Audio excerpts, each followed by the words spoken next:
శ్రోతలకు నమస్కారం. Welcome back to SS Telugu audio నవలలు. ఈరోజు మీరు వినబోయే నవల అంతస్తులు అభిమానాలు. ఉన్నవ విజయలక్ష్మి గారు రచించారు. ఇది 1977లో వచ్చిన నవలండి. ఇక నవల్లోకి వెళ్ళిపోదాం. Excuse me. చదువుతున్న పేపర్ మొహానికి అడ్డం తీసింది ఇందిర. ఎదురుగా అనుపమ చిరునవ్వుతో అణకువగా 2 చేతులు జోడించి నమస్కరించింది. రా కూర్చో, పద్మ ఇందాకటి నుంచి నీకోసమే చూస్తోంది అని. ఏం పద్మ, ఇంకా కాలేదు, నీ స్నేహితురాలు వచ్చింది అంటూ లోపలికో కేక వేసింది. అయిపోయింది, వచ్చేస్తున్నా. మాట్లాడుతూనే హడావిడిగా యువతలకొచ్చి ఇబ్బందిగా కుర్చీలో కూర్చున్న అనుపమ చేయి పుచ్చుకుని లోపలికి తీసుకుపోయింది పద్మ. 2 ఏళ్ల క్రితం కాలేజీ కామన్ రూంలో వాళ్ళిద్దరికీ పరిచయం అయింది. అదే కాలేజీలో పీయూసీ చదివిన పద్మ నదురు బెదురు లేకుండా చకచకా తిరిగేస్తోంది. 7th ఫారం పాస్ అయ్యి బీఎస్సీలో చేరిన అనుపమ బెదురుగా బిడియంగా లోనుకొచ్చి తనకి తెలిసిన వాళ్ళెవరూ కనిపించకపోవడంతో బిక్కుబిక్కుమంటూ కూర్చుంది ఓ బెంచి మీద. పాత వాళ్ళందరితోటి కలుపుగోలుగా చిలిపిగా మాట్లాడేస్తూ కొత్త వాళ్ళని కూడా మొహమాటం లేకుండా పలకరించేస్తున్న పద్మ ఎవరితో సంబంధం లేనట్లు దిక్కులు చూస్తూ ఒంటరిగా కూర్చున్న అనుపమ దగ్గరికెళ్ళి పలకరించి తనని తాను పరిచయం చేసుకుంది. ఆ అమ్మాయి ఇంత మొహం చేసుకుని, నాది ఆ గ్రూపే, నా పేరు అనుపమ అంది. ఇద్దరు కబుర్లలో పడిపోయారు. మా అమ్మ ఈ కాలేజీలోనే హిస్టరీ లెక్చరర్ అంది పద్మ. అంటూ సంతోషం వ్యక్తం చేసిన అనుపమ మరుక్షణంలోనే నిరాశ పడిపోయినట్టు, అయితే మనకి దేనికి రారు అంది. మరి కాసేపటికి అనుపమ స్కూల్ స్నేహితులొచ్చారు. వాళ్ళందరికీ పద్మని పరిచయం చేసింది. పద్మ కూడా తన ఫ్రెండ్స్కి అనుపమని పరిచయం చేసింది. ఆ పరిచయాలన్నీ పరిచయాలుగానే ఉండిపోయాయి. పాత స్నేహితులు రోజురోజుకి దూరం అయ్యి పద్మ అనుపమలు దగ్గర కాసాగారు. అమ్మా, నాకు కొత్త ఫ్రెండ్ దొరికింది, పేరు అనుపమ, ఎంతో చక్కగా ఉంటుంది అంటూ మొదలుపెట్టి, అబ్బా, కొంతమంది అందంగా ఉన్న గొంతు మాత్రం ఘోరంగా ఉండి వాళ్ళసలు నోరు తెరవకుండా అలా చిన్నగా నవ్వుతూ కూర్చుంటే బాగుండి అనిపిస్తుంది. మా అనుపమ అలా కాదు, చక్కటి రూపం, రూపానికి తగినట్టే తీయని కంఠం, తను మాట్లాడుతుంటే వినసొంపుగా ఉంటుంది అంటూ స్నేహితురాల్ని తలుచుకుని మురిసిపోతూ, నీకీసారి ఎప్పుడైనా చూపిస్తానుండు అని ఊరించి చివరికొక రోజు కాలేజీని చూస్తుంటే పరిచయం చేసింది.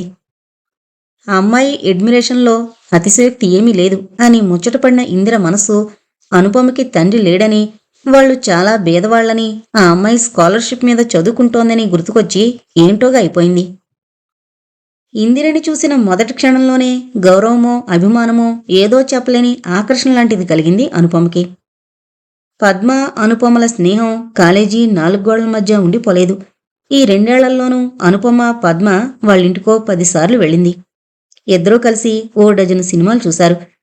ఇప్పుడు ఇద్దరూ కలిసి మరో స్నేహితురాలింటికి వెళుతున్నాం అని తనకి చెప్పి సరదాగా కబుర్లు చెప్పుకుంటూ వెళ్ళిపోతున్న ఇద్దరినీ చూస్తూ అలాగే కూర్చుంది కొన్ని క్షణాలు.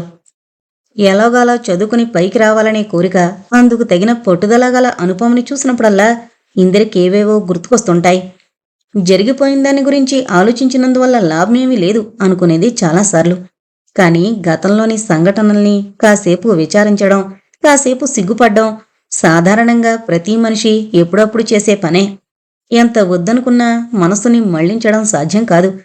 ఇప్పుడు కూడా ఇందిర మనసు కాలగర్భంలో కలిసిపోయిన సంఘటనల తాలూకా నీడల్ని అవలోకించడంలో మునిగిపోయింది. ఎస్ఎస్ఎల్సి పబ్లిక్ పరీక్షలు జరుగుతున్నాయి.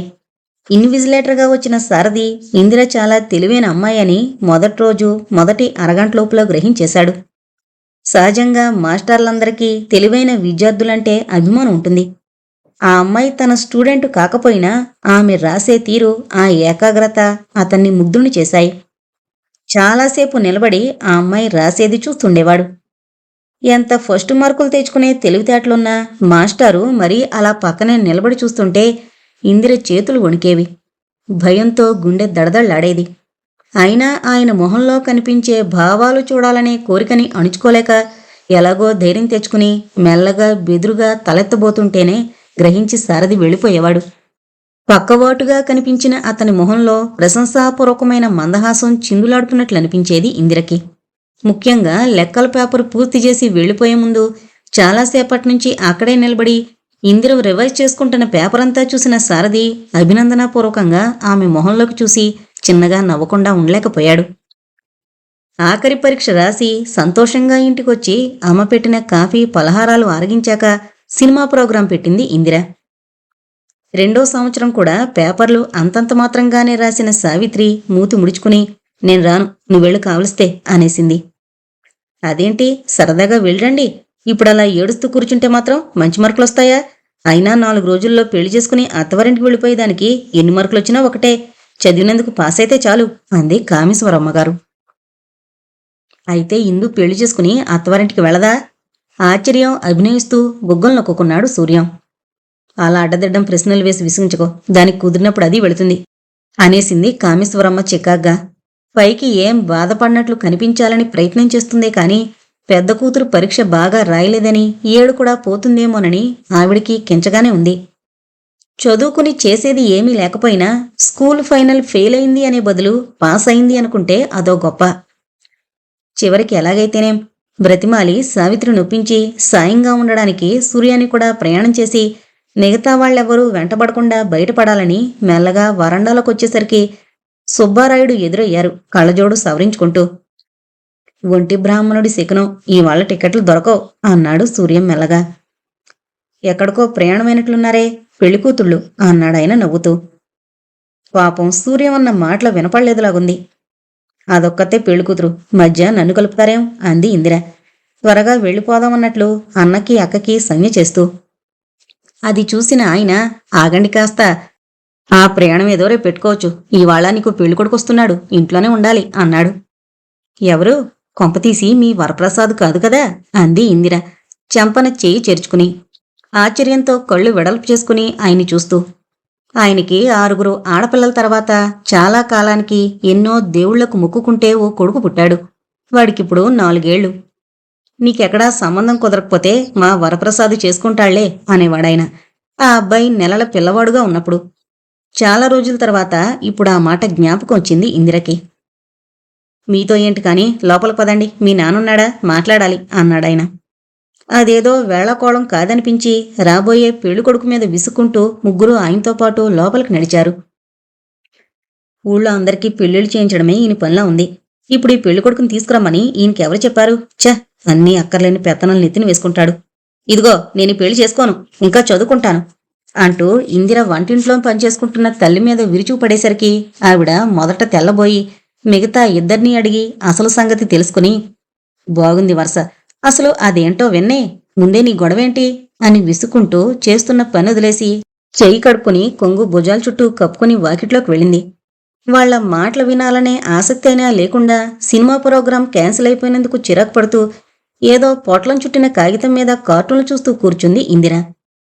కాసేపటికి తిరిగొచ్చిన తల్లి చెప్పింది వింటూనే ఆశ్చర్యంతో నోటమాట రాలేదు.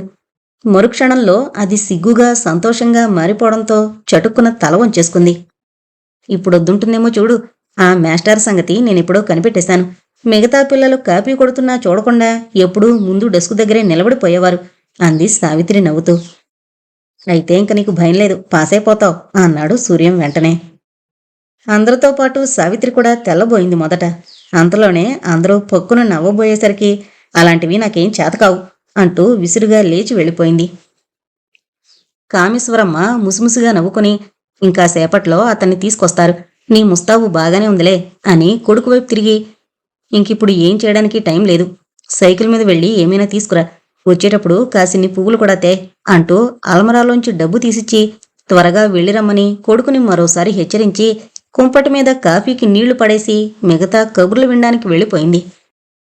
తనకేం సంబంధం లేనట్లు వంటింట్లో కూర్చోలేకపోయింది ఈసారి ఇందిర. హాలు పక్క గదిలోకి వెళ్లి చెవులు దోరగించుకుని పుస్తకం చదువుతున్నట్లు నటిస్తూ కూర్చుంది. అబ్బాయికేం రత్నంలా ఉంటాడు, చాలా బుద్ధిమంతుడు, ఆ విషయాలు మీరేం చూసుకోనక్కర్లేదు, సుబ్బారాయుడు గారు సంతోషంగా చెబుతున్నారు. అది సరే, మిగతా విషయాలు? వైకుంఠం గారు కుతూహలంగా అడిగారు. అదే కాస్త ఆలోచించాలి, వెనక చిల్లిగవ్వ ఆస్తి లేదు, చేస్తున్న ఉద్యోగం ఒకటే ఆధారం అన్నారాయన నానుస్తూ. వైకుంఠం గారు వెంటనే సమాధానం చెప్పలేదు. బొత్తిగా ఏమీ లేనివాడికివ్వను అంటారేమోనని భయపడింది ఇందిర. ఆయనకంటే ముందు కామేశ్వరమ్మగారి కంఠమే వినిపించింది. తండ్రి ఏం చేస్తున్నాడు? ఇతని ఒక్కడి సంపాదన మీదే కుటుంబంతా బ్రతకాలా అంది. అతనికి ఎవరూ లేరట అన్నారు వైకుంఠం గారు. పినతండ్రి వాళ్ళు ఉన్నారనుకోండి, ఇతని 10వ ఏట తల్లి, ఆ తర్వాత 2 ఏళ్లకే తండ్రి పోతే వాళ్లే దగ్గర పెట్టుకుని చదువు అది చెప్పించారు. వాళ్లైనా సామాన్య సంసారులే మరి. అందుకే ఊళ్ళో ఉన్నంతవరకు ఏ ఇబ్బంది లేకుండా చదివించి తర్వాత ఏదో ఉద్యోగం చూపిస్తామన్నారు. శారదకి చదువులో అఖండమైన తెలివితేటలున్నాయి. స్కూలు ఫైనల్తో ఆపేయమనేసరికి బాధపడుతూ కూర్చున్నాడు. ఇక గత్యంతరం లేక తండ్రి ఇచ్చిపోయిన 2 ఎకరాలు అమ్మేసి కాలేజీకి పంపించారు. ఆ డబ్బు అయిపోవడంతో చదువు ఆగిపోయింది. లేకపోతే ప్రొఫెసర్ కావలసిన తెలివుంది. నాకు మొదట్లో ఈ సంబంధం చెప్పాలనే ఊహ రాలేదు. అతనే ఏదో మాటల సందర్భంలో ఇందిర తెలివి మెచ్చుకుంటుంటే, మనవాళ్లమ్మాయే, పెళ్లి రాయబారం జరపమంటావా ఏంటి అన్నాను. అతను నవ్వి ఊరుకున్నాడు. సరే, ఈ ఏడు పెద్దపిల్ల పెళ్లి తలపెట్టారు. ఈ అమ్మాయి కూడా ఇప్పుడే చేస్తారో చెయ్యరో కదిపి చూస్తానుండు అని చెప్పి చక్కా వచ్చాను. మీకు అభ్యంతరం లేదంటే తీసుకొస్తాను. మళ్ళీ రాత్రి ట్రైన్లో వెళ్ళిపోతాడు అన్నారాయన. తాడు బొంగరం లేని సంబంధం బాగుంది అంది. కామేశ్వరమ్మ ఉత్సాహమంతా చెప్పబడిపోగా, గుండెలు దడదళ్లాడుతుండగా తర్వాత సంభాషణ ఎలా ఉంటుందో అని క్షణాలు లెక్కబెడుతూ కూర్చుంది ఇందిర. చాలాసేపు ఆలోచించి, సరే ఆ అబ్బాయిని చూద్దాం అన్నారు వైకుంఠం గారు చివరికి. ఆ అబ్బాయిని చూస్తే వదల్లేరండి. ఎటొచ్చి ఆలోచనంతా ఆస్తి విషయమే. సుబ్బారాయుడు గారు మరోసారి హెచ్చరించారు. మరి కట్నం? వైకుంఠం గారి మాట పూర్తి కాకుండానే ఆయన అందుకున్నారు. నువ్వు ఏమిచ్చినా పుచ్చుకుంటాడనుకో.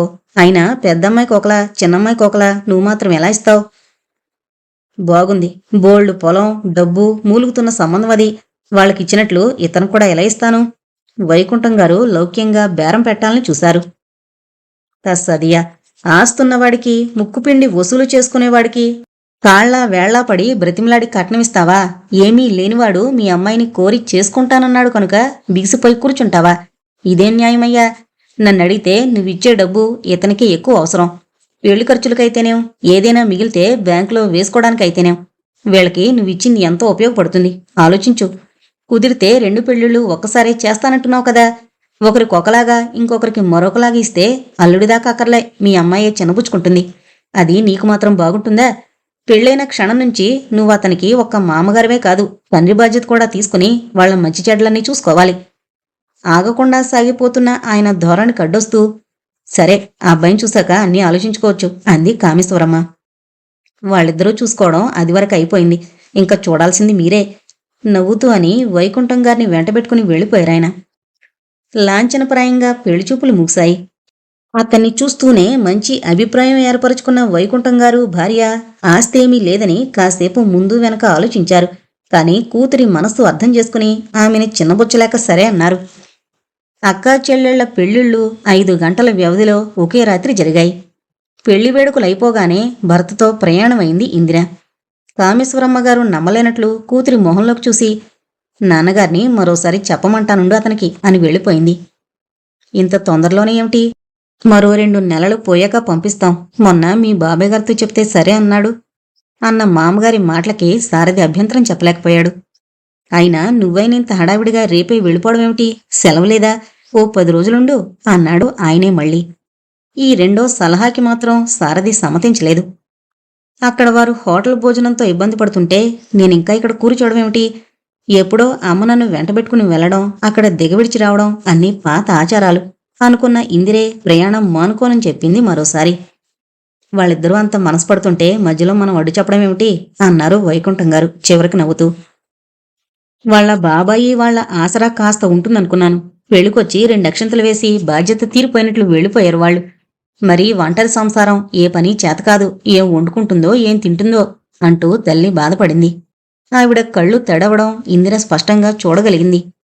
స్టేషన్కి వెళ్లిన వైకుంఠం గారు అప్పటిదాకా గాంభీర్యం నటిస్తున్నా చివరికి రైలు కదిలే వేళకి 2 కళ్ళు నీళ్లతో నిండిపోగా గొంతు పూడిపోయి మాట్లాడలేక మౌనంగా నిలబడిపోయారు.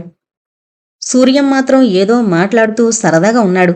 కాని లేకపోతే తండ్రి మొహం చూసి కన్నీళ్లు నింపుకున్న ఇందిర పరిస్థితి మరీ అధ్వానంగా తయారైంది. ఇంత వయసొచ్చాక పెళ్లిళ్లైనా అత్తవారింటికి వెళ్లేటప్పుడు ఇంకా చిన్నపిల్లలా ఏడుస్తారేమిటి అసహ్యంగా అని అది వరకు తను చూసిన వాళ్ళని దెప్పుతూ ఉండేది ఇందిర. భర్త సంసారం ఎంత అనురాగపూరితమైన ఆకర్షణున్నా కనిపెంచిన తల్లిదండ్రులను విడిచి వెళ్లేటప్పుడు, అందులో మొదటిసారిగా వెళుతున్నప్పుడు ఆ స్త్రీ హృదయం ఎలా ఉంటుందో ఈనాడే తను అనుభవపూర్వకంగా తెలుసుకోగలిగింది. రైలు కదిలింది. అప్పటిదాకా అన్ని కబుర్లు చెప్పిన సూర్యం కళ్ళలో కూడా నీళ్లు తిరిగాయి. గొంతుకేదో అడ్డం పడినట్లు చటుకున మాట్లాడడం మానేశాడు. అందరూ తడి కళ్ళతోనే పైకి చిరునవ్వు చిందిస్తూ మౌనంగా వీడుకోలు తీసుకున్నారు. ఉడికి ఉడకని అన్నం, రుచి పచీలేని కూరలు వేసిపెట్టిన పంచభక్ష పరమాన్నాలు తింటున్నంత సంతోషంగా ఉండేవాడు సారథి. ఒక్కోసారి తను చేసింది బొత్తిగా సహించక, ఇవాళ వంట మరీ అధ్వానంగా ఉంది, ఎప్పటికీ చేతనవుతుందో అనేది ఇందిర సిగ్గుపడుతూ. నీకు తెలీదేమో, నేను ఈ మధ్యలో ఎప్పుడూ ఇంత సంతోషంగా భోంచేయలేదు. నీ పక్కన కూర్చుని హాయిగా కబుర్లు చెబుతూ తింటుంటే రుచి, ఆకలి, టైము ఏమీ గుర్తుండడం లేదు. రేపు స్కూల్ తెరిస్తే ఎలాగో అనేవాడు. ఓ ఉదయం ఇందిర లోపల పనిచేసుకుంటోంది. ఇందు ఇందు సంబరపడుతూ పరిగెత్తుకొచ్చాడు సారథి. అతని చేతిలో పేపర్ చూసే గ్రహించేసుకుంది ఆ హడావిడికి కారణం. మా రిజల్ట్స్ వచ్చాయా? నేను పాస్ అయ్యాను కదూ, ఏది ఇలా ఇవ్వండి అంటూనే ఆత్రంగా పేపరు లాక్కోబోయింది. అంత బాగా రాసినా నువ్వు పాస్ అవ్వకపోతే యూనివర్సిటీ మొత్తం మీద మరెవరూ పాస్ కారు అన్నాడు సారథి సంతోషంగా 2 చేతులతోనూ పేపరు వెనక్కి దాచేసుకుని. అయితే మీరు నా పేపర్లు కూడా చూశారన్నమాట. ఆశ్చర్యం అభినయించింది ఇందిర. అదే నువ్వు రాస్తున్నప్పుడు. అతని మాటలు పూర్తి కాకుండానే, అబ్బే అప్పుడు మీరు నా మొహం చూస్తూ నిలబడేవారట చిలిపిగా నవ్వింది ఇందిర. మరోసారి ఆ మాట అన్నావంటే ముక్కు పిండేస్తాను. అయినా నిన్నని ఏం లాభం? ప్రేమించి పెళ్లి చేసుకున్న మగవాడి పాటలు ఇలాగే ఉంటాయి. దిగాలు పడిపోయిన సారథి అంతలోనే సీరియస్గా మారిపోయి, ఇదిగో ఇందు, నీకింకా చిన్నతనం, ఏం మాట్లాడాలో ఏం మాట్లాడకూడదో తెలీదు. ఇలా అస్తమానం వాగుతూ కూర్చున్నావంటే ఎవరైనా వింటే ఎంత ప్రమాదమో తెలుసా? పరీక్షల్లో వాళ్ళు కాపీ కొట్టకుండా ఓ కన్నేసి ఉండమని నిన్ను పంపిస్తే నువ్వు వెళ్లి చేసిన నిర్వాకం ఇదా? ఇంకలాంటి వాడివి పిల్లలకి పాఠాలేం చెప్తావు? హాయిగా ఇంట్లో కూర్చుని ఆ అమ్మాయి మొహం చూస్తుండు అని చెప్పేస్తారు. అంతవరకు నటించిన గాంభీర్యం కాస్త ఇందిర నవ్వు మొహం చూసేసరికి చెదిరిపోగా పొక్కున నవ్వేశాడు. ఇంకా కబుర్లు చాలుగాని ముందా పేపర్ ఇటివ్వండి, మా అక్క నెంబర్ చూడాలి అంటూ బలవంతాన గుంజుకుని చూస్తూనే సంబరపడిపోతూ, తను పాసైంది, ఈ ఏడు కూడా పోతుందేమోనని బెంగ పెట్టుకుంది పాపం అని మా ఫ్రెండ్స్ అందరి నెంబర్లు రాసిపెట్టాను, చూద్దాం ఉండండి అంటూ గదిలోకి వెళ్లబోతున్న ఇందిర చేయి పట్టుకునాపి, ఇంత మంచి వార్త పట్టుకొచ్చినందుకు నాకు బహుమతి ఏమీ లేనేలేదు. ఊళ్ళో వాళ్ళెవరి నెంబర్లో చూస్తానని వెళ్ళిపోతామేమిటి అన్నాడు. నిజమే, మరిచిపోయాను అని ఒక్క క్షణం ఆలోచించి సన్నగా నవ్వుతూ, కాస్త ఆలస్యం అవుతుంది మరి. మీరు ఈ పేపర్ తీసుకుని వెళ్ళి ఒక్క అరగంట వాకిట్లో కూర్చున్నారంటే విందు భోజనానికి ఏర్పాట్లు చేసి పిలుస్తాను అంది. చంపో, నిన్న చేసినలాంటి స్పెషల్ ఏదైనా తయారవుతుందేమిటి లోపల? ఇప్పుడు అలాంటి ఎక్స్పెరిమెంట్లేం చేయకు, నీకు పుణ్యం ఉంటుంది. హాస్యంగా అని, నిజం చెప్పాలంటే నేనే నీకు మంచి బహుమతి ఇవ్వాలి, అడుగు ఏం కావాలో అన్నాడు అభిమానంగా ఆమెను దగ్గరకు తీసుకుంటూ. నాకింకే బహుమతి అక్కర్లేదు, మీరు చాలు అంది ఇందిర ఒదిగిపోతూ. ఈ హాస్యానికేంలే, నేను నిజంగానే అడుగుతున్నాను. నేను నిజంగానే చెప్తున్నాను. అవునులే, దొరికిన దాంతోనే తృప్తిపడ్డం నేర్చుకోకపోతే ఈ బీద బడిపంతులు ఏ కోరిక తీర్చగలడని అడుగుతావు? ఈ పాటికి మీ అక్క ఏ నెక్లెసో కొట్టేసుంటుంది బహుమతిగా. నవ్వుతూ నవ్వుతూ అతనన్న ఆ మాటలు ఇందిర హృదయంలో కలుక్కుమని గుచ్చుకున్నాయి. నేనెప్పుడైనా అన్నానా మీరు నాకేం ఇవ్వలేదని అంది ఎలాగో అయిపోతూ. నువ్వు అనకపోయినా పరిస్థితులను నేనా మాత్రం అర్థం చేసుకోలేనా? పాపం మీ నాన్నగారు ఇద్దరికీ ఒక్కలాగే కట్నం అది ఇచ్చి అన్నీ సమంగా జరిపినా అవతల వారి ముందు మేమెంత తక్కువగా ఉన్నామో అడుగడుగునా గ్రహించుకోగలిగాను. అందుకే నేను సిగ్గుపడుతుంటే వచ్చిన బంధువులందరూ మీ అక్క అదృష్టాన్ని పొగుడుతూ నీకేదో అన్యాయం జరిగిపోయినట్లు సానుభూతి కురిపిస్తూ మాట్లాడడం కూడా నా చెవుల్ని తప్పించుకుపోలేదు. ఆ సమయంలో నువ్వెంత చిన్నబుచ్చుకునుంటావో ఊహించుకోగలిగి కూడా, అబ్బబ్బా, మీ ఊహాగానాన్ని కాస్త కట్టేస్తారా? చికాగ్గా అతని మాటలకి అడ్డు తగిలింది. కాని అంతలోనే ఆమె గొంతు ఆర్ద్రంగా మారిపోయింది. నేనెప్పుడూ చిన్నబుచ్చుకోలేదు. ఇందాక చెప్పాను కదూ, మిమ్మల్ని మించిన బహుమతి నాకేం లేదని. అదే అప్పుడు కూడా అనుకున్నాను. నేను మిమ్మల్ని కోరుకునేది ఒకటే, మీరింకెప్పుడూ ఆ విషయం గురించి మాట్లాడొద్దు. అవమానాన్ని సహించి మరిచిపోవడం కష్టమే, అయినా మీరప్పటి సంగతులన్నీ మరిచిపోగలిగితే సంతోషిస్తాను.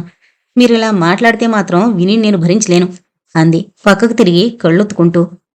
సారథి తెల్లబోయాడు. చటుక్కున ఆమెని తన వైపుకు తిప్పుకుని జాలిగా కళ్ళలోకి చూస్తూ, ఏడుస్తున్నావిందు?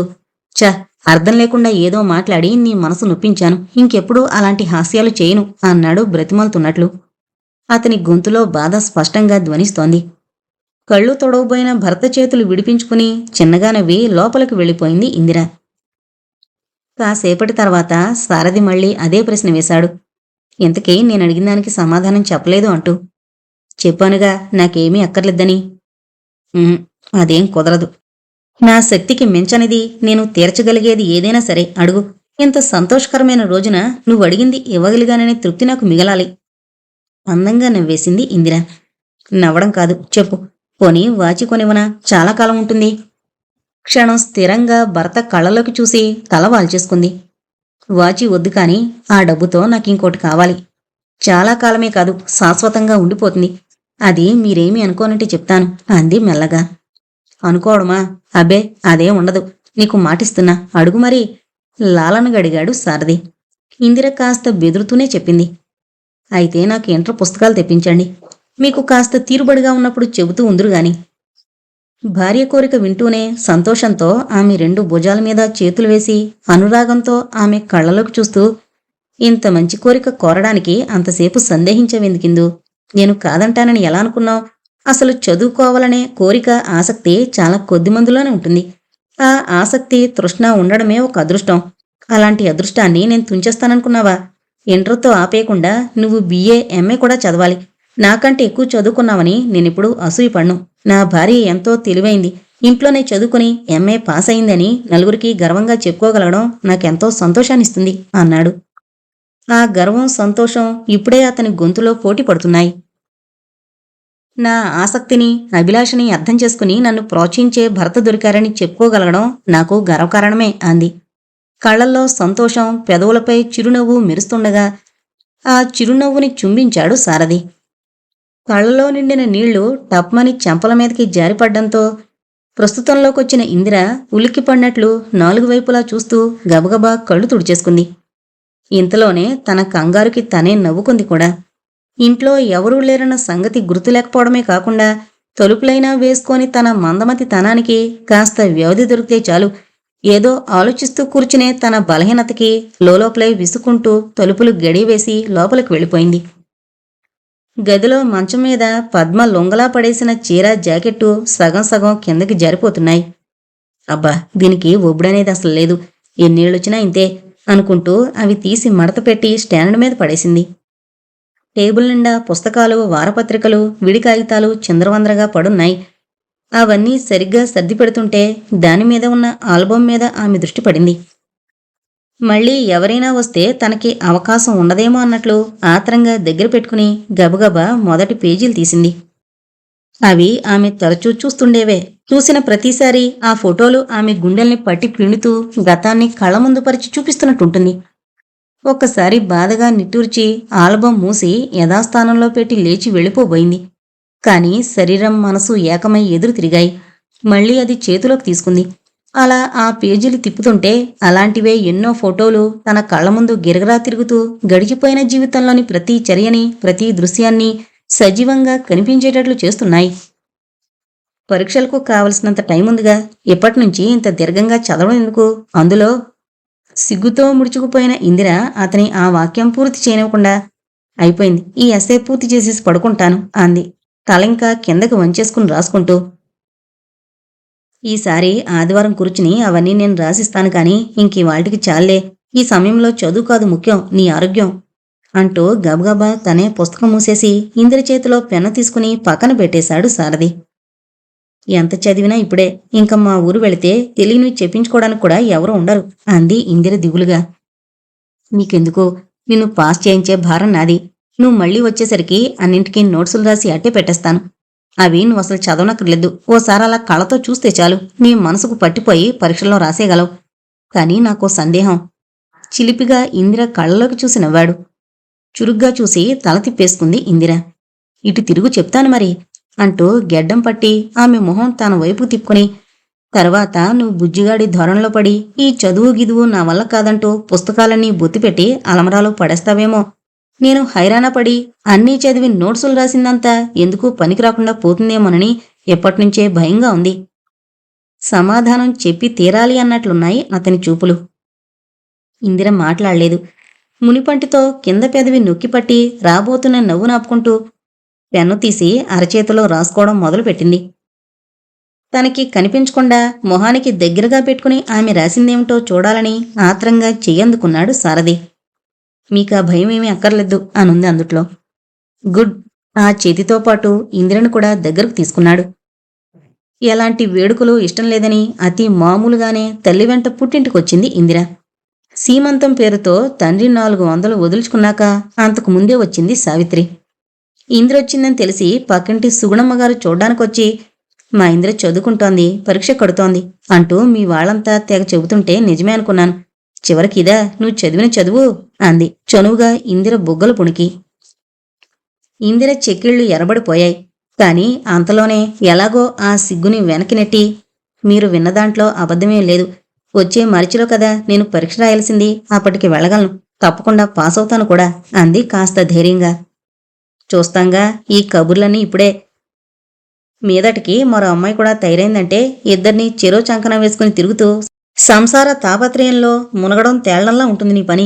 ఇంకా చదువు సంగీతం కూడా ఎక్కడా? ఇందిర మాటల్ని ఆవిడ కొట్టిపారేయాలని చూసింది. చూద్దాం ఎవరి మాట నిగుతుందో. నేను పరీక్షకి వెళ్లడం ఖాయం, పాస్ అవడం ఇంకా ఖాయం.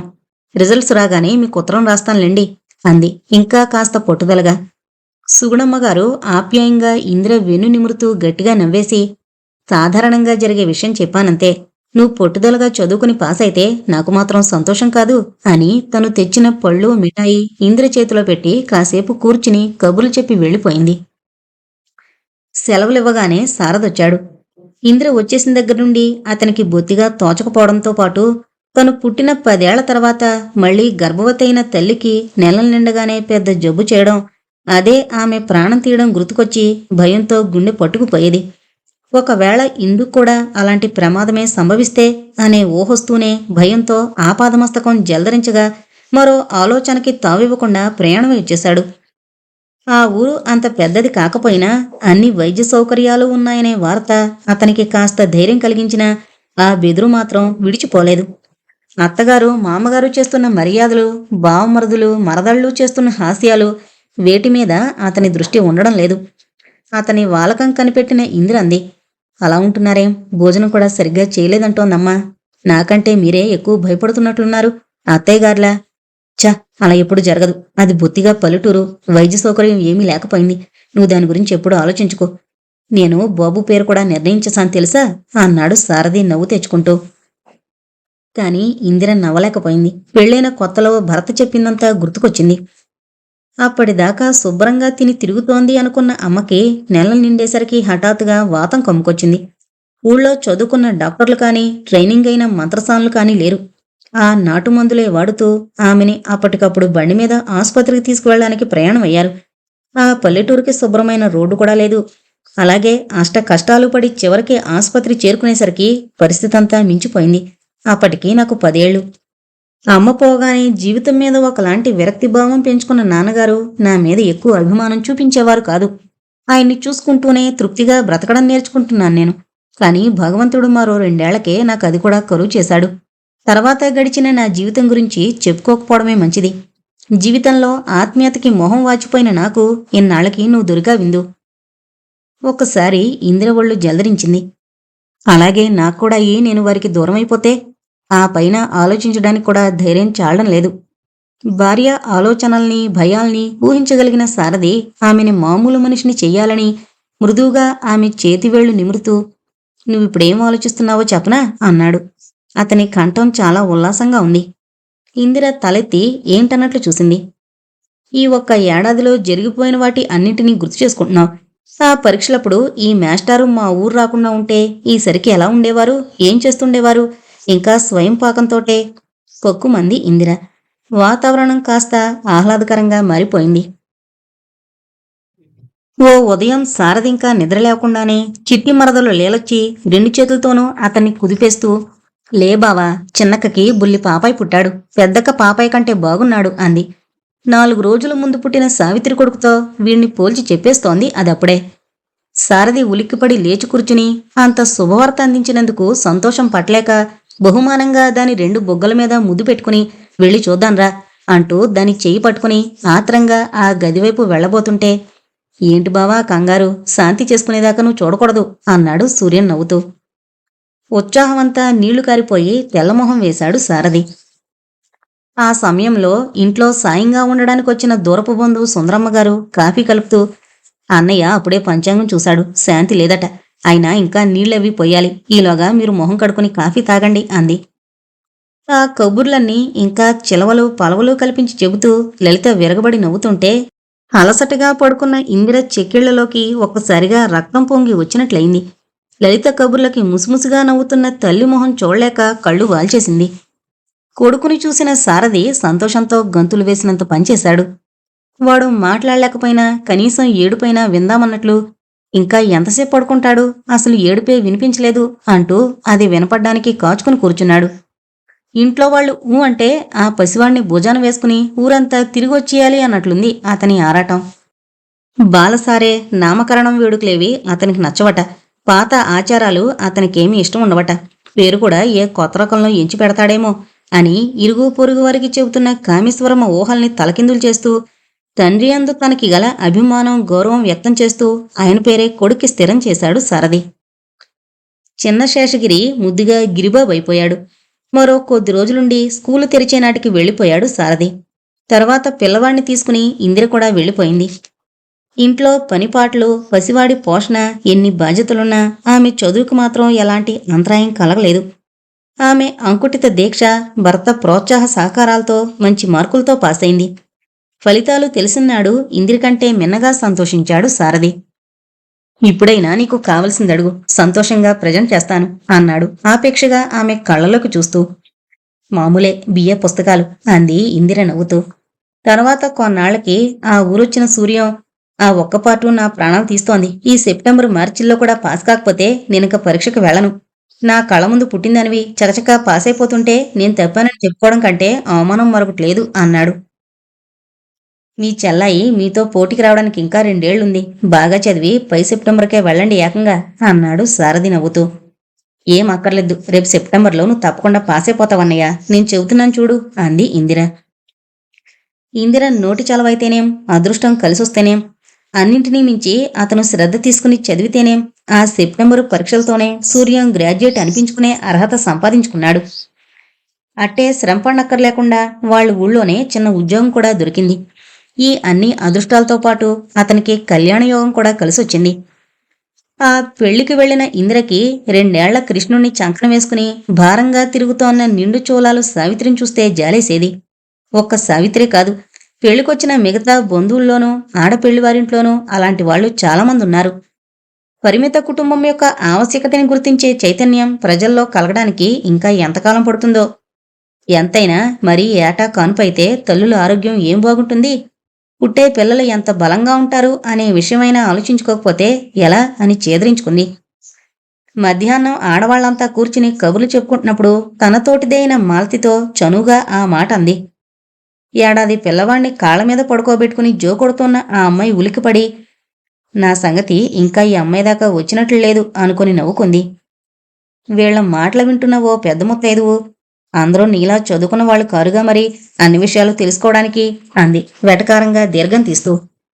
మిగతా అందరూ పొక్కుమండంతో ఉక్రోషం వచ్చిన ఇందిర ఉద్రేకంగా, దీనికి చదువు అవసరం ఏం లేదు, అక్షరజ్ఞానం లేని వాళ్ళకు కూడా అన్ని విషయాలు తెలియజెప్పే ఆసుపత్రులున్నాయి, ఆ జ్ఞానం మనలో ఉండాలి కానీ అని టకీమని సమాధానం చెప్పింది. అయ్యో విడ్డూరం అంటూ బొగ్గలు అరంగుళం లోతుకుపోయేలా నొక్కేసుకున్నారు అమలక్కలు. ఇంకక్కడ కూర్చోలేక పక్క గదిలోకి వెళ్లిపోయి కొడుకు పక్కనే చోటు చేసుకుని నడుం వాల్చింది. సూర్యం పెళ్లి వార్షికోత్సవం, ఇందిర బిఏ రిజల్ట్స్ ఒకనాడే వచ్చాయి. ఇంత అవలేలగా పరీక్షలు పాసైపోతున్నందుకు ఆనందం, ఆశ్చర్యం కూడా ఉకిరిబికిరి చేస్తుంటే, ఏ పని చెయ్యాలనుకున్నా అదృష్టం కూడా కలిసి రావాలి, లేకపోతే కష్టపడి రాత్రింబవళ్ళు చదివిన పరీక్ష తప్పిన వాళ్ళని ఎంతమందిని చూడడం లేదు అనుకుంది ఇందిర. ఇక సారథి సంతోషం చెప్పనక్కర్లేదు. సారథి ప్రియ శిష్యురాలు, ఆ ఏడే స్కూల్ ఫైనల్ పూర్తి చేసిన స్వర్ణ తన పెళ్లి శుభలేఖ ఇవ్వడానికి వచ్చి క్లాసులో అంత ముభావంగా గంభీరంగా ఉండే మాస్టారు ఇంట్లో పసివాళ్ల గంతులు వేస్తూ సరదాగా ఉండడం చూసి ఆశ్చర్యపోయింది. ఆ సంతోషానికి కారణం తెలుసుకున్నాక ఇందిరని అభినందించి, ఏముంది, మరో 2 ఏళ్లు పోతే చక్కగా ఎంఏ అయిపోతారు, అదృష్టవంతులు అంది. ఏమంటారు అన్నట్లు సారథి వంక చూస్తూ. అవును, అదెప్పుడో అనుకున్నదే అన్నాడు సారథి సంతోషంగా.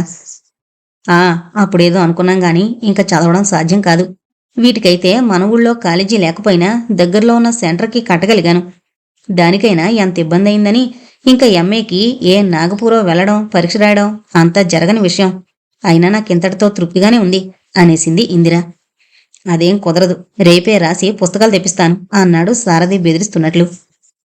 ఆయనంత ప్రోత్సహిస్తున్నప్పుడు చదువుకోవడానికేమండి, నాకు ఇంకా ఎంతో చదువుకోవాలనుంది.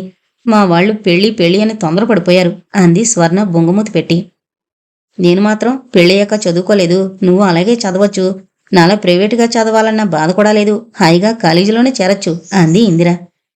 సరేలేండి, అందరూ మాస్టర్ అంత మంచివాళ్లే ఉంటారా అంది స్వర్ణ. ఆ మాట ఇంకోసారి చెప్పు స్వర్ణ, తను సరిగ్గా వినలేదు అన్నాడు సారథి. అది మీ మంచితనం కాదు, నా అదృష్టం అంది ఇందిర. ముగ్గురూ నవ్వుకుంటుంటే గిరిబాబు ఆట సామాన్లోంచి తలెత్తి తను నవ్వాడు అర్థం కాకపోయినా. కాసేపు కూర్చుని కాఫీ పలహారం తీసుకుని తన పెళ్లికి రావాల్సిందిగా మరీ మరీ చెప్పి వెళ్ళిపోయింది స్వర్ణ. ఆమె వెళ్ళిపోగానే సారథి మళ్లీ చదువు ప్రసక్తి తీసుకొచ్చాడు. నిజంగానే చెబుతున్నాను, నాకింక చదువుకోవాలని లేదు. మీకు అభ్యంతరం లేకపోతే నేను కూడా ఏదైనా ఉద్యోగంలో చేరతాను. బాబుని చూడ్డానికి ఎవరినైనా పెడదాం. ఇంకో ఏడుపోతే వాణ్ణి స్కూల్లో చేర్పించేయచ్చు అంది ఇందిర. భార్యని పిల్లవాణ్ణి పోషించుకోవాలని అప్రయోజకుడని నలుగురి చేత అనిపించుకోవాలని నేను ఎవరిదాకానూ అక్కర్లేదు. మీ నాన్నగారు అడుగుతారు, మా అమ్మాయి కష్టపడి సంపాదిస్తేనే కాని సంసారం గడవని స్థితి వచ్చిందా అని అన్నాడు సారథి చిన్నగా నవ్వుతూ. కాని ఇందిర నవ్వలేకపోయింది.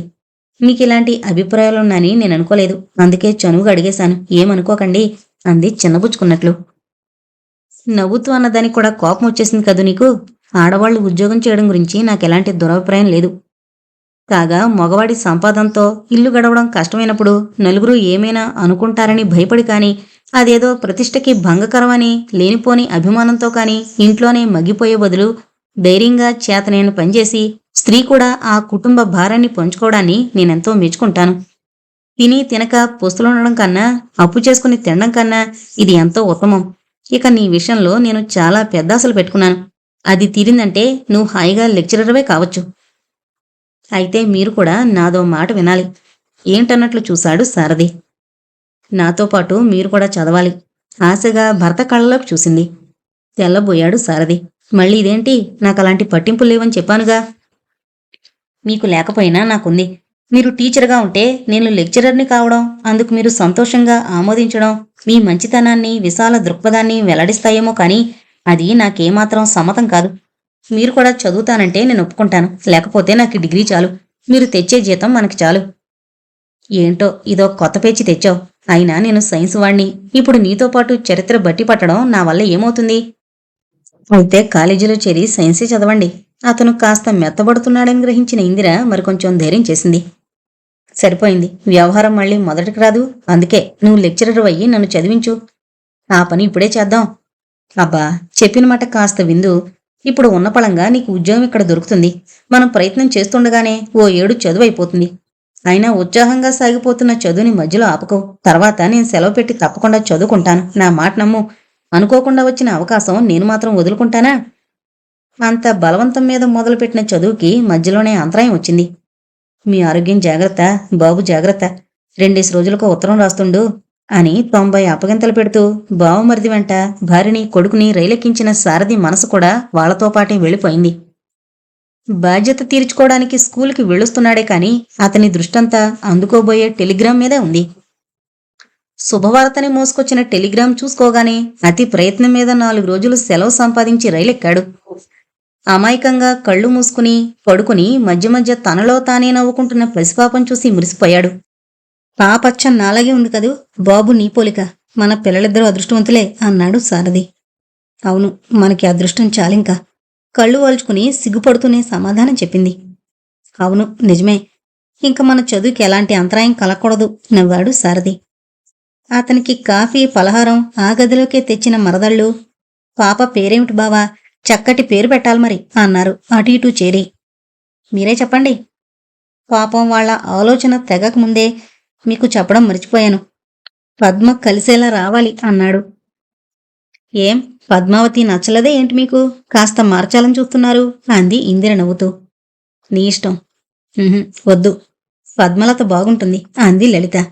మా క్లాసులో పద్మజ అనే అమ్మాయి బాగుంది అంది లీల ఆ పేరు బాగుంది అన్నట్లు. పద్మప్రియ బాగుంటుంది కదూ అంది ఇందిర. సారథి ఓల్డ్ స్టూడెంట్ ఒకతను కొత్తగా ఫోటో స్టూడియో పెట్టాడు. ఇందిర పిల్లలు వచ్చారని తెలిసి మీ ఫ్యామిలీ ఫోటోలు తీస్తాను సార్ అంటూ కెమెరా పట్టుకొచ్చాడు ఓ ఉదయం. నిజమే, స్టూడియోకి వెళ్లి తీయించుకోవాలంటే ఎప్పటికప్పుడు అశ్రద్ధ అయిపోతుంది. పాపకి విడిగా ఒకటి తీయించాలి అంటూ ముస్తాబు కావడం మొదలుపెట్టింది ఇందిర. వీళ్ళు అనుకున్నవే కాకుండా మీ ఇద్దరికీ కలిపి ఒకటి, పిల్లలిద్దరికీ ఒకటి అంటూ సరదాగా 4-5 రకాలు తీశాడతను. ఓ వారం రోజులుండి కూతురికి అన్నీ అమర్చి ఇంక రేపు వెళ్ళిపోతానని ప్రయాణమైంది కామేశ్వరమ్మ. కాని ఆ రాత్రి ఒళ్ళు నొప్పులు, తలనొప్పి అని పడుకున్న సారథికి తెల్లవారేసరికి జ్వరం కూడా తగిలింది. ఇవాళ వెళతావు, మరో 4 రోజులుండు బాబు అంది ఇందిర దిగులుగా. అలాగేలే, అతనికి జ్వరం తగ్గాక వెళతాను. గాలిమార్కొచ్చింది, రేపటికి తగ్గిపోతుందిలే అని ప్రయాణం వాయిదా వేసుకుందావిడ. వారం గడిచినా జ్వరం తగ్గే సూచనలేమీ కనిపించలేదు సరికదా. మధ్య మధ్య పరాకు మాటలు, మగతగా కళ్ళు మూసుకుని పడుకోవడం లాంటి అవగుణాలు కనిపించసాగాయి. ఇందిర, కామేశ్వరమ్మ భయపడి ఇంటికి టెలిగ్రామ్ ఇవ్వాలనుకున్నారు. మగవాళ్ళెవరైనా ఉంటే బాగుంటుందని డాక్టర్ కూడా సలహా ఇచ్చాడు. అది అందుకుంటూనే పరిగెత్తుకొచ్చారు వైకుంఠం గారు. ఆయనొచ్చిన 4 రోజుల దాకా సారథి పరిస్థితి అలాగే ఉంది. కాస్త తెలివిగా ఉన్నప్పుడు ఒకసారి ఇందిరని మంచం మీద కూర్చోబెట్టుకుని, పిల్లలకి నువ్వున్నావు, నీకే ఎవరూ లేకుండా అయిపోయింది అన్నాడు హీనస్వరంతో. ఇందిర గుండె చెరువైంది. ఎలాగో గొంతు పెగిల్చుకుని, నాకు మీరున్నారు, నాకేం భయం లేదు అంది. తర్వాత వెక్కిళ్ళడ్డుపడి మాట రాలేదు. మౌనంగా తల తిప్పి కాలువలు కడుతున్న కన్నీటిని తుడుచుకోబోయింది. శుష్కించిపోయిన 2 చేతులతోటి మృదువుగా ఆమె ముఖం తన వైపు తిప్పుకున్నాడు సారథి. చెమర్చిన కళ్లతో ఆమె కళ్ళలోకి చూస్తూ, ఇలా ఏడ్చినందువల్ల ఏం ప్రయోజనం లేదిందు. నువ్వు ధైర్యంగా ఉండాలి. మీకు నేను మిగిల్చిపోతున్న ఆధారం కూడా ఏమీ లేదు అన్నాడు విషాదంగా. చటుక్కున అతని 2 చేతుల్లోనూ మొహం దాచుకుని ఉప్పెనలా వస్తున్న దుఃఖాన్ని నిట్టూర్పులతోనే దిగమింగడానికి ప్రయత్నిస్తూ మౌనంగానే కూర్చుంది ఇందిర. మీకేం భయం లేదని చెప్పాను కదా, డాక్టర్ గారు కూడా ధైర్యం చెబుతున్నారు. మీరింకేం ఆలోచించకండి అంది. కొంతసేపటి తర్వాత ఓ శుష్కహాసం అతని పెదవుల మీద మెరిసి మాయమైంది. చాలాసేపు అలా భార్య చేతిని నిమురుతూ చివరికి ఆ చేతిని తన 2 చేతులతోటి గట్టిగా పట్టుకుని గుండెల మీద ఆంచుకుని నిద్రపోయాడు. తనని అన్యాయం చెయ్యొద్దని తనకి తెలిసిన దేవతలందరికీ మొరపెట్టుకుంది ఇందిర. ఇరుగు పొరుగు చెప్పిన ముడుపులన్నీ కట్టింది. కాని ఏ దేవతలు కరుణించలేదు. విధి క్రూరంగా వెకిరించింది. గెలుపు నాదే అంటూ కర్మఫలం వెన్ను విరుచుకుంటూ ముందుకొచ్చింది. ప్రాణాధికంగా ప్రేమించిన భర్త శాశ్వత నిద్రలో మునిగిపోయాడని వినగానే ఇందిర పిచ్చిదాన్లా తల మంచం కొడిగేసి కొట్టుకుంది. నేను నమ్మను, వారు నిద్రపోతున్నారు, కాసేపటికి లేస్తారు అంటూ. అంతవరకు మిణుకు మిణుకుమంటున్న ఆశాదీపం పూర్తిగా ఆరిపోయిందనే సత్యాన్ని నమ్మలేక హృదయ విదారకంగా ఏడుస్తున్న కూతుర్ని కామేశ్వరమ్మ ఎలాగో పొదివి పట్టుకుని ఓదార్చబోయింది. కాని ఇంత అన్యాయాన్ని సహించమని చెప్పడానికి నోరు రాక ఆమె కూడా కూతురుతో పాటు ఏడుస్తూ కూర్చుంది. ఇంట్లో ఉన్నంతసేపు తండ్రిని వదలకుండా వెంట వెంట తిరిగే గిరి పూర్తిగా అర్థం కాకపోయినా తల్లి ఏడుపు చూసి బెదిరిపోయి తను ఏడుస్తూ తండ్రిని పిలుస్తుంటే చూసిన వాళ్ల కడుపు తరుక్కుపోయింది. వైకుంఠం గారు బలవంతాన పిల్లవాణ్ణి తీసి భుజాన వేసుకున్నారు. అభమూ శుభమూ తెలియని పద్మ ఏడుపు విని పురుగమ్మ కాసిన్ని పాలు కలిపి సీసా నోటికందిస్తే ఏడుపు మాని కళ్ళు మూసుకుని అమాయకంగా కడుపు నింపుకుంటోంది ఆ పాప. కబురు వినగానే స్కూలుకి సెలవులిచ్చేసి మాస్టార్లు, పిల్లలు అందరూ బిలబిలాడుతూ వచ్చారు. అక్కడి స్థితి చూసి జాలిపడుతూ కంటతడి పెట్టని విద్యార్థి కాని మాస్టారు కాని లేడు. దుఃఖం ఆపుకోలేని కొందరు పిల్లలు మాస్టర్ని తలుచుకుని పైకే ఏడ్చేశారు. హెడ్ మాస్టరు మెల్లగా ఇందిర దగ్గరకొచ్చాడు. సారథి మంచితనాన్ని విపరీతంగా అభిమానించే ఆయన ఇందిరని వాళ్ల అన్యోన్య దాంపత్యాన్ని చూసి ఎంతో మురిసిపోయేవాడు. సారథి శ్రేయస్సు నిజంగా కోరేవారిలో ఆయనొకరు. ఇంత కష్టం రావలసిన వయసు కాదమ్మనిది. నీ పరిస్థితి చూస్తున్న మాకే గుండెలు చెదిరిపోతున్నాయి. నీకేం చెప్పడానికి నోరు రావడం లేదు. నువ్వు కాస్త ధైర్యం తెచ్చుకోవాలి. నువ్వు పెంచి పెద్ద చేయాల్సిన పసివాళ్లున్నారు. వాళ్ళని చూసైనా నీ దుఃఖం మరిచిపోవాలి అన్నారు ఉత్తరయంతో కళ్ళు ఒత్తుకుంటూ. ఎదురుగా ఉన్న టేబుల్ మీద 2 మోచేతులు ఆనించి అరిచేతుల్లో మొహం ఉంచుకుని నీళ్లు నిండిన కళ్లతో ఫోటో వంక చూస్తూ కూర్చున్న ఇందిర బాధగా 2 కళ్ళు మూసుకుంది. జలజల అశ్రువులు రాలిపోయాయి. చిన్నాభిన్నమైన హృదయాన్ని కూడదీసుకోవడానికి ఒక్కసారి దీర్ఘంగా నిట్టూర్చి కొంగుతో కళ్ళొత్తుకుంది. తుడిచిన కొద్దీ ఆగకుండా స్రవిస్తున్నాయి అశ్రువులు. అమ్మా! గిరి పిలుపు విని ఉలిక్కిపడి లేచి గబగబా కళ్ళు తుడుచుకుని మనసు కుదుటపరుచుకుని తలుపు తీయడానికి వెళ్ళింది మెల్లగా. ప్రిన్సిపాల్తో మాట్లాడుతూ కూర్చుని కొంచెం పొద్దుపోయి ఇంటికొచ్చిన ఇందిర తలుపుకున్న తాళం చూసి తెల్లబోయింది. చెప్పకుండా ఎక్కడికి వెళ్ళదే అనుకుంటూనే తన దగ్గరున్న తాళంతో తలుపు తెరిచి లోపలికి వెళ్ళింది. కాళ్ళు కడుక్కుని కాఫీ ప్రయత్నం చేస్తుంటే పద్మొచ్చింది. ఇంత ఆలస్యమైందేం? అనుపమ 3 రోజుల నుండి కాలేజీకి రావడం లేదు. వాళ్ళమ్మకి జ్వరం వచ్చిందంటే చూద్దామని వెళ్ళాను. అయ్యో పాపం, ఎలా ఉంది? వాళ్ళమ్మతో పాటు తమ్ముడు కూడా జ్వరమే. ఇద్దరికీ ఇవాళ తగ్గిందిలే. ఈ 3 రోజులు మందు తేవడం, ఇంట్లో పని, మనసులో భయం, వీటితో తనే లంకనాలు చేసినట్లయిపోయింది అనుపమ. ఇంట్లో ఎవరో ఉన్నారన్నావు. నువ్వైనా నిన్న మొన్న వెళ్ళి చూడాల్సింది. వెళదాం అనుకుంటూనే అశ్రద్ధ చేశాను. తల్లి చేతిలో కాఫీ కప్ అందుకొని మొన్న తను డాక్టర్ దగ్గరికి వెళుతుంటే వాళ్ళ బాబాయ్ కనిపించాడట, చెప్పిందట. ఆఫీస్ పని మీద అర్జెంటుగా ఎక్కడికో వెళుతున్నానని, సాయంకాలం వచ్చి చూస్తానని చెప్పాడట. ఇంతవరకు అతని జాడలేదు. అతని సంగతి తెలుసుండి ఎందుకు చెప్పానని ఇదే పోతుంది అంది పద్మ. అంటే డబ్బేమైనా అడుగుతామేమోనని భయపడి ఉంటాడు అంటుంది అనుపమ. ఏమోలే, ఆఫీస్ పనిలో తీరిక లేకపోయిందేమో. ఏదో మామూలు జ్వరమేలేని అశ్రద్ధ చేసి ఉంటాడు. అదేం కాదమ్మా, వీళ్ల బేదతనం చూస్తేనే వాళ్ళకి భయం.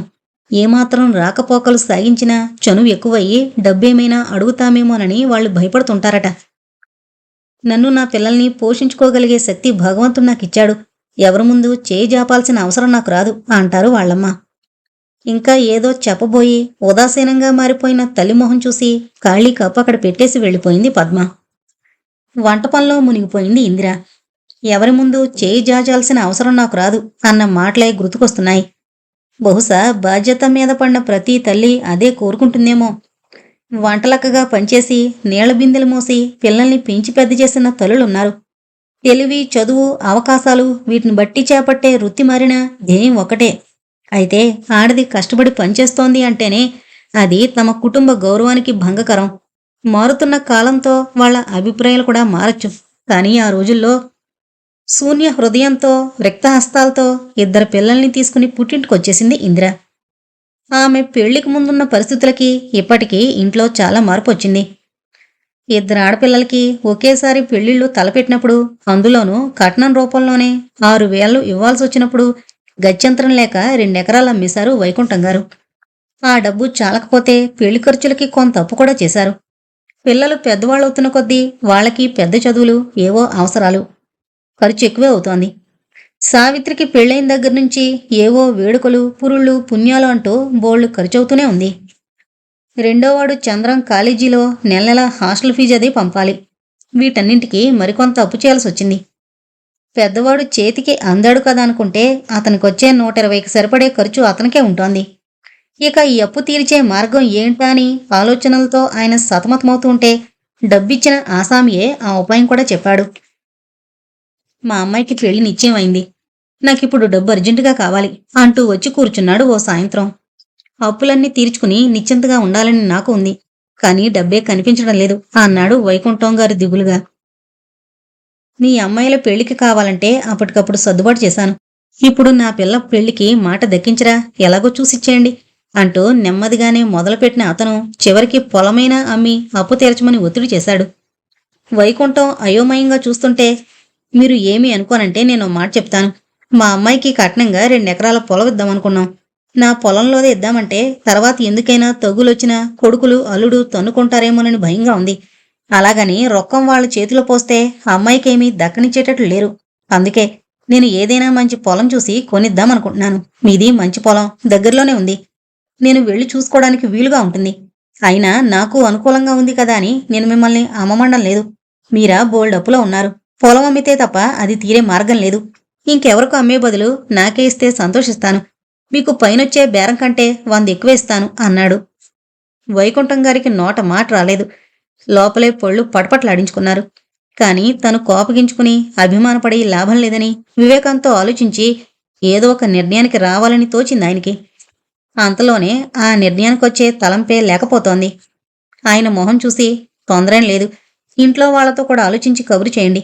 కానీ ఒక విషయం, పొలం ఇచ్చే ఉద్దేశం లేకపోతే డబ్బైనా వెంటనే ఇచ్చి ఏర్పాటు చేయండి. అది పెట్టి ముహూర్తం లోపునే ఎక్కడోక్కడ అమ్మాయి కొంటాను అని సెలవు పుచ్చుకుని వెళ్ళిపోయాడు అతను.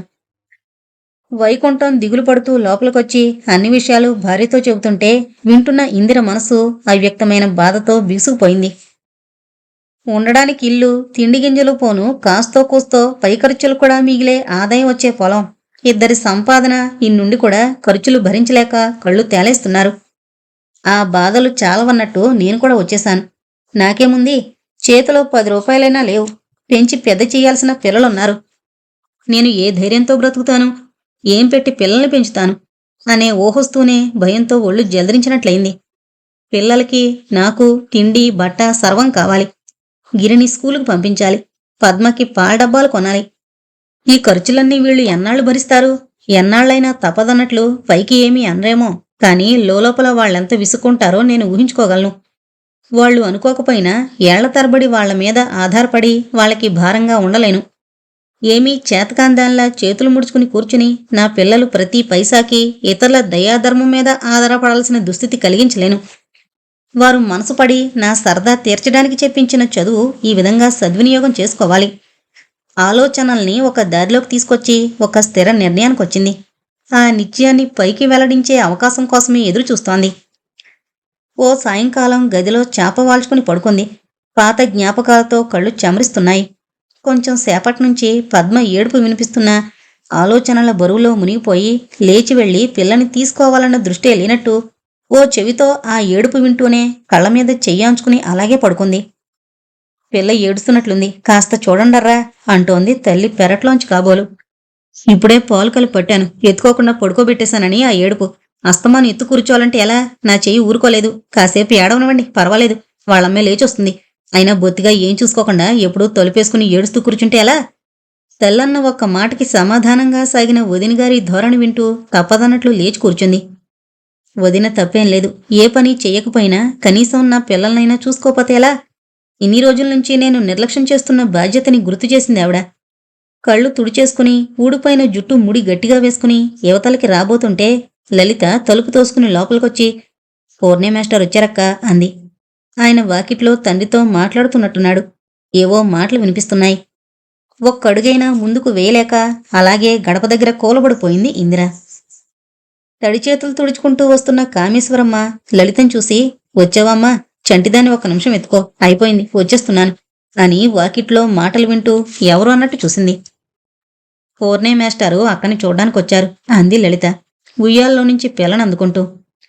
తండ్రి మేస్టార్ని వెంటబెట్టుకొస్తున్న అలికిడి విని గుండెలు దడదళ్లాడుతుండగా ఆయనకి తన మొహం చూపించలేక మోకాళ్ళ మీద తలాంచుకుని కూర్చుంది ఇందిర. ఏంటమ్మా ఈ ఘోరం? నాకసలు తెలియనేలేదు. ఇందాక లలితను పలకరిస్తూ మామూలుగానే కులాసాగా ఉన్నారా అని అడిగాను. అప్పుడు చెప్పింది. అది విన్న తర్వాత నిన్ను చూడకుండా 1 క్షణం కూడా ప్రాణం నిలవలేదు అన్నాడాయన. పరాయి వాళ్ల ముందు ఏడవకూడదని మనసు ఎంత దృఢం చేసుకున్నా అది నిలవలేదు. తండ్రిలాంటి ఆయన వాత్సల్యపూరిత వాక్యాలతో ఇందిర ఎంతసేపు అదిమి పట్టిన దుఃఖం ఒక్కసారిగా పొంగొచ్చింది. ఆమె బాధ చూసిన ఆయనకి దుఃఖం ఆగలేదు. ఉత్తరీయంతో కళ్ళద్దుకుంటూ, ఇంకా నువ్వు పుస్తకాలు పట్టుకుని స్కూల్కి వస్తున్నట్లే ఉంటుంది, ఇంతలోనే అన్నీ జరిగిపోయాయి అన్నాడు. ఇదంతా మా దురదృష్టం. అసలు అప్పట్లో ఆ అమ్మాయి పెళ్లి అనుకోనేలేదు. ఇంకా ఎప్పుడో ఏదో చూసి చెయ్యాలనుకుంటే అతనంతట అతనే మొక్కుపడి కబురు చేశాడు. అన్నీ బాగానే ఉన్నాయి కదా అని వెనక ముందు ఆలోచించుకోకుండా ఇచ్చేశాను అన్నారు వైకుంఠం గారు. దుఃఖంతో ఆయన గొంతు బొంగురుపోయింది. అనుకోవడమే కాని మన చేతిలో ఏముంది చెప్పండి? చూడ్డానికి చేయడానికి అతనికేం లోపమని మీరు ఊహిస్తారు? మా స్కూల్కి వచ్చినప్పుడు నేను చూసాగా. తెలివి, వినయం, విధేయత, మంచితనం అన్నీ ఉన్నాయి. కుర్రవాడు మంచి అభివృద్ధిలోకి వస్తాడనుకున్నాను. అతనికే మన ఇంద్రునిస్తున్నారని విని పొంగిపోయాను.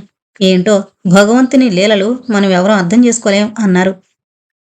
వైకుంఠం గారి దృష్టిలో సారథికి ఆస్తి లేకపోవడమే పెద్ద లోపమని, ఆ సంగతి తెలిసి కూడా కూతుర్ని ఇచ్చానని ఆయన బాధపడుతున్నారని బహుశా పూర్ణయ్య గారు గ్రహించుకుని ఉండరు.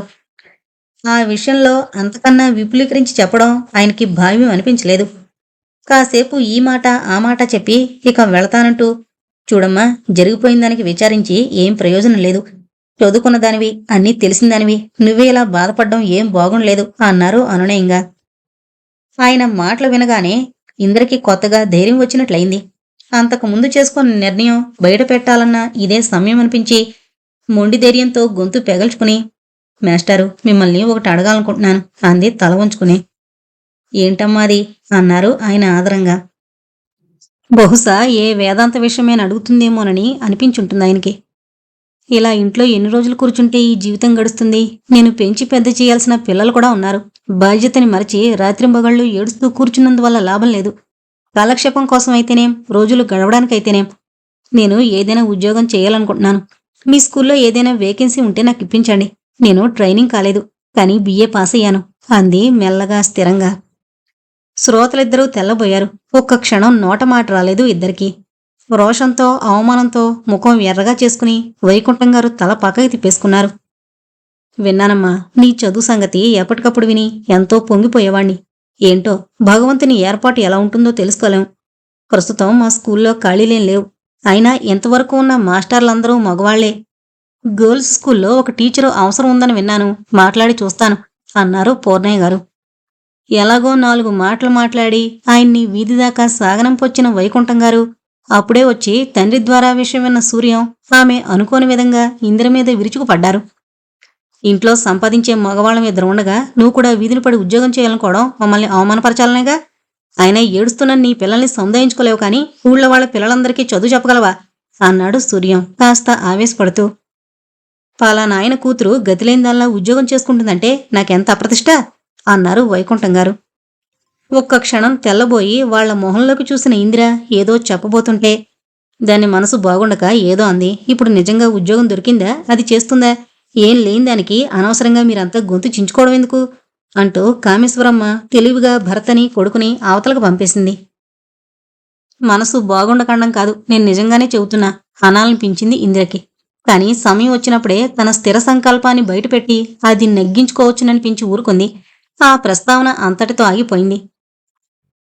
తర్వాత నెలలో సావిత్రి వచ్చింది చెల్లెల్ని పరామర్శించడానికి. పిల్లల అల్లరితో, ఏడుపులతో ఇల్లంతా గందరగోళంగా ఉంది. అందులో బాగా నడకొచ్చి అటు ఇటూ తిరుగుతూ అల్లరి చేయగలిగిన వాళ్ళు 3. ఆ 3కి ఇందిర ఆఖరి తమ్ముడు గోపి లీడర్. వాళ్లకి కొత్త కొత్త ఆటలు, అల్లరి నేర్పుతూ కాసేపు వాళ్లని ఏడిపిస్తూ, కాసేపు నవ్విస్తూ సెలవులు కాలక్షేపం చేస్తున్నాడు వాడు. జ్ఞానం వచ్చిన నువ్వు కూడా పసివాళ్లతో సమంగా ఏంట్రా ఈ అల్లరి అని ఎంతమంది చెప్పినా వాడు లక్ష్య పెట్టకుండా తలెగరేసి వెళ్లిపోయేవాడు. ఓ ఉదయం ఈ కుర్రమేళాన్ని వెంటేసుకుని పశువుల సాల దగ్గరికి చేరాడు గోపి. వాడు సరదాగా ఆవుదూడకి గడ్డి పరకలు అందిస్తుంటే చూసి కృష్ణుడు, గిరి కూడా మొదలుపెట్టారు. నవ్వుతూ సరదాగా ప్రారంభించిన పనే కొద్ది క్షణాల్లో పోట్లాట్లోకి దిగింది. ఇద్దరూ ఒకరినొకరు కొట్టుకున్నారు. జుట్టు పట్టుకుని లాక్కున్నారు. వాళ్ల పోట్లాట్లో తనకి అందకుండా దూరం దూరంగా పోతున్న గడ్డి పరకల్ని ఆత్రంగా మెడ ముందుకు చాచి చటుకున అందుకుంది ఆ లేగదూడ. అవి గిరి చేతిలోవి. కృష్ణుడు రోషంతో తన చేతిలోని గడ్డి కింద పారేసి, చి వెదవదూడ, ఏం బాగుండలేదు. మా ఊళ్ళో బోలెడు బుల్లిదోళ్లున్నాయి. మా నాన్నగారు వాటి మెడలో మొగలు కట్టారు. ఇప్పుడు మేం వెళ్లేసరికి మా నాన్నగారు ఇంకో పెద్ద ఆవును కొంటారు అన్నాడు కళ్ళు ఎగరేస్తూ. అమాయకంగా వాడి మొహం వంకే చూస్తూ 2 చేతులు మిలేసి నడుం మీద పెట్టుకుని ఆసక్తిగా వాడు చెబుతోంది వింటున్న గిరి, వాడు చెబుతోంది పూర్తి కాగానే మా నాన్నగారు కొంటారు ఇంకా పెద్ద ఆవుని అనేశాడు చటుకున. నీకు నాన్నగారు లేరురా పిచ్చి పొల్లయ్యా. ఉన్నప్పుడు మాత్రం ఆవులు గేదెలు ఉన్నాయేమిట్రా మీకు? చిన్నగా నవ్వుతూ ముద్దుగా వాణ్ణి 2 చేతుల్లోకి తీసుకుని అన్నాడు అప్పుడే వచ్చిన చంద్రం. కిటికీలోంచి అదంతా చూస్తూ పిల్లల మాటలు వింటూ నిలబడిన ఇందిర హృదయం కొలుక్కుమంది. ఇదేం ముద్దు, ఇదేం హాస్యం. చిన్నపిల్లలు ఏదో సరదాగా అనుకుంటున్న దాంట్లో తను కల్పించుకోవడం ఎందుకు? వాడికున్నవి వీడికి లేవు అని చెప్పడంలో వాడి ముందు వీడిని చులకం చేయడమేగా. అభమో శుభమో తెలియని పసివాళ్ల మనసుల్లో కూడా ఈ భేదాలు సృష్టించడం తప్పు కాదా? కిన్నవదనంతో ఎటో చూస్తూ కిటికీ ఊచాలని చేత్తో పట్టుకుని నిలబడిపోయింది చాలాసేపు. తను భయపడినంత లోతుగా వాళ్లు ఆలోచించలేదు. కృష్ణుడు, గిరి అందరూ జరిగిందంతా మరిచిపోయి కాసేపటికి మళ్లీ కలిసి ఆడుకోవడం మొదలుపెట్టారు. ఇందిర చాలా రోజుల నుంచి ఎదురు చూస్తున్న శుభవార్త ఓ మధ్యాహ్నం అందింది. గర్ల్స్ స్కూల్లో వేకెన్సీ ఏర్పడే మాట నిజమేనని, దానికి ఇందిరని అపాయింట్ చేయాల్సిందిగా తను చెప్పానని, సాయంకాలం హెడ్ మిస్ట్రెస్ని కలుసుకుని వివరాలన్నీ తెలుసుకుని అప్లై చేయమని అన్ని విషయాలు రాసి చీటీ పంపించారు పూర్ణయ్య గారు. ఆ వేళే ఉద్యోగం దొరికినంత సంబరపడిపోతూ తర్వాతొచ్చి మాస్టర్ని కలుస్తానని చెప్పు అని చీటీ తెచ్చిన కుర్రాన్ని పంపించేసింది.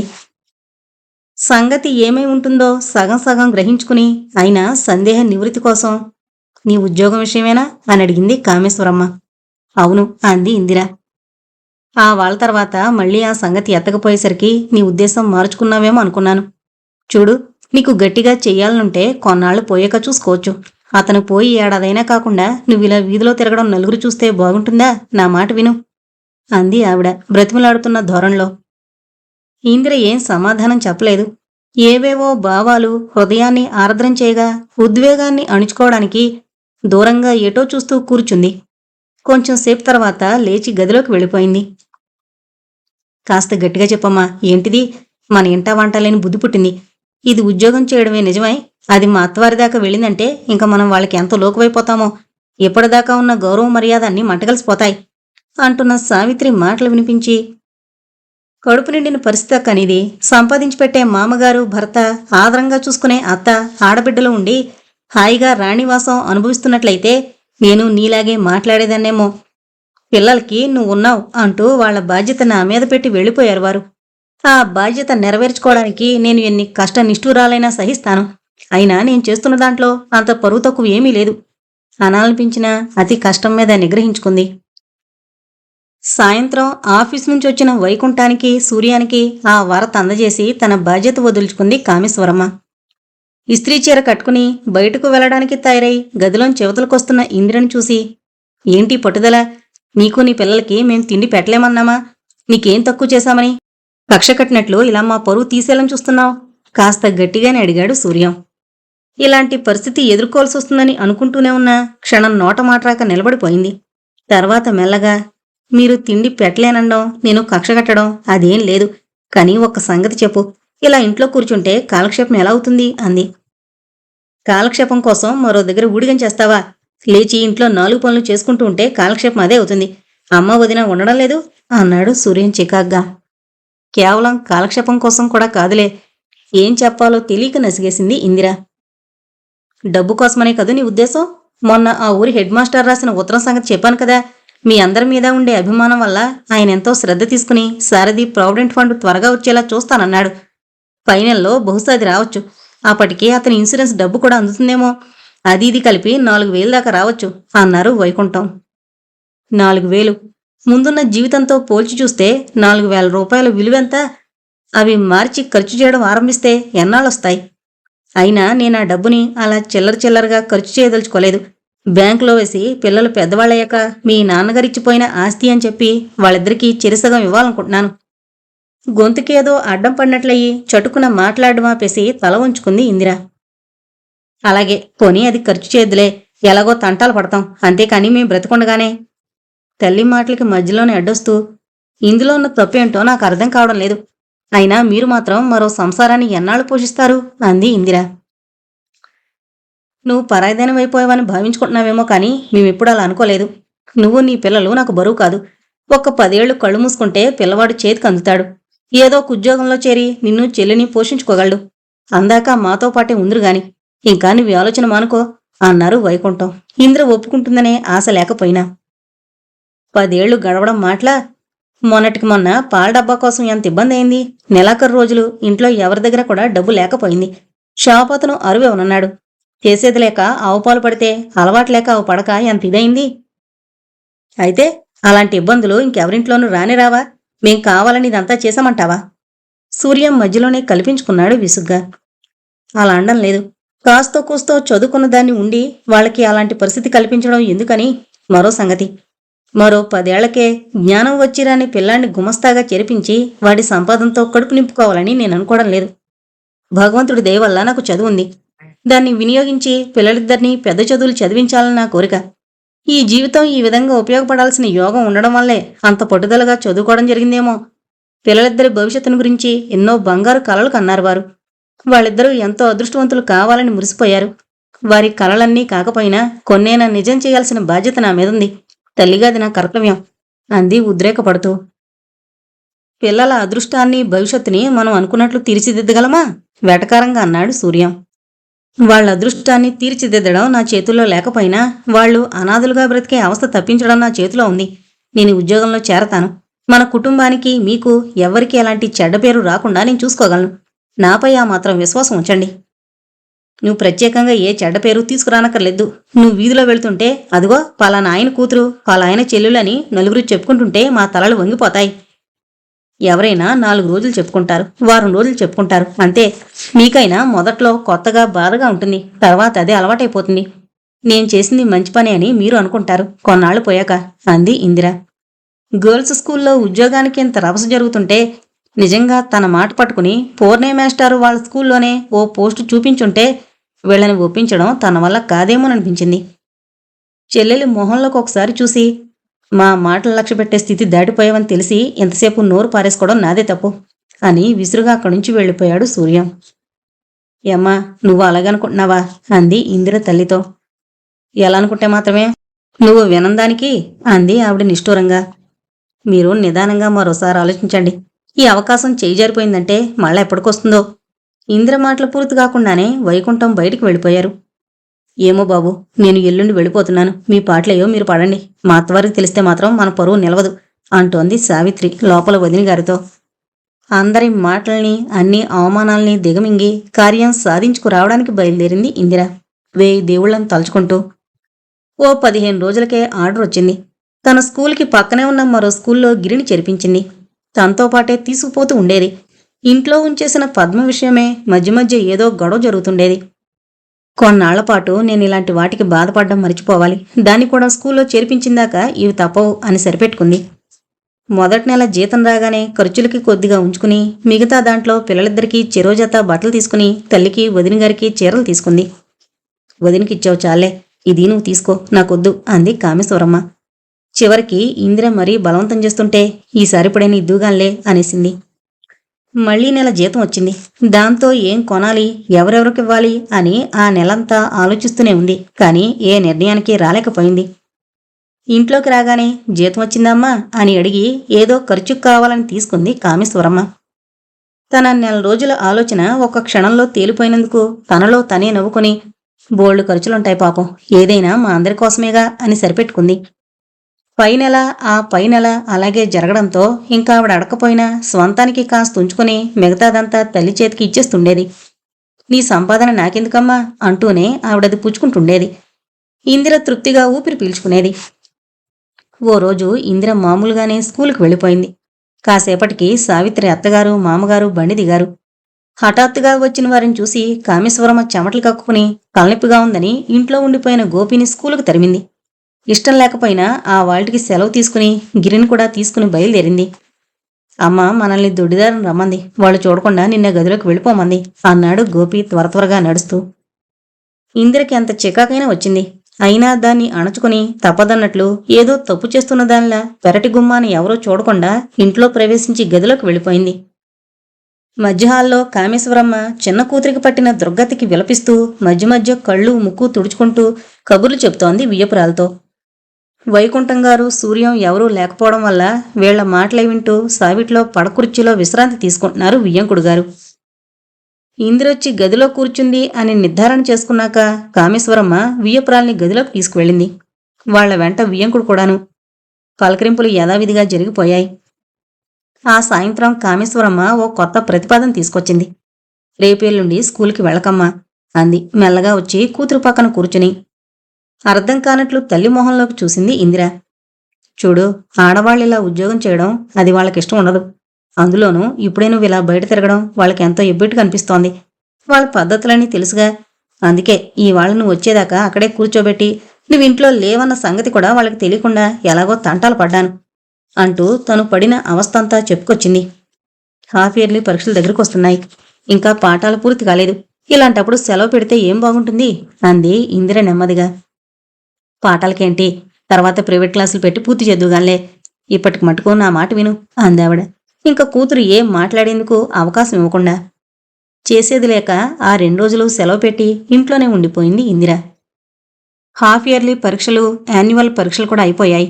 అన్ని స్కూళ్లకి సెలవులు ఇచ్చేశారు. లీలా, గోపి, సావిత్రి అత్తవారి ఊరిలో సెలవులు గడిపి రావడానికి ప్రయాణం అయ్యారు. సెలవులిచ్చినప్పుడల్లా సావిత్రి ఉత్తరం రాయడం, వీళ్ళున్నప్పుడు వీళ్లు వెళ్లడం అలవాటే. లలిత కూడా ప్రయాణం అయింది. కానీ 16 ఏళ్లు నిండుతున్నా ఇంకా పెళ్లి ప్రయత్నాలు చేయడం లేదేమిటని ఆ పల్లెటూరులో నలుగురు ఆక్షేపిస్తారని పంపించలేదు కామేశ్వరమ్మ. ఎప్పుడు ఆ మూడుముళ్ళు వేయించి పంపేద్దామా అని వాళ్ళకి ఆరాటంగానే ఉంది. ఈ ఏటితో ఊళ్ళో ఉన్న చదువు కూడా అయిపోతుంది. ఇక ప్రయత్నం చెయ్యాలని అనుకుంటున్నారు. కాని ఓ ఏడుకి ఓ ఏడు ఆకాశానికి అంటిపోతున్న పెళ్ళికొడుకుల ధరలు చూస్తేనే ఆ భార్యాభర్తలు కళ్ళు తిరిగిపోతున్నాయి. అయినా తప్పేదేముంది? ఒక నెల్లాళ్ళు అక్కడుండొచ్చేస్తూ 4గో పురిటికి సావిత్రిని పిల్లల్ని వెంటబెట్టుకొచ్చారు వాళ్ళు. వచ్చిన కాసేపటికే పెట్టి తెరిచి, అమ్మా, అక్క నాకీ బట్టలు కుట్టించింది, ఇదిగో నాకీ పట్టుబరికిని ఓణి ఇచ్చింది అంటూ గొప్పగా చూపిస్తుంటే కామేశ్వరమ్మ మొహం చిరునవ్వుతో విప్పారింది. అంతంత ఖరీదులు పెట్టి ఇప్పుడివన్నీ ఎందుకు అని మాట వరసకి ఓసారి కూతుర్ని మందలించి, సావిత్రి అసలు ఖర్చుకి వెరవదు. ఏదో వచ్చారు ఎలాగో వెళతారు అన్న పద్ధతిలో అంటీ ముట్టనట్లు ఉండలేదది.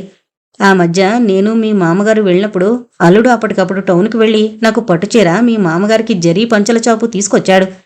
వచ్చిన బంధువుల్ని మర్యాదగా చూసి గౌరవంగా పంపించడం అసలు వాళ్ళింట్లో మొదటినుంచి అలవాటే. ఎంతున్నా వచ్చిన ముత్తైదులకి బొట్టు పెట్టి రవిక గుడ్డ ఇవ్వడం తెలీదు కొందరికి అంటూ పెద్ద కూతురి అత్తవారి మర్యాద లక్షణాలన్నీ కోడలతో చెప్పుకుని మురిసిపోతోంది. ఆవిడ చెప్పిన దాంట్లో అబద్ధం కాని అతిశయోక్తి కాని ఏమీ లేకపోయినా అక్కడే కూర్చుని కూతురు గౌను కుడుతున్న ఇంద్రముఖం చిన్నబోయింది. అమ్మ ఇవన్నీ ఎందుకు చెబుతున్నట్లు?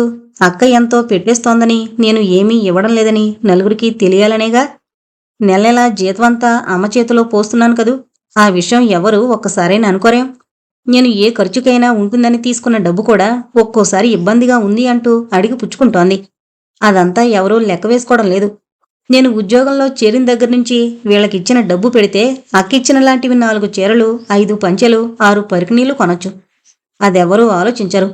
ఎంతసేపు అదిచ్చినవి చెప్పుకుని మురిసిపోవడంతోనే సరిపోతుంది. అయినా అది ఇస్తోందన్న పేరే గాని దానికి 10 రెట్లు వీళ్ళకి వదలడం లేదు. ఎప్పుడూ పండగలని, వేడుకలని, ఇవని అవని ఏదో ఇస్తూనే ఉంటారు. రేపు ఈ పురిటి ఖర్చు, దాని తర్వాత బాలసారి ఖర్చు. బావకి సిగ్గెంతలేదో ప్రతిసారి కొత్త పెళ్ళికొడుకులా బాలసారికి తయారైపోతుంటాడు అంటూ ఇష్టం వచ్చినట్లు పరుగులు పెడుతున్న మనసుని కళ్ళెంపటాపి, చిచ్చి, నా ఆలోచనలు మనసు రోజురోజుకి ఇలా సంకుచితమైపోతున్నాయేమిటి?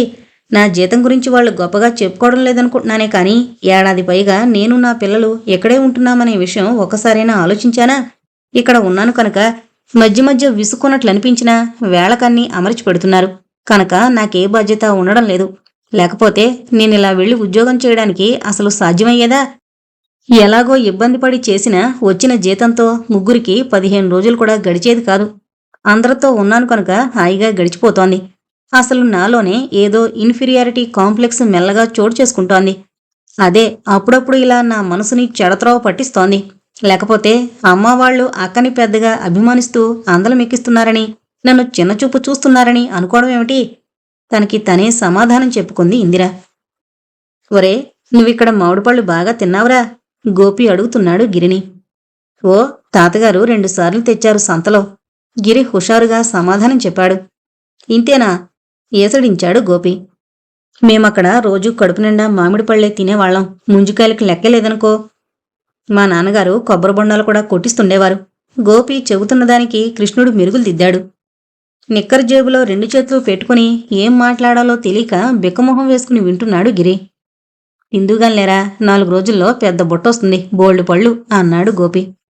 అవును, మొన్నే కోయించి కాపు వేశారు, కాస్త పండగానే పంపిస్తాను అంది సావిత్రి. అన్నట్లుగానే పళ్ళబొట్టొచ్చింది. పిల్లలంతా దాని చుట్టూ మూగారు.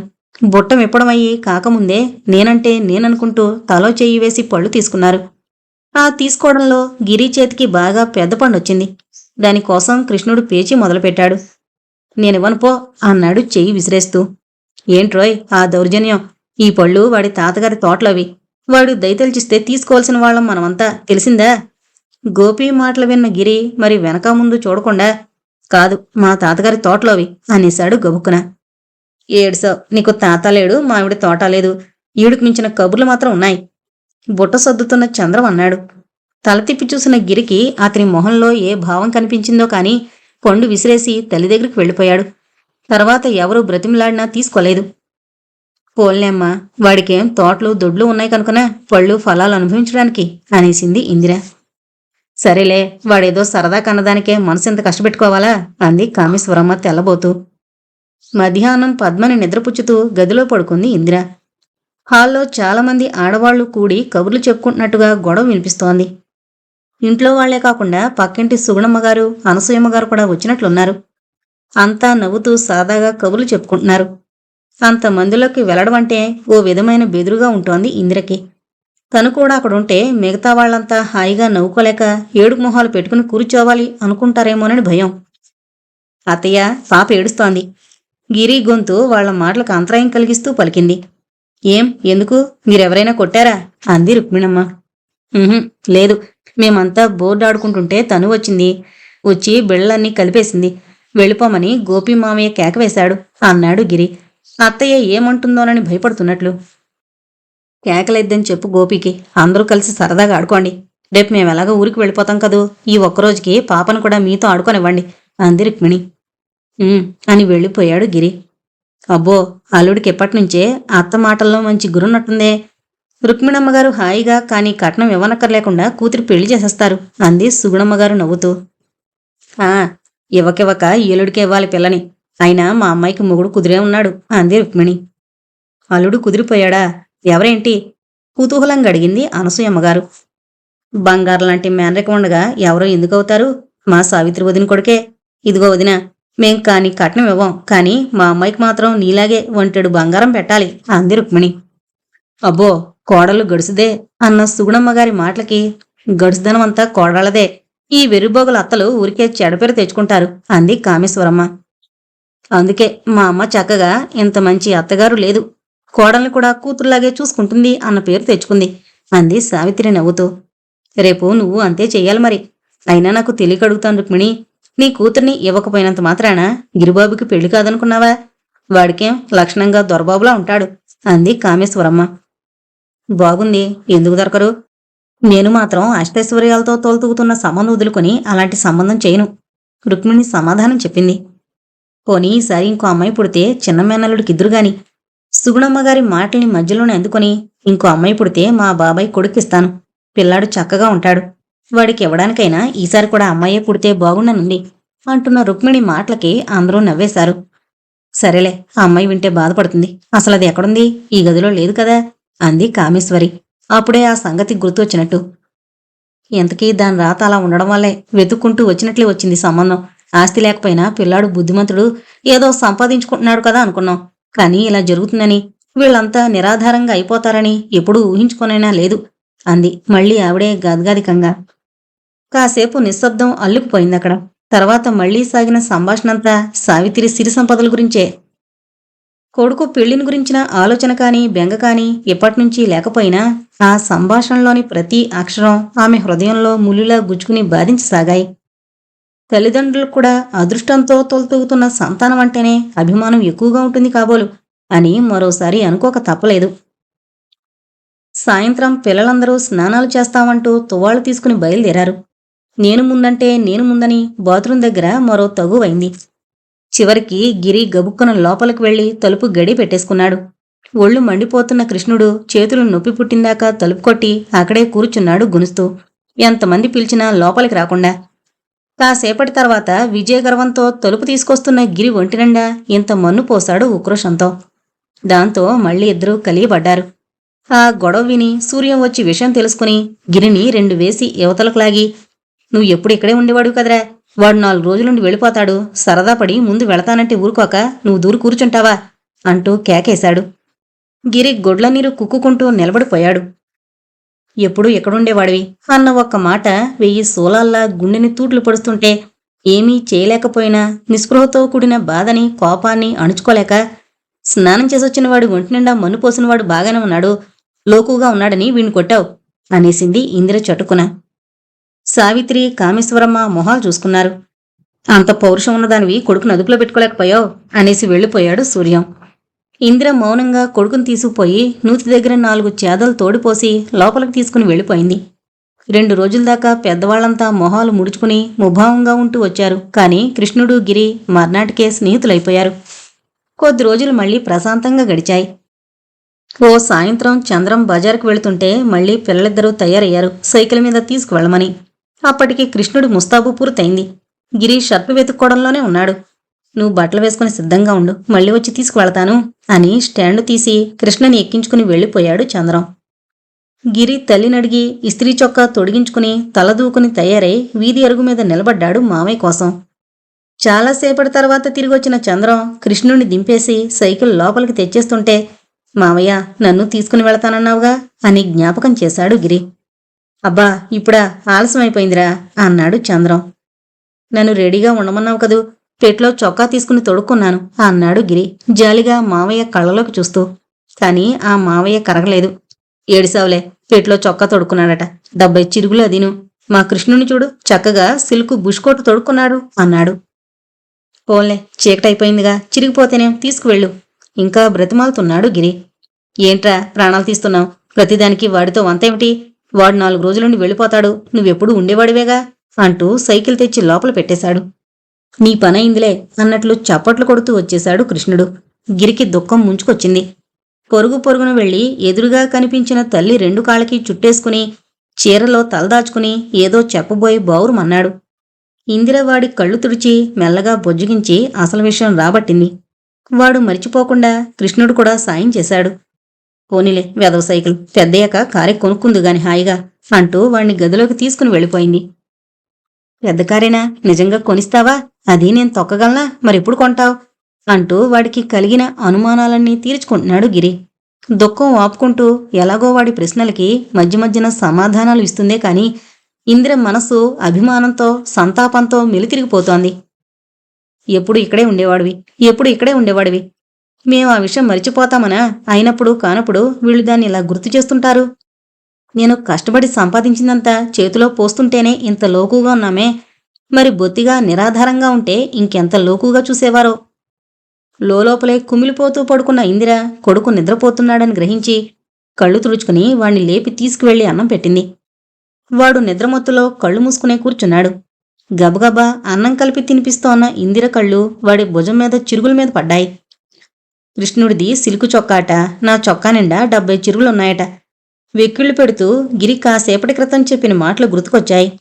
చెమరుస్తున్న కళ్ళని చట్టుకుని ఎవరూ చూడకుండా అద్దేసుకుంది. అప్పటికే కనిపెట్టిన తల్లి, అలా ఉన్నావేం అంది కూతురి మొహంలోకి చూస్తూ. బాగానే ఉన్నానే పొడిగా సమాధానం చెప్పి గిరిని లేవదీసి చేయి కడిగించింది.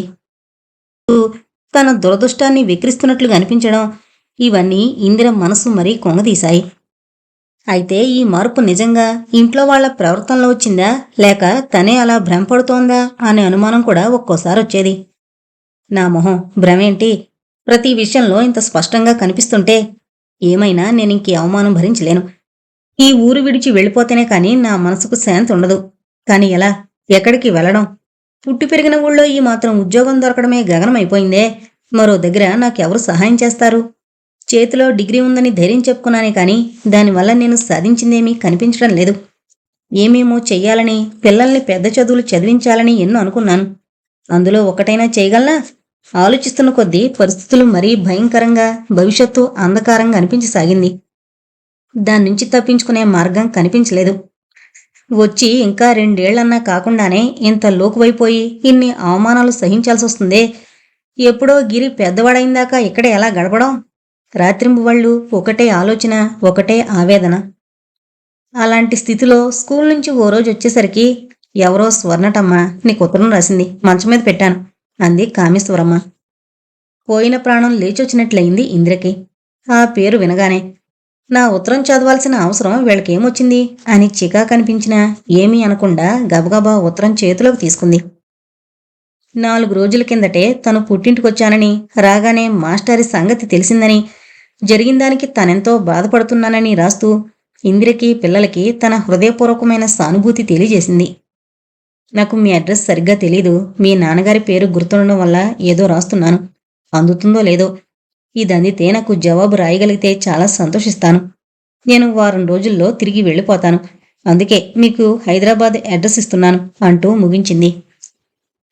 అది చూడగానే చాలా కాలంగా స్వర్ణ మామగారు హైదరాబాదులోనే ఉంటున్నారని, అక్కడి ధనవంతుల్లో ఒకడిగా పేరు పొంది చాలా పలుకుబడి కలిగున్నారనే సంగతి గుర్తొచ్చి కొండంత ధైర్యం, అపరిమితమైన సంతోషం కలిగాయి ఇంద్రకి. దానికి జవాబు రాస్తూ మిగతా విషయాలతో పాటు, నేను సంవత్సరం పైగా ఇక్కడ స్కూల్లో పనిచేస్తున్నాను. ఇక్కడ టీచర్లకి జీతాలు తక్కువ, నాకు వస్తోంది మరీ తక్కువ. ఏదైనా ఇంతకన్నా మంచి ఉద్యోగం దొరికితే ఇది మానేయాలనుకుంటున్నాను. హైదరాబాద్లో టీచర్ల జీతాలు బాగుంటాయని విన్నాను. మీ మామగారి పొలుకుబడి ఉపయోగించి ఏదైనా మంచి ఉద్యోగం, వీలైతే టీచర్ పోస్ట్ ఇప్పించగలిగితే నేను చాలా సంతోషిస్తాను అని రాసింది. దానికి స్వర్ణ దగ్గర నుండి వెంటనే జవాబు వచ్చింది. తప్పకుండా ఉద్యోగం ప్రయత్నిస్తానని రాసింది. అది ఏదో మాట వరుసకి ఇందిర కళ్ళు తుడవడానికి రాసింది కాదు. కొద్ది నెలల్లోనే స్వర్ణ అన్నంత పని సాధించింది. అసలు ఉద్యోగం వద్దంటే విన్నావు కాదు. పోనీ ఏదో కాలక్షేపానికి చేస్తున్నావని ఊరుకున్నాం. అది లేకపోతే గడవదన్నట్లు మగదిక్కైనా లేకుండా ఒక్కదానివి దేశం కాని దేశం పోతానంటవేంటి అంటూ కామేశ్వరమ్మ అభ్యంతరం పెట్టింది విషయం వినగానే. నాకు బొత్తికిష్టం లేదు. ఇక నువ్వు కాదు కూడదు వెళతానంటే నేనేమీ చెప్పలేను. ఒక్కదానివి ఉండడం చాలా కష్టం. నువ్వే ఆలోచించుకో మరి అని ఆ బాధ్యత కూడా కూతురు మీదే వదిలేశాడు వైకుంఠం. మరేం భయం లేదు. అదేం దేశం కాని దేశం కాదు. మన వాళ్ళు చాలామంది ఇప్పుడు అక్కడున్నారు. మా హెడ్ మిస్టర్స్ చెల్లెలు వాళ్ళు అక్కడే ఉన్నారట. చాలా బాగుంటుందని చెప్పింది. ఆవిడ అడ్రస్ కూడా తీసుకుంటాను. అసలు ఏ సహాయం కావాల్సొచ్చినా చేయడానికి ఆ స్వర్ణ చాలు. ఆ అమ్మాయి సంగతి మీకు తెలియదు కానీ కాస్త పరిచయం అయితే చాలు, వదలదు. మరొకరైతే ఇంత శ్రద్ధ తీసుకుని మామగారితో చెప్పి నా ఉద్యోగం కోసం ప్రయత్నం చేస్తారా? సరే, అన్నీ బాగానే ఉన్నాయి. పిల్లల్ని ఎలా చూసుకుంటావు? ఇక్కడ ఇంతమంది ఉన్నాం కనుక ఏదో జరిగిపోతుంది. నువ్వెప్పుడో పొద్దున వెళ్ళి సాయంకాలం ఇంటికొస్తే ఈలోగా వీళ్ళ బాధ్యత ఎవరికి అప్పగిస్తావు? పిల్లలకి ఇక్కడ చదువు అయిపోయిందాకానైనా ఇక్కడే ఉంటావు అనుకున్నాను. తర్వాత ఎలాగూ వాణ్ణి కాలేజీకి పంపేటప్పుడు నువ్వు ఆ ఊళ్ళోనే చూసుకుంటే బాగుంటుంది. అనవసరంగా చిన్నపిల్లలతో ఇబ్బంది పడిపోతావు. ఆలోచించు. బాగుందమ్మా. సరిగ్గా మనం కావాలనుకున్నప్పుడు కావాలనుకున్న దగ్గర అవకాశం వస్తుందా? నాకేం భయం లేదు. ఆలోచిస్తుంటే అన్నీ సమస్యలానే కనిపిస్తాయి. గిరిని ఎలాగూ స్కూల్లో చేర్పించేస్తాను కదా. ఇంకా పద్మని చూడ్డానికి కొన్నాళ్లపాటు ఎవరినైనా పెడతాను మరి. మీకు అభ్యంతరం లేకపోతే లీలను కూడా మాతో పంపించండి. కాస్త నాకు సాయంగానూ ఉంటుంది. నాకు తీరుబడిగా ఉన్నప్పుడు దానికి ఏదైనా చెప్తుంటాను. ఇక్కడ చదువైపోయిందిగా ఇంకా అంది ఇందిర. చివరికి ఎలాగైతేనే ఇందిర ప్రయాణానికి అంగీకరించారు. అక్కడ ఇల్లు అది చూసి పెట్టమని స్వర్ణకి రాసి ప్రయాణ సన్నాహంలో పడింది ఇందిర. ఆ సమయంలోనే అనుకోకుండా లలిత పెళ్లి నిశ్చయమైంది. ఏడాది క్రితం చూసిన సంబంధమే. అది అప్పట్లో రెండు పక్షాల వారు ఏమేమో వంతులు పెట్టుకుని అక్కర్లేదనుకున్నారు. ఈ ఏడాదిలోనూ వీళ్ళో 10 వాళ్ళో 12 పై సంబంధాలు చూసుకుని వాటి ముందు ఇదే మెరుగని ఎవరికి వాళ్ళకి అనిపించి ఆ మధ్యవర్తిని పిలిపించి ముహూర్తం పెట్టించేశారు. అందరూ ఆ పెళ్లి సందడిలో ఉండగా ఓనాడు లీల పరీక్షా ఫలితాలొచ్చాయి. రోజూ అందరికంటే ముందు పేపర్ అందుకుని ఆత్రంగా చూసుకునే లీల ఆవాళ్ళ కూడా చూసి పేపరు బలమీద గిరాటేసి వెళ్లి ఏడుస్తూ పడుకుంది. అది చూసిన సూర్యం సంగతి గ్రహించుకుని అయినా సంశయ నివృత్తి కోసం పేపర్ చూసి, సిగ్గులేక ఏడుపెందుకు? అప్పుడు చెప్తే విన్నావు. ఒక్కసారైనా శ్రద్ధగా చదవకుండా గంతులేశావు. ఇప్పుడు ఏడిస్తే మాత్రం ఏం లాభం అన్నాడు. పరీక్ష ఫెయిల్ అవడం అంటే ఏంటో తనకి తెలియనట్లు. దాంతో లేలేడుపు మరీ ఎక్కువైంది. చివరకు అందరూ వచ్చి కాసేపు బ్రతిమలాడి ఓదార్చారు. నేను నాతో తీసుకువెళుతున్నానుగా, బాగా పాఠాలు చెప్పి వచ్చే ఏడు పాస్ చేయించే బాధ్యత నాది అని ఇందిర ధైర్యం చెప్పిన తర్వాత కళ్ళు తుడుచుకుని లేచి కూర్చుంది లీల. లలిత పెళ్ళవగానే తండ్రిని సహాయం తీసుకుని పిల్లల్ని లీలని వెంటబెట్టుకుని హైదరాబాదు ప్రయాణమైంది ఇందిర. అర్థంలేని అభిమానంతో పౌరుషంతో అయిన వాళ్ళందరికీ దూరంగా వచ్చేస్తున్నాను. ఇక్కడ జీవితం ఎలా ఉంటుందో, భవిష్యత్తు ఎలా ఉంటుందో. ధైర్యం చేసి వచ్చినందుకు కాస్త బాగుపడితే సంతోషించేవారు నలుగురే ఉంటారు. ఇంకో విధంగా జరిగితే హేళన చేసేవారు దెప్పేవారు 10 మంది ఉంటారు. ఏం జరగబోతుందో ఆలోచనలతోనే రాత్రంతా గడిపిన ఇందిర తెల్లవారి స్టేషన్లో నవ్వుతూ భర్త పక్కన నిలబడిన స్వర్ణని చూడగానే ఆ భయాలు అనుమానాలు అన్నీ తీరిపోయినట్లయి సంతోషంగా రైలు దిగింది.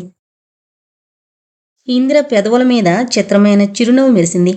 ఆ గతమంతా గుర్తు తెచ్చుకుంటుంటే ఒక్కసారి సిగ్గుతో అభిమానంతో మనసు కుచించుకుపోయి నిజంగా నేనేనా ఆ మాటంది, ఆ పని చేసింది నేనేనా అనిపిస్తోంది.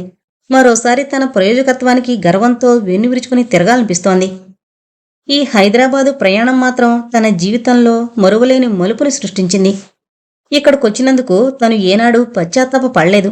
తీరుబడిగా ఆలోచించుకుంటూ తన ప్రవర్తనకి తనే సిగ్గుపడేంత సంకుచితంగా తను ఏనాడూ ప్రవర్తించలేదు. ఇక్కడ పరిచయమైన అందరితోనూ మంచి అని అనిపించుకుంది.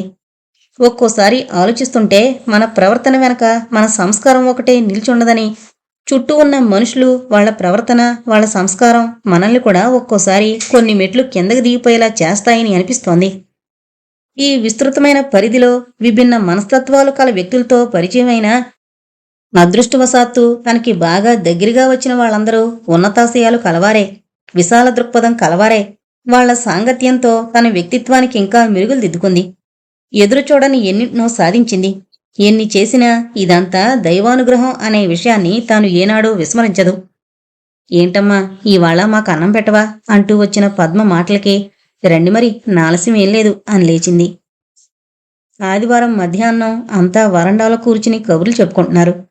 పిల్లలిద్దరితో రిక్షా దిగుతున్న అరుణం చూసి నవ్వుతూ లేచి ఎదురు వెళ్ళింది ఇందిర. ఎప్పుడొచ్చావు, పెళ్లివారు కాబోలు అంటూ ముద్దుగా పాపని చేతుల్లోకి తీసుకుంది. పొద్దుటే వచ్చాను, మళ్ళీ వీలవుతుందో కాదోనని కాసేపు కూర్చుని కబుర్లు చెప్పి మరీ వెళ్ళొచ్చునని ఇవాళ ఇక్కడికి పిలుపుకి బయలుదేరాను. బాబు వేలు పట్టుకుని ఇందిరతో పాటు లోపలికొచ్చి శుభలేఖ తీసిచ్చింది. వచ్చే ఆదివారం అన్నమాట, పోనీలే రెండూ ఒకనాడే కుదిరాయి అంది ఇందిర కార్డు చూస్తూ. మీరంతా తప్పకుండా రావాలి మరి. నా మాటకేం, అమ్మాయి వస్తుందిలే. అయితే ఇంక అందరి బాధ్యత తీరిపోయినట్లే, మీ అమ్మగారు నిశ్చింతగా ఉండొచ్చు. ఆవిడ అదే అనుకుంటోంది. పెద్దవాళ్ళిద్దరూ కూర్చుని కబుర్లలో పడగానే గిరి పద్మ లోపలికి వెళ్ళిపోతూ అరుణ పక్కన కూర్చున్న బాబుని ఇందిర వాళ్ళలో కూర్చున్న పాపను కూడా పిలిచారు. అది వరకు చూసిన గుర్తు కాస్త ఉండడం వల్ల బాబు వెంటనే లేచాడు. పాప మాత్రం మొదట కాస్త బెట్టు చేసింది కాని అక్క పిలుస్తోంది వెళ్ళమ్మా అని వాళ్ళమ్మ చెప్పడం వల్ల బిస్కట్లు పెడతామని గిరి పద్మ ఆశ పెట్టడం చేత మెత్తబడిపోయి ఇందిర ఒళ్ళోంచి కిందకి దిగింది. ఎక్కువగా పెట్టకే, జబ్బు చేస్తుంది. అరుణ పద్మని హెచ్చరించిందే కాని మా దగ్గరకు వచ్చేశాక మా ఇష్టం, కావలిస్తే ఇంటికి వెళ్ళక మందులు వేసుకో అని పెంకిగా సమాధానం చెప్పి పాపని ముద్దు పెట్టుకుంటూ లోపలికి తీసుకుపోయింది పద్మ. గిరి బిజినెస్ బాగా సాగుతోందా అంది అరుణ. పర్వాలేదు, ఎంఎస్ పాస్ అయ్యాడు. ఉద్యోగం చూసుకోక వ్యాపారం చేయడమేంటని మా వాళ్ళంతా అన్నారు. వాడికి ఉద్యోగం ఇష్టం లేదు. రఘు వాళ్ళ నాన్నగారున్నారనే ధైర్యం ఉన్నా ఏమో ఎలా ఉంటుందోనని కాస్త బెదురుగానే ఉండేది. ఇంకిప్పుడు భయం లేదు, బాగా స్థిరపడిపోయినట్లే. కారు కూడా కొంటానంటున్నాడు. ఇంకేం, హాయిగా అబ్బాయి సంపాదన తింటూ కూర్చోవచ్చు మీరు. అప్పుడే బరువంతా వాడి మీద నెట్టేయమంటావా? ఇంకా నా బాధ్యతలు కూడా ఉన్నాయి. అమ్మాయి పెళ్లి చేయాలి, ఇంటప్పు తీర్చాలి. అవన్నీ వాడు చేయను అండనుకో. అయినా ఓ పనికి అలవాటు పడిన వాళ్ళం ఊరికే కూర్చోలేం అసలు అంది ఇందిర. నాకు అలాగనిపిస్తోంది, కానీ మా అత్తగారికి భయపడి ఇంట్లోనే ఉంటున్నా. ఇందిర నవ్వి ఇల్లంటే జ్ఞాపకం వచ్చింది, మీ వాళ్ళకి కట్టే ఉద్దేశం లేనట్లేనా మరి అంది. ఏంటోనండి, వాళ్ళంతా ఒకటే మాట. ఇంకా ఇప్పుడు ఇది అమ్మేసి హౌసింగ్ బోర్డులో 2 ఏళ్లకి అప్లై చేస్తామంటున్నారు. వాళ్ళిష్టం మరి. జేబుల నిండా బిస్కట్లు కుక్కుకుంటూ బాబు పాప యువతలకొచ్చేశారు. అది చూసి అరుణ నవ్వుతూ వచ్చిన పని అయిపోయిందా, ఇక వెళదాం అంది. బోల్డు పనులున్నాయి, వెళతాను మరి అంటూ లేచింది. నయమే, కబుర్లలో పడి కాఫీ అయినా ఇవ్వలేదు. రా లోపలికి, అట్టే ఆలస్యం చేయనులే అని లేచింది ఇందిర. కాఫీ అయ్యాక పిల్లల్ని తీసుకుని వెళ్ళిపోయింది అరుణ. అప్పుడు హైదరాబాద్ వచ్చి స్కూల్లో చేరిన మొదటి రోజే అరుణతో పరిచయం అయింది ఇందిరకి. అరుణ కూడా ఇందిరలాగే కొత్తగా చేరిన టీచర్. బహుశా కలుసుకున్న వేళ విశేషమేమో మొదట్లోనే ఒకరంటే ఒకరికి సదభిప్రాయం ఏర్పడింది. ఇద్దరూ సన్నిహితులైపోయారు. అరుణ వాళ్ళ నాన్న ఓ చిన్న కంపెనీలో మామూలు గుమస్తా. పిల్లలకివ్వగలిగే ఆస్తి ఏమీ లేదు కనుక తనకు చేతనైనంత వరకు వాళ్ళని చదివించడానికే ఆయన నిశ్చయించుకున్నారు. అరుణ చాలా తెలివైంది. స్కాలర్షిప్లో చదివి బిఏ పాస్ అయింది. ఎంఏకి వెళ్లాలని ఆ అమ్మాయి కోరిక. తల్లి తండ్రి అభ్యంతరం పెట్టలేదు. కానీ పరిస్థితులు అనుకోకుండా హఠాత్తుగా తలకిందులయ్యాయి. తిని తిరుగుతున్న తండ్రి పక్షవాతంతో మంచమెక్కాడు. ఆయన అన్ని సంవత్సరాలు చేసిన పనికి యజమానులు దయతల్చి కొంత డబ్బిచ్చి చేతులు దులుపుకున్నారు. నెల నెలా వచ్చే ఆదాయం ఆగిపోయింది. తండ్రికి వైద్యం జరగాలి, ఇల్లు గడవాలి. చదువుకుంటున్న చెల్లెళ్ళు తమ్ముళ్ళు బోళ్లంత మంది ఉన్నారు. కనీసం ఒక్క తమ్ముడైనా చేతికి అందేదాకా ఆ బాధ్యత అంతా తందే అని అందరిలోకి పెద్దదైన అరుణ ఆ భారాన్ని తీసుకుంది. తను ఆ స్కూలు ఓల్డ్ స్టూడెంటు. అందువల్ల పరిస్థితులన్నీ చెప్పగానే వెంటనే ఉద్యోగం వచ్చేలా చూసింది హెడ్ మిస్ట్రెస్. నేను అనుకుంది సాధించలేకపోతే మనసు ఎలానో ఉంటుంది. ప్రైవేట్గానైనా సరే ఎంఏ చదివి తీరతాను. అప్పుడు హాయిగా లెక్చరర్గా వెళ్ళిపోవచ్చు. మీరు కూడా చదవండి అంది అరుణ ఓ రోజు. నీకు ఉత్సాహము అవకాశము ఉన్నాయి, చదువుకో. నాకు చదువు మీద ఆసక్తి ఏనాడో చచ్చిపోయింది. చెప్పానుగా. వారు అలా ప్రోత్సహించి దగ్గర కూర్చోబెట్టుకుని చెప్తే నేను చదవకపోయినా పాస్ అయిపోయాను. ఇంకిప్పుడు చదివినా అర్థం చేసుకునే శక్తి లేదు. ఈ ఉన్నదాంతోనే తృప్తి పడతాను. నాకు ఉత్సాహం ఉందా, ఒకసారి మా ఇంటికొచ్చి చూస్తే తెలుస్తుంది మీకు. అయినా ఏం చేస్తాం, పరిస్థితులకి తల వంచాలి. ఈ చదువు ధోరణిలోనైనా వాటన్నింటినీ కాసేపు మరిచిపోవడానికి ప్రయత్నించాలి. మీ అబ్బాయిని పెద్ద చదువు చదివించాలన్నా, అమ్మాయికి మంచి సంబంధం తీసుకురావాలన్నా డబ్బు కావాలి. ఈ జీతంలో మీరేం మిగల్చగలరు? ఇది తప్ప వెనక ఆధారం ఏమీ లేదని చెప్పారు. మీరు కష్టపడి చదివి పెద్ద ఉద్యోగం సంపాదించుకుంటేనే పిల్లలకి ఏదైనా చేయగలుగుతారు. వాళ్ళ కోసమైనా మీరు శ్రమపడి చదవాలి అంటూ ఒప్పించింది. స్కూల్లో పొద్దట్నుంచి గొంతు చించుకుని అలసిపోయి వచ్చేసరికి లీల కాఫీ గ్లాస్ అందించేది.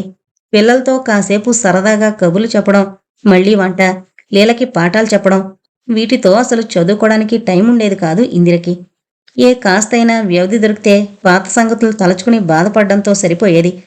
ఇందిర వాలకం కనిపెట్టిన అరుణ ఓనాడు మళ్లీ హెచ్చరించింది. మీరిలా అంటీ ముట్టినట్లుంటే లాభం లేదు. కాస్త గట్టి ప్రయత్నం చేయాలి. పోనీ ఓ పని చేద్దాం.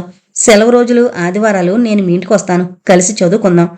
ఆ వాళ్ళ చదివిన వాటి మీద నోట్స్ ప్రిపేర్ చేసి తర్వాత వారం కంపేర్ చేసుకుందాం. మీరు అశ్రద్ధ చేస్తే నేను ఊరుకోను అంది అరుణ కోపం అభినయిస్తూ. స్వంత చెల్లెలి కంటే ఎక్కువ చనువైపోయిన అరుణ కళ్ళలోకి చూసి అభిమానంగా నవ్వింది ఇందిర. ఇద్దరూ తెలివైన వాళ్లు కావడం చేత ఒకరి మీద ఒకరికి నిజమైన అభిమానము, రెండో వాళ్లు బాగుపడాలని ఉద్దేశము ఉండడం చేత అలా కలిసి చదువుకోవడం వాళ్ళకెంతో ఉపకరించింది. కాలేజీలో ఓ లెక్చరర్ పోస్టు ఖాళీ వచ్చిందని తెలిసింది. కలిసి చదువుకున్న ఇద్దరికీ ఆ ఉద్యోగం అవసరం ఉంది. ఇద్దరూ అప్లై చేసినా ఒకరికే వస్తుంది. ఎంత స్నేహం ఉన్నా రానివాళ్ల మనసు నొచ్చుకోవడం సహజం.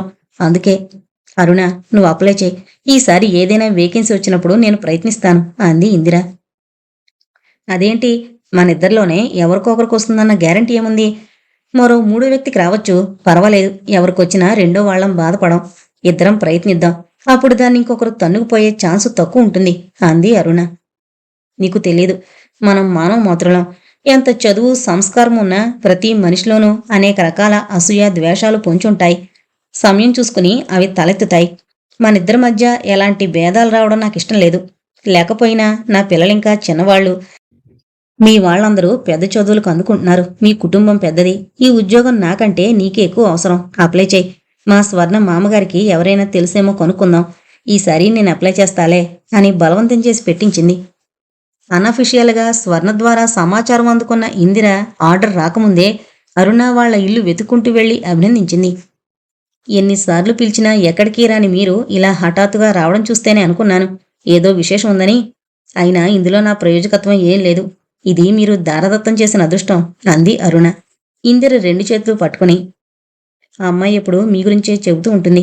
ఇంట్లో బాధలు, నా ఏడుపు, వీటితో గుండె చెదిరిపోయిన తను మీ కథ విని ఎంతో ధైర్యంగా బ్రతకడం నేర్చుకున్నానని అంటోంది అంది అరుణ తల్లి. నాకు నిజంగా ఒక్కోసారి పిచ్చెత్తిపోయేదనుకోండి మా గొడవలతో. అరుణ మాట పూర్తి కాకుండానే నా ధైర్యాన్ని మెచ్చుకోవాలి. నన్ను కూర్చోబెట్టి చదివించింది నువ్వు కాదు అంది ఇందిర. ఇందిరని లోపల గదిలోకి తీసుకువెళ్లి తండ్రికి పరిచయం చేసింది అరుణ. నీ మేలెప్పటికీ మర్చిపోలేమమ్మా అన్నారు. ఆయన శుష్కించిపోయిన మొహంలోకి కొత్త కాంతొచ్చింది. మీరు పెద్దవారు, అంత మాట అనకండి అంది ఇందిర ఎలాగో అయిపోతూ. నిజమే, నా కూతురు లాంటి దానివి. నిన్ను ఆశీర్వదిస్తున్నాను. భగవంతుడు నిన్ను నీ పిల్లల్ని చల్లగా చూస్తాడు అన్నాడు. అనిర్వచనీయమైన అనుభూతితో ఆయన కళ్ళు, ఇందిర కళ్ళు కూడా చెమర్చాయి. కాసేపు కూర్చుని అందరి దగ్గర సెలవు తీసుకుని ఇంటికొచ్చేసింది ఇందిర. అనుకోకుండానే తర్వాత సంవత్సరం మరో అవకాశం వచ్చింది. ఆ లెక్చరర్ భర్తకి ఢిల్లీలో పెద్ద ఉద్యోగం వచ్చి ఆవిడ అతనితో వెళ్ళిపోతూ ఇది రిజైన్ చేసింది. స్వర్ణ మామగారు తనకి చేస్తున్న సహాయానికి నిండు మనసుతో మరోసారి కృతజ్ఞత తెలుపుకుంది ఇందిర. అసలు ఆవిడ వెళుతుందని మేమెవరూ అనుకోలేదు మొదట. మీకోసమే వెళ్ళినట్టుగా ఉంది అంది అరుణ సంబరపడుతూ. జీవితం ఊహించిన దానికంటే, ఆశించిన దానికంటే సంతోషంగా, తృప్తిగా గడిచిపోతోంది. ఈ ఊర్లో ఉద్యోగంలో చేరిన మొదటి రోజునే ఇందిరలో ఒకలాంటి ఆత్మస్థైర్యం కలిగి, ఇది నా ఊరు, ఇది నా ఇల్లు అనే భావం కలిగి, తల్లి తండ్రి అంతా పరాయివారు అన్నట్లు అనిపించసాగింది. ఏ ఏడాదికో 2 ఏళ్లకో అక్కడికి వెళ్ళినా పరాయి చోటుకి వెళ్ళినట్టు, ముళ్ల మీదున్నట్లు అనిపించి ఎప్పుడూ వెళ్ళిపోదామా అన్నట్లుండేది. ప్రతి సెలవులకి వస్తానని చెప్పి బయలుదేరావు. రావడమే తగ్గించేశావు. వచ్చినప్పుడైనా 2 నెలలు ఉండకపోతే ఎలా? సెలవులున్నా అలా తొందరపడతావేం అనేది కామేశ్వరమ్మ. పిల్లలు కూడా అంతే. ఓ 4 రోజులు సరదాగా ఆడుకుని ఇంకా మనింటికి ఎప్పుడు వెళ్ళిపోదాం అని మొదలు పెట్టేవారు. మనిల్లు ఎలాగైతేనేం సంపాదించారు. ఆ 2 గదులు అద్దె కొంప విడిచి ఉండలేనట్లు, దానికోసం మొహం వాచిపోయినట్లు పరుగులు పెడుతున్నారు. శుభ్రమైన ఇల్లు కట్టుకుంటే అసలు మేం కనిపించమేమో అన్నాడు ఓసారి చంద్రం హాస్యం, అవహేళన మెళాయించి. 2 గదులైనా మా ఇల్లే ఎంతో బాగుంటుంది. ఈ ఊరేం బాగుందని ఉడకపోసి చచ్చిపోతున్నాం, పెట్టుకోవడానికి ఫ్యాన్ లేదు, హాయిగా నీళ్లు పోసుకుందామంటే కుళాయిలు లేవు అన్నాడు గిరి. మీరు మళ్ళీ వచ్చేసరికి మా ఊరికి కూడా కరెంటు కుళాయిలు వస్తాయిలేరా అంది కామేశ్వరమ్మ మనవడి కబుర్లకి మురిసిపోతూ. అలాగైతే అప్పుడు చాలా రోజులుంటానులే అని సమాధానం చెప్పాడు మనవడు. నువ్వేం ఉండి ఉద్ధరించనక్కర్లేదు, ఓ 20 రోజుల్లో కృష్ణుడొస్తాడు, వాడిక్కడే ఉండి చదువుకుంటాడు చక్కగా అన్నాడు సూర్యం. 2 మైళ్ల దూరంలో ఉన్న స్కూల్కి రోజూ వెళ్లి రావడం కష్టమవుతోందని వాణ్ణి ఇక్కడే ఉంచుకుని చదువు చెప్పిస్తే బాగుంటుందని రాసింది సావిత్రి. నిరభ్యంతరంగా పంపించమని సమాధానం రాశాడు వైకుంఠం. ఆ విషయమే చెప్పాడు సూర్యం. ఉండని, మధ్య నాకేం అని అక్కడి నుంచి వెళ్ళిపోయాడు గిరి. అన్నగారి మాటలకి చిత్రంగా నవ్వుకుంది ఇందిర. పైవాళ్ల అందరి బాధ్యత మాకు తీరిపోయింది. అందరిలోకి చిన్నవాడని కాస్త ముద్దు చేస్తే గోపి మరీ లొంగకుండా గాలికి తిరుగుతున్నాడు. ప్రతి క్లాసు 3 సార్లు ఫెయిల్ అవుతుంటే హాస్టల్లో పెట్టి కాలేజీలో చదివించే శక్తి కూడా లేదు నాకిప్పుడు. వీణ్ణి దగ్గర పెట్టుకుని కాస్త దారిలోకి తీసుకురా అన్నాడు వైకుంఠం ఓసారి ఇందిరతో. సరేనని వెంట పెట్టుకునొచ్చింది. కొత్త ఊరు, స్నేహితులెవరూ ఉండరు. ఇంట్లోనే ఉండి బుద్ధిగా చదువుకుంటాడు అనుకుంది. కాని చిత్రంగా 4 రోజులు గడిచేసరికి ఇన్ని సంవత్సరాల నుంచి ఉంటున్న గిరిని మించిన స్నేహితుల్ని పోగేసుకుని మహాపట్నమంతా హాయిగా తిరిగేయడం మొదలుపెట్టాడు. వాడి అల్లరి వేషాలు, వేళాపాళా లేకుండా ఇంటికి పోవడం, గట్టిగా కేకేస్తే తననే ఎదిరించడం, వీటితో బెదిరిపోయి ఎన్నాళ్లుంచి కష్టపడి సంపాదించుకున్న మంచి పేరు వీడి ధర్మమాని పోగొట్టుకోవాల్సి వస్తుందేమోననే భయంతో ఇంక నా వల్ల కాదు, వెళ్ళిపోమని చెప్పేసింది ఇందిర ఓ రోజు. నేను వెళ్ళం, ఏం చేస్తావు అంటాడేమోనని భయపడింది. కాని వాడు ఏ కళ్ళున్నాడో. నువ్వు చెప్పేదేమిటి, నేనే పోదామనుకుంటున్నాను అని ఓ సాయంత్రం రైలు ఎక్కేశాడు. శని విరగడైందని హాయిగా ఊపిరి పీల్చుకుంది. కాని వాడు వెళ్ళి అక్కడ ఏం చెప్పాడో. ఖర్చు ఎక్కువైపోతుందనే భయంతో ఇందిరవాణ్ణి పంపించేసిందనే అర్థమొచ్చేలా అన్నగారు రాసిన ఉత్తరం మళ్లీ ఆమె మనసు నొచ్చుకునేలా చేసింది. అలాంటి స్థితిలోనే మరో విశేషం జరిగింది. కాలేజీలో లెక్చరర్లు ఇంకా తెలిసిన వాళ్లు కొంతమంది కలిసి ఓ కోఆపరేటివ్ హౌసింగ్ సొసైటీగా ఫామ్ అయ్యారు. ఇందిరను కూడా మెంబర్ అవమన్నారు. అంతకు కొద్ది కాలం కిందట ఏదో ఓ స్థలం కొనుక్కుని చిన్నిల్లు కట్టుకుంటే బాగుంటుందని ఇందిర అనుకుంటున్న సమయంలోనే అరుణకి ఓ చిత్రమైన అనుభవం అయింది. కొనే మనిషి కనిపించాలే కాని ఎవరి స్థలమైనా సరే అమ్మేసేగల వారు కూడా ఉంటారనే సంగతి ఇందిరకు అప్పుడే మొదటిసారిగా తెలిసింది. ఒక తమ్ముడు, చెల్లెలు ఉద్యోగంలో స్థిరపడిన తర్వాత ఇంటి బాధ్యత వాళ్లకు వదిలేసి వివాహం చేసుకోవాలనుకున్న అరుణ తన దగ్గరున్న డబ్బుతో చవగ్గా వచ్చింది కదా అని ఓ చిన్న స్థలం కొంది. ముందు ముందు ధరలు మరీ పెరుగుతాయి. స్థలం కొనిపడేస్తే తమ్ముళ్ళు మెల్లగా ఓ ఇల్లు కట్టుకుంటారని ఆమె ఉద్దేశం. ఓ సాయంత్రం అరుణ తమ్ముళ్ళు, చెల్లెళ్ళు, మరో 4 స్నేహితుల్ని తమ స్థలం చూపించాలని తీసుకుని వెళ్ళింది.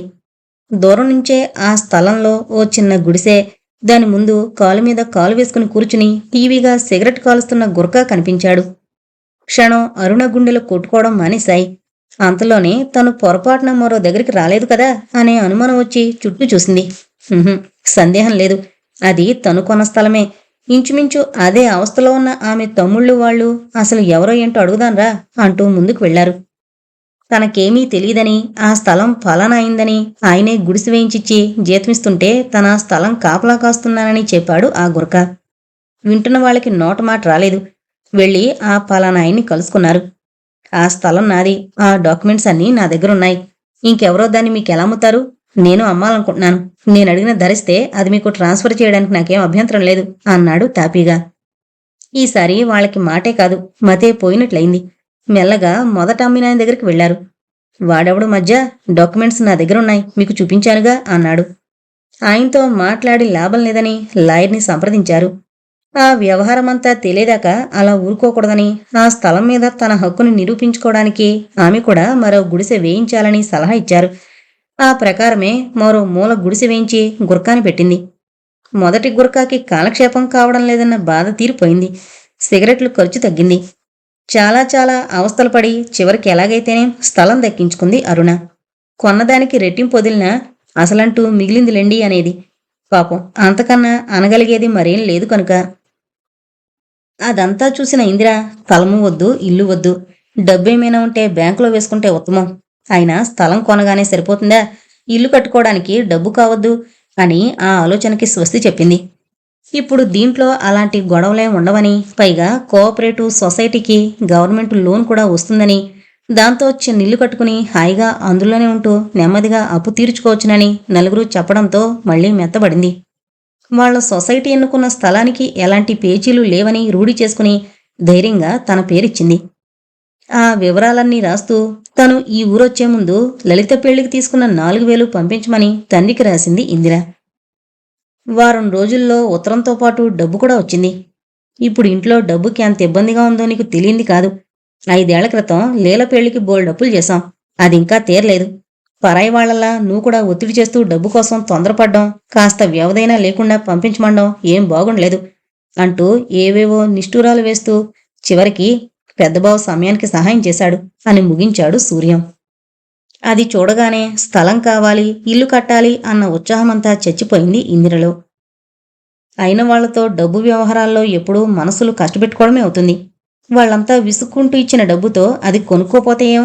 మా ప్రాణాలు తీసి డబ్బు పట్టుకుపోయి స్థలం కొనుక్కుందని ఎప్పటికీ వాళ్ళు చెప్పుకోవడానికి అవకాశం ఇచ్చినట్లే అవుతుంది. వాళ్ళకి వీలైనప్పుడే ఇస్తారు. ఇది మళ్ళీ వెనక్కి పంపించేస్తాను అనుకుంది.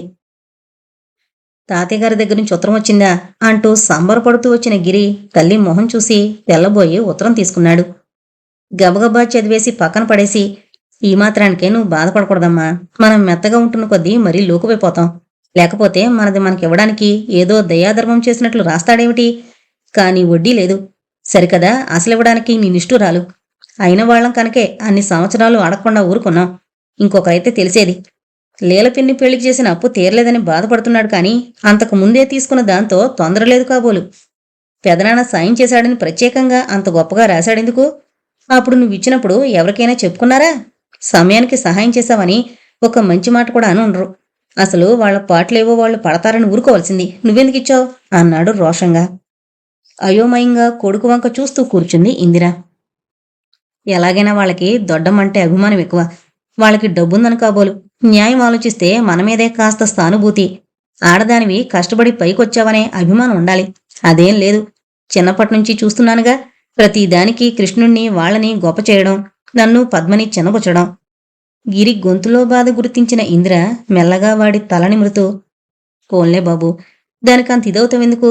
ఎంత స్వంత వాళ్లైనా సరే వాళ్ళంతట వాళ్ళు అభిమానించాలే కాని బలవంతాన దాన్ని అందుకోలేం. వాళ్ళు మనల్ని ప్రేమగా చూడడం లేదని బాధపడడంలో అర్థం లేదు అంది అనునయంగా. నాకేం బాధలేదమ్మా, వాళ్ళ నైజం చెప్పానంతే. వాళ్లే ఏంటి, ఎవరైనా అంతే. డబ్బు గల వాళ్ళని అభిమానిస్తారు, గౌరవిస్తారు అంది ఇందిర. కొంచెం సేపాగి మళ్ళీ, ఇంత గొడవ జరగగాక ఇది తీసుకోవాలనిపించడం లేదు. డబ్బు వెనక్కి పంపించేస్తే? కోపమొచ్చి వెనక్కి పంపించేశావని వాళ్ళు అనుకోవడానికా? అయినా మన డబ్బు మనం తీసుకోవడానికి వాళ్ళేదో అన్నారని పౌరుషపడ్డమేంటి? స్థలం తీసుకోకపోతే మిగతా మెంబర్స్ దగ్గర మనకి చిన్నతనంగా ఉండదా? చెప్పమ్మా, మాట్లాడవేం? నువ్వది తీసుకునేదాకా నేను అన్నం తిన్నాం. ఏం చేయాలో నిర్ణయించుకోలేక అటు ఇటు ఊగుతున్న ఇందిర మనస్సు కొడుకు మాటలు వింటూ వాడి కిన్నవదనం చూసేసరికి ఎలాగో అయిపోయింది. ఇది వీళ్ల నాన్నగారి కష్టార్జితం. ఈ విషయంలో ఇలా మాట్లాడగలిగే హక్కు వీడుకుంది. వీణ్ణి చిన్నబుచ్చడం న్యాయం కాదు అనిపించింది. అలాగేలే, రేపు నీకు కాలేజీ లేదన్నావుగా, ఇద్దరం వెళ్లి కట్టొద్దాం అంది కొడుకుని దగ్గరకు తీసుకుని అభిమానంగా నవ్వుతూ. తర్వాత 4 నెలల్లో తండ్రి దగ్గర నుంచి వచ్చిన 2-3 ఉత్తరాలు మరీ పొడిగా, కేవలం ఇందిర ఉత్తరానికి జవాబుగా మాత్రమే ఉన్నట్లనిపించి ఈ డబ్బు గొడవతో వాళ్ళకి మరీ దూరమైపోలేదు కదా అనుకుంది ఇందిర. ఓ రోజు సావిత్రి కూతురు పెళ్లి శుభలేకొచ్చింది. తప్పకుండా రావాలంటూ సావిత్రి విడిగా ఉత్తరం కూడా రాసింది. పెళ్లిళ్ళకి శుభకార్యాలకి వెళ్లాలని చూడాలని ఉత్సాహం లేకపోవడం వల్ల స్వంత చెల్లెలు తమ్ముడు అయిన లీలా పెళ్లికి చంద్రం పెళ్లికి వెళ్లలేదు. తను అక్కడ ఉండగా నిశ్చయమైంది. వచ్చేస్తే బాగుండదని లలిత పెళ్లికి ఉండిపోయింది కానీ బంధువులందరూ ఉన్న 4 రోజులు గదిలోంచి యువతలకే రాలేదు. ఏ సమయంలో తన కళ్ళు చెమరుస్తాయో అని, దానికేం అశుభం కలిగిస్తాయో అన్నట్లు ఎవరితో మాటైనా ఆడకుండా పుస్తకం చదువుకుంటూ కూర్చుంది. ఇప్పుడు ఈ పెళ్లికి మాత్రం వెళ్లేదేమిటి అనుకుని ఆ రోజుకందేలా శుభాకాంక్షలు బహుమతి పంపింది. గట్టిగా రావాలనుకుంటే 4 రోజులు సెలవు దొరకదా? నీకు అనిపించకపోయినా నలుగురు సరదాగా కలుసుకున్నప్పుడు నువ్వు లేకపోవడం నాకెంతో వెలుతుగా ఉంటుంది. జరిగింది మర్చిపోయి మనసు రాయి చేసుకోవాలి మరి. అయినా నీకిదేం పరాయి చోట. ఎంత దగ్గర వాళ్ళమైనా వస్తూ పోతూ ఉంటేనే అభిమానాలు నిలుస్తాయి అంటూ నిష్ఠూరంగా ఉత్తరం రాసింది సావిత్రి. ఇక బాగుండదని, అటువైపు వెళ్లి చాలా రోజులైందని సెలవులివ్వగానే పిల్లల్ని తీసుకుని ప్రయాణమైంది. బండి దిగగానే ఇంట్లో అందరూ అడిగిన మొదటి ప్రశ్న, ఇల్లు ఎంతవరకు వచ్చింది? గృహప్రవేశం ఎప్పుడు అని. ఇందిర తెల్లబోయింది. అందులో ధ్వనించిన అవహేళనకి. ఇప్పుడే అక్కడ అంతా అయ్యేసరికి మరో సంవత్సరం పడుతుంది, మీరంతా రావాలి అనేసింది మొహం మీదకి నవ్వు తెచ్చుకుంటూ. కాళ్ళు కడుకునొచ్చి కాఫీ తాగుతుంటే వైకుంఠం గారు మనవరాలి పెళ్లి కబుర్లు చెప్పడానికి కూర్చున్నాడు సావకాశంగా. సంవత్సరం క్రితం సావిత్రి మామగారు పోవడం వల్ల పెళ్లి పెత్తనమంతా ఈయన చేతిలో పెట్టాడు అల్లుడు. అందుకే ఆయనకి అన్ని వివరాలు తెలిసాయి. మేనరికమైన 6,000 రూపాయల కట్నం పోశాడు. లాంఛనాలు పై ఖర్చు కలిపి మరో 6,000 అయింది. ఎంతైతే మాత్రం వాళ్ళకో లెక్క. దాని పిల్లలకి సంబంధాలు వెతుక్కోనక్కర్లేదు. మిగతా నలుగురికి కూడా మేనరికాలున్నాయి. అందరికీ ఇదే లెక్కని ఇచ్చేస్తానని చెప్పాడు. మీదటికి చిన్నదానికి చేస్తారట. అప్పుడైనా వీలు చేసుకురా.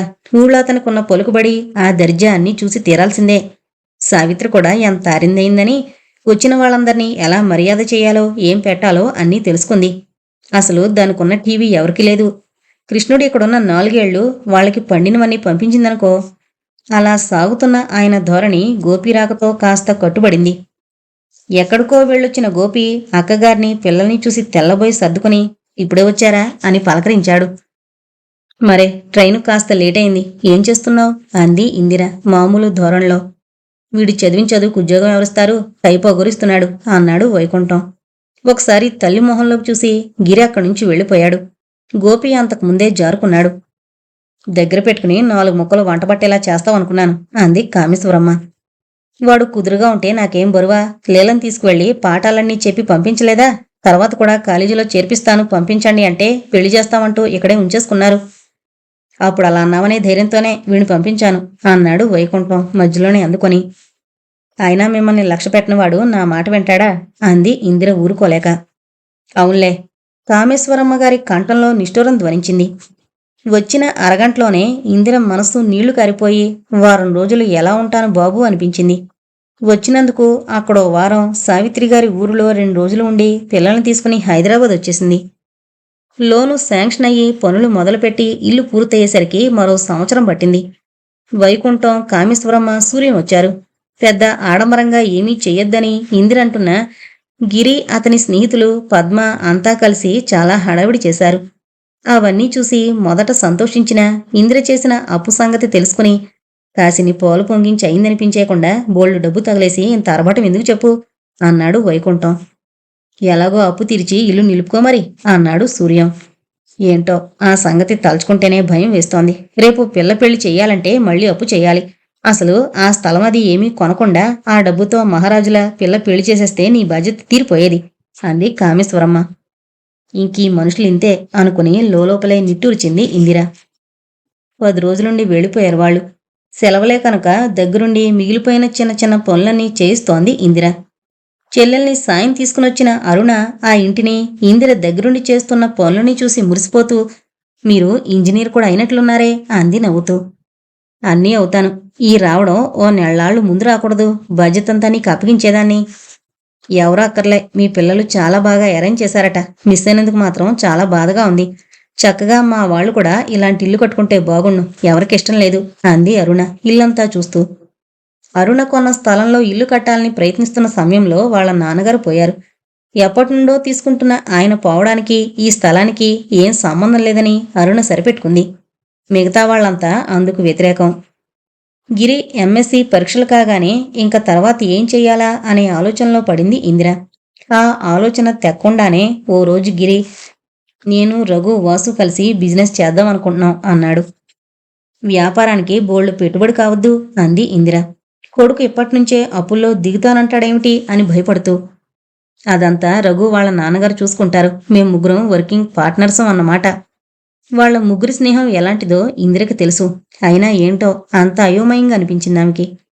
మాకు సలహాలు ఇవ్వడానికి, సహాయం చేయడానికి వెనకాల ఆయన ఉంటారు, నువ్వేం భయపడకు అంటూ ఆ వివరాలన్నీ చెప్పి తల్లి నొప్పించాడు గిరి. అలా మొదలైన వ్యాపారం ఈ 2 ఏళ్లలో బాగా వృద్ధి పొందింది. కొడుకును గురించిన చింత ఆమెకేమీ లేదిప్పుడు. ఏంటమ్మా నీలో నువ్వే నవ్వుకుంటున్నావు అడిగింది పద్మ. నీ గురించే. అంటే ఈ 7 చదువైపోయాక? దానికంత ఆలోచన ఎందుకు, నేను ఎంఎస్సి చదువుతాను అంది పద్మ. నాకు తెలుసు అన్నాడు గిరి. ఓహో అదా సంగతి అన్నగారిని వికరించింది పద్మ. ఏంటి, నువ్వు చెప్తే నేను చెప్తాను. సరే బాగుంది ముచ్చటగా నవ్వింది ఇందిర. పద్మ గేటు చప్పుడు విని వెళ్ళింది. అయ్యో, బాగా తడిసావా? అయినా కాలం కాని కాలంలో వారిని వెంట పెట్టుకొచ్చావేంటి? అంది వరండా గ్రిల్లు తలుపు తెరుస్తూ. నేను వెంట పెట్టుకు రాలేదులే, మీ ఇంటికి నాకంటే ముందే వచ్చిందిగా. త్వరగా రా అంటూ నాకు అన్నిసార్లు చెప్పి నువ్వు ఇంకెలాగే ఉన్నావా అంటూ లోపలికి వచ్చింది అనుపమ. నాకు ఎక్కువ ఆలస్యం లేదు, అయిపోయిందిలే. చీర మార్చుకోవాలనుకుంటుంటే నువ్వు వచ్చావు. మరి వానగా ఉందిగా. ఏం వాన? 4 చినుకులేగా. రిక్షాలో వెళ్ళిపోదాం, త్వరగా తెములు. అనుపమ అంటుండగానే వాన ఎక్కువై దడదడా కురవడం మొదలుపెట్టింది. ఇద్దరూ మొహాలు చూసుకుని చిన్నగా నవ్వుకున్నారు. చ, వేదవాన ప్రోగ్రాం అంతా పాడు చేసింది. నేను బయలుదేరేసరికి మబ్బు కూడా లేదు, ఉంటే అసలు రాకనే పోదును. అనుపమ నిరాశ పడిపోయింది. పోన్లే, కాసేపు కబుర్లు చెప్పుకుని వెళుదువు గాని. ఈ రావడం మరో నిమిషం ఆలస్యమైతే పూర్తిగా తడిసి ముద్దైపోదు. ఇద్దరూ లోపలికి వెళ్లి పద్మ గదిలో కూర్చున్నారు. అవతల గదిలో గిరి కూడా ఏదో ప్రోగ్రాం వేసుకుని తయారైన వాడల్లా వర్షాన్ని చూసి తిట్టుకుంటూ రెయిన్ కోట్ వేసుకుని తల్లి ఏమైనా అంటుందేమో అని భయపడుతూనే మెల్లగా హాల్లోకొచ్చాడు. నీకేం మతిలేదా? 2 రోజుల నుంచి జలుబు భారంతో ఎలా ఉండాలో అలా ఉన్నావు. రాత్రి నీ మూలుగు చూసి ఎంత జ్వరం వచ్చిందని భయపడ్డాను. ఏం లేకుండా తేలిపోయింది కదా అనుకుంటుంటే ఏదో మునిగిపోయినట్లు ఆ కోటు తొడుకొని వాన్లో ఎక్కడికి ప్రయాణం అంది వంటగదిలోంచి ఎందుకో అటువైపు వచ్చిన ఇందిర మందలిస్తున్నట్లు. ఎక్కడా తిరగనమ్మా, వాసు వాళ్ళింటికి వెళ్ళి కూర్చుంటాను. నాకొక్కడికి ఏం తోచడం లేదు అన్నాడు గిరి బ్రతిమలాడుతున్నట్లు. తోచకపోతే కాసేపు పద్మ నువ్వు పేకాడుకోండి, లేకపోతే ఇదిగో నాకు అయిపోయింది, వచ్చేస్తున్నా. అందరం కూర్చుని కబుర్లు చెప్పుకుందాం. ఎక్కడికి వెళ్లకు మరోసారి హెచ్చరించి పని చూసుకోవడానికి వెళ్ళిపోయింది ఇందిర. కాసేపటి తర్వాత పని ముగించుకుని యువతలకొచ్చిన ఇందిర అక్కడే కుర్చీలో ఏదో ఆలోచిస్తున్నట్లు ఏటో చూస్తూ ఊళ్ళో రెయిన్ కోట్ పడేసుకుని ఒంటరిగా కూర్చున్న కొడుకుని చూసి పద్మ రాలేదు అంది. ఆమె గారికి ఇప్పుడు నేను కనిపిస్తానా? వాళ్ళ ఫ్రెండ్ వచ్చింది అన్నాడు చిరచిరలాడుతూ. ఎవరు? అనుపమ. ఎప్పుడొచ్చింది? హాయిగా పద్మ మంచం మీద కూర్చుని చెస్ ఆడుకుంటున్నారు పద్మ అనుపమ. కూర్చోమ్మా, ఎంతసేపయిందొచ్చి? తడవలేదు కదా అంది ఆదరంగా. ఆ పై వాళ్లతో చక్కగా తీయగా మాట్లాడుతుంది. నేను ప్రయాణం అనేసరికి కొస్తుమంది. అన్నింటికీ భయమే. కాస్త తడిస్తే ఏం నానిపోతామా అనుకున్నాడు గిరి. లేదులే, సినిమాకు వెళదాం రమ్మన్నాను. ఇవాళ తెరిపించేటట్టు లేదు అంది పద్మ కిటికీలోంచి బయటకు చూస్తూ.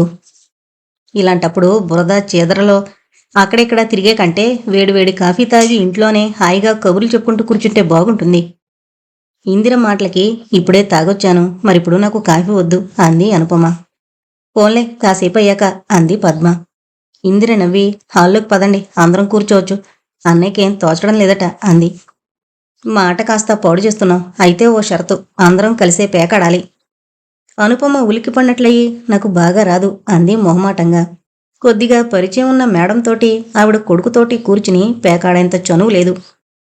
పర్వాలేదు, నేను ముక్కల పేర్లు కూడా మర్చిపోయాను. కాలక్షేపానికి ఆడ్డమేగా ఇందిర బలవంతం చేసింది.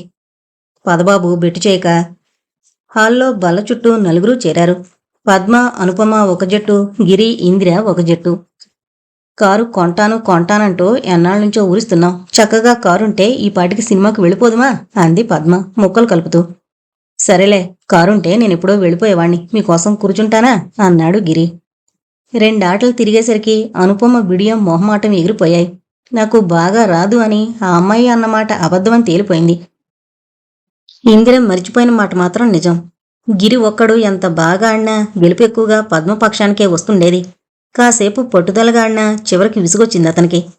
ఏదో ఆలోచిస్తూ తాపీగా ముక్కలు పేర్చుకుంటున్న అనుపమ పద్మ కేకతో ఉలిక్కిపడి ఏంటన్నట్లు చూసింది. అన్నీ చూసిస్తున్నాడు. అనుపమ చెయ్యి దగ్గరగా తీసుకుని, తప్పు కాదు, అసలే మీరు ఓడిపోతున్నారు. ఇలా అన్యాయం చేస్తే పూర్తిగా ఓడిపోతారు అంది. మీరు కనిపించేలా పట్టుకుంటే ఎవరైనా చూస్తారు మరి. ఇలా వంగి చూస్తే ఎలా పట్టుకున్నా కనిపిస్తాయి. నిజమే, ఇందాక ఇటు అలాగే చూడబోయాడు. చేతకాకపోతే మానేయండి, అంతేకాని చూసి ఆడవేంటి? అలా చూస్తూ కూర్చుంటవేంటమ్మా? అన్నయ్యకి చెప్పు, లేకపోతే మేం పోయి హాయిగా చెస్ ఆడుకుంటాం అంది పద్మ గయ్యమంటూ. అవును గిరి, వాళ్ళన్నది నిజమే. నువ్వు సీరియస్గానే ఆడాలి మరి అంది ఇందిర. నిజమే, తప్పు నాదే, ఒప్పేసుకుంటున్నాను. ఈ ఆట కలిపేద్దాం అంటూ ముక్కలు కింద పడేశాడు. ఆడినా లాభం లేదని. అనుపమ గబుక్కున్న వాటిని బొత్తిపెట్టి గిరి ముందుకు తోస్తూ, అలా వీల్లేదు, ఎన్నిసార్లు చూసినా మాకేం పర్వాలేదు, ఈ ఆట ఆడి తీరాల్సిందే అంది బలవంతం చేస్తున్న ధోరణిలో. ముచ్చటగా ఆ సంభాషణ వింటూ కూర్చున్న ఇందిర ఏవో ఆలోచనల్లో మునిగిపోయింది.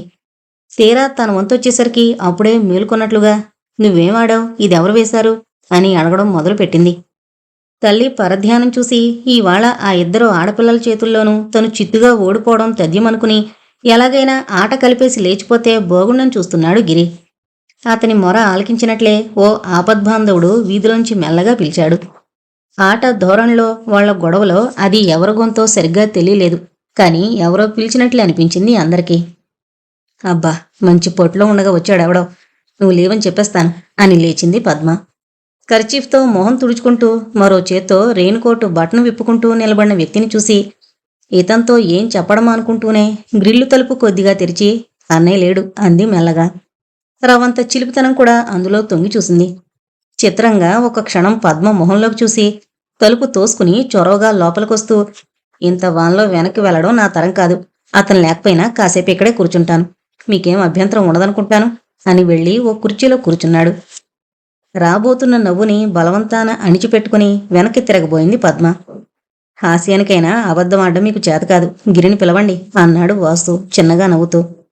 పద్మ నవ్వుకుంటూ లోపలికి వెళ్ళిపోయి అన్నగారిని పంపించింది. ఇంట్లో కూడా ఫుల్ డ్రెస్లో ఉన్నావే అన్నాడు వాసు. మీ ఇంటికి రావాలనే బయలుదేరా, అసలే జలుబుగా ఉంటే వాళ్ళలో ఎక్కడికి అంటూ అమ్మ హారతి పట్టింది, మరి నోరు మూసుకుని కూర్చున్నాను. మీ ఇంట్లో ఎవరు వద్దనలేదు? మేం 10 మంది ఉన్నాం, ఎవరు ఎక్కడ తిరిగి వస్తుంది, అజాపజా ఉండదు. భోజనం వేళకి అందరం కనిపిస్తే చాలు. మీరిద్దరే కనుక మీ అమ్మ చెరో కంటితో కాపలా కాస్తూ ప్రాణాలన్నీ మీ మీదే పెట్టుకుని ఉంటారు. కాస్త జలుబు చేస్తే బెంగ పెట్టుకుపోయే రకం కాదు మా వాళ్ళు అన్నాడు వాసు నవ్వుతూ. ఇప్పుడేం చేద్దాం? ముందు రఘు దగ్గరికి పోదాం, అతను ఉంటాడో ఉండడో, సరే తర్వాత సంగతి అక్కడే డిసైడ్ చేయొచ్చు. కాస్త ఆలస్యమైన కంగారు పడద్దని మీ అమ్మతో చెప్పిరా మరి అంటూ మరో సలహా కూడా ఇచ్చాడు వాసు. గిరి లేచి రాగానే కాఫీ ప్రయత్నంలో పడిన ఇందిర కూతుర్ని పిలిచి ముందు వాళ్ళిద్దరికీ టిఫిన్ ఇచ్చిరా, వాన కాస్త తగ్గింది, ఇక ఉండరు అంది. ఆఖరి పరీక్ష రాసి హుషారుగా ఇంటికొచ్చిన పద్మ తల్లి భారంగా మూలుగుతుండడం చూసి తెల్లబోయి, ఏ అమ్మ అలా ఉన్నావు అంది. అబ్బా, తల నొప్పి, ఒళ్లంతా నొప్పులు, జ్వరం వస్తుందేమో అనిపిస్తోంది. కుర్చీలో వెనక్కి వాలి కణతలు నొక్కుంటూ అంది ఇందిర. పద్మ తల్లి చెంపలు తడిమి చూసి, జ్వరం లేదు, కాస్త అమృతాంజనం రాస్తానుండు, ఆ తలనొప్పి తగ్గిపోతుంది. కళ్ళు మూసుకుని పడుకున్న తల్లి పాకలో కూర్చుని మందు రాస్తూ, తలనొప్పి తగ్గగానే మళ్ళీ లేచి తిరక్కు, ఈ వాటికి రెస్ట్ తీసుకో, రాత్రి వంట నేను చేస్తాను అంది ముందే చెబుతున్నట్లు. ఏమాత్రం ఓపుకున్నా తల్లి పడుకోదని, తనని ఏ పని ముట్టుకునేదని ఆ అమ్మాయికి తెలుసు. వంట పేరు వినగానే గుర్తొచ్చినట్టు, నువ్వు కాఫీ తాగావా, మరిచిపోయాను చూడు, డికాషన్ వేసుంచాను, వెళ్ళి కలుపుకో అంది ఇందిర. మరి కాసేపటికి ఆవిడ భయపడినట్లే జ్వరం వచ్చింది. ఆవిడ చెప్పకూడదనుకున్న తల్లి మొహం చూసి కనిపెట్టిన పద్మ చేయి వేసి చూసి, అబ్బా బాగానే ఉందమ్మా, ఇంతలో ఇలా వచ్చిందేమిటి, అన్నయ్యకి ఫోన్ చేస్తానుండు అంది.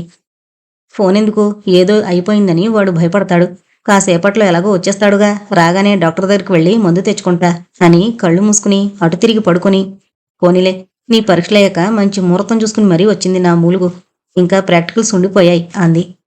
వాటికి చాలా టైం ఉందిలే, మెల్లగా చూసుకోవచ్చు, అయినా రేపటి నీకు తగ్గిపోతుంది అని తల్లి వద్దు వద్దు అంటున్నా అన్నగారికి ఫోన్ చేసొచ్చి, చూసావా ఫోన్ చేయడం ఎంత మంచిదైందో, ఇవాళ వాళ్ళంతా ఎక్కడికో వెళ్ళి వద్దాం అనుకుంటున్నారట, కాస్త ఆలస్యం కూడా అయ్యేది అంది పద్మ తల్లిపాకలో కూర్చుని కణతలొత్తుతూ.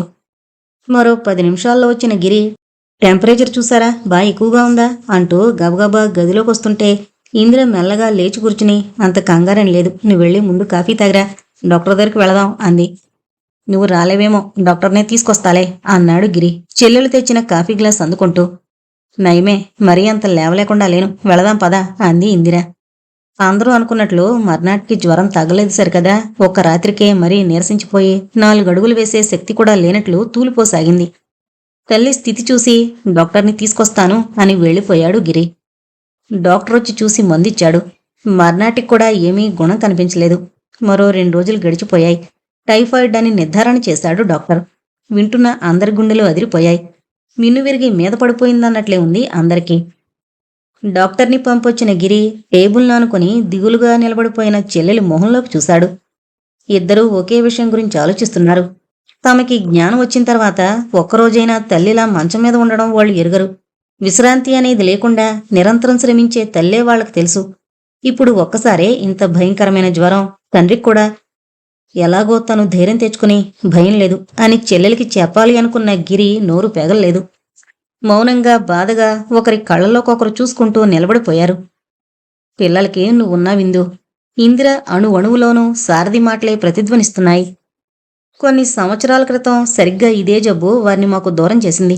మళ్ళీ ఈనాడు పిల్లలకి నన్ను దూరం చేయడానికి మృత్యువు ఈ రూపంలోనే వచ్చింది. నేను ధైర్యంగా వాళ్ల బాధ్యత అప్పగించగలిగే వాళ్ళు ఎవరున్నారు? ఎవరూ లేరు. గిరి జీవితం ఓ గాడిలో పడిపోయినట్లే, వాడికేం భయం లేదు. కాని పద్మ, మానవ జీవితాలు బుద్బుద ప్రాయమైనవి. వాటికి ఏ క్షణంలో ఏం జరుగుతుందో ముందుగా మనం కొంచెం కూడా గ్రహించుకోలేం అనే విషయాన్ని అనుభవపూర్వకంగా తెలుసుకున్న నేను కూడా అవివేకిలా ఇది చేస్తాను అది చేస్తాననుకుంటూ దాని విషయంలో బాధ్యత విస్మరించాను. నలుగురు చెప్పినట్లు దానికి పెళ్లి చేసుంటే ఇవాళింత బెంగ పెట్టుకునే అవసరం లేకపోయేది. అయినా నేనేమంత అనుచితమైన పనిచేశాను? కాలానికి తగినట్లు అందరి ఆడపిల్లల్లాగే అది చదువుకోవాలనుకోవడమే పొరపాటా? కొంత చదువైంది, యుక్త వయసు వచ్చింది. అమ్మాయి అభిప్రాయం తెలుసుకుని నా బాధ్యత తీర్చుకోవాలని నేను అనుకుంటూనే ఉన్నాను. ఈ లోపలనే నాకు రోజులు నిండిపోవాలా? పిల్లల ఆటపాట్లు, ముద్దు ముచ్చట్లు చూసుకునే అదృష్టం వారికి లేనట్లే, వాళ్ళు పెళ్లి బట్టల్లో కళకళ్లాడుతుండగా చూసే అదృష్టం నాకు లేదు. మూసి ఉన్న కళ్ళ నుంచి పక్కలకి జారిపోతున్న కన్నీళ్లని కొంగుతో తుడుస్తూ అమ్మమ్మని రమ్మని రాస్తాం అంది పద్మ.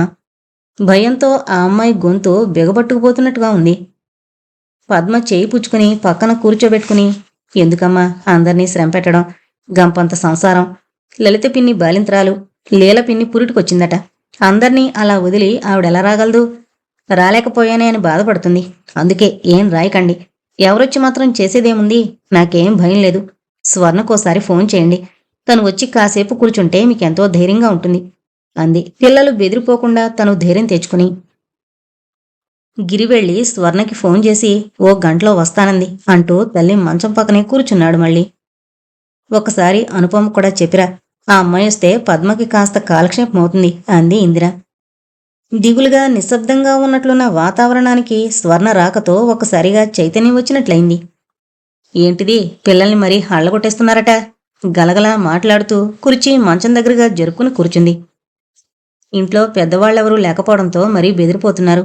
మా వాళ్లకు ఉత్తరం రాసినా మా అమ్మ పెద్దది, రాలేదు చేయలేదు.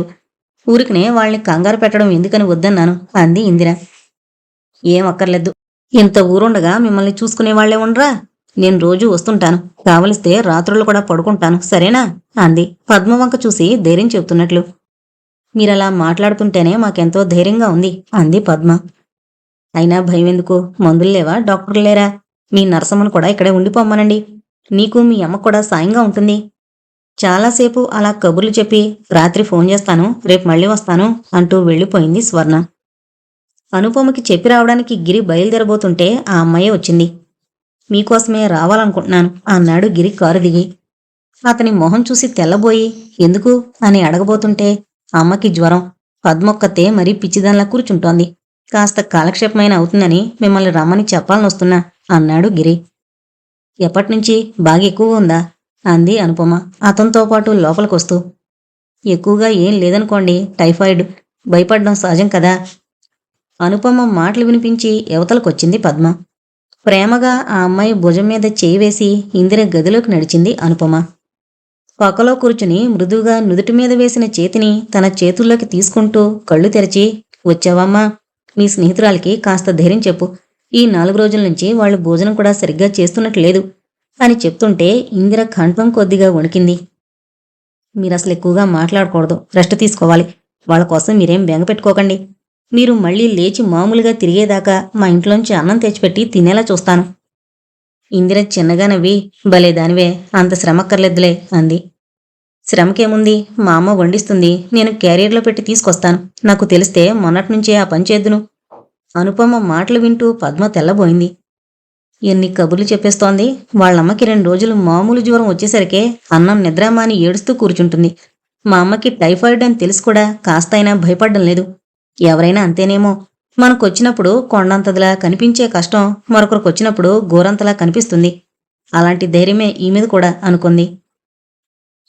అనుపమ ఇందిరతో కబుర్లు చెబుతూనే, హాస్యం కాదు పద్మ, నేను నిజంగానే పంపిస్తాను, నువ్వు వంట ప్రయత్నం చేయకు అంది.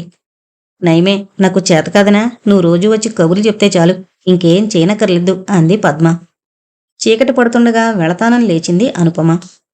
నరసమ్మ నా దగ్గరుంటుంది, మీరిద్దరూ వెళ్ళి తను దింపిరండి అని పంపించింది ఇందిర. స్వర్ణ అన్నట్లే మర్నాటి నుంచి వచ్చే పోయేవారి సందడి బాగా ఎక్కువైపోయింది. రోజూ విధిగా స్వర్ణ, అనుపమ వస్తుండేవారు. ఒక్కోసారి అనుపమ తల్లి యశోద కూడా వచ్చి చూసి వెళ్తుండేది. ఇంకా రఘు, వాసులు అన్నింటికీ తామే ఉన్నామంటూ గిరి ఎక్కడికి కదలనక్కర్లేకుండా ఇంద్రకి కావలసిన మందులు, పళ్ళు అవి కూడా వాళ్లే తీసుకొస్తున్నారు. ఇంతమంది చూపిస్తున్న ఈ అభిమానానికి, ఆదరణకి ఇందిర మనసు సంతృప్తితో నిండిపోయింది. నా పిల్లలు బొత్తిగా దిక్కులేని వాళ్ళు కారు. అవసరమైతే ఆదుకునే ఆప్తులు కావలసినంత మంది ఉన్నారు.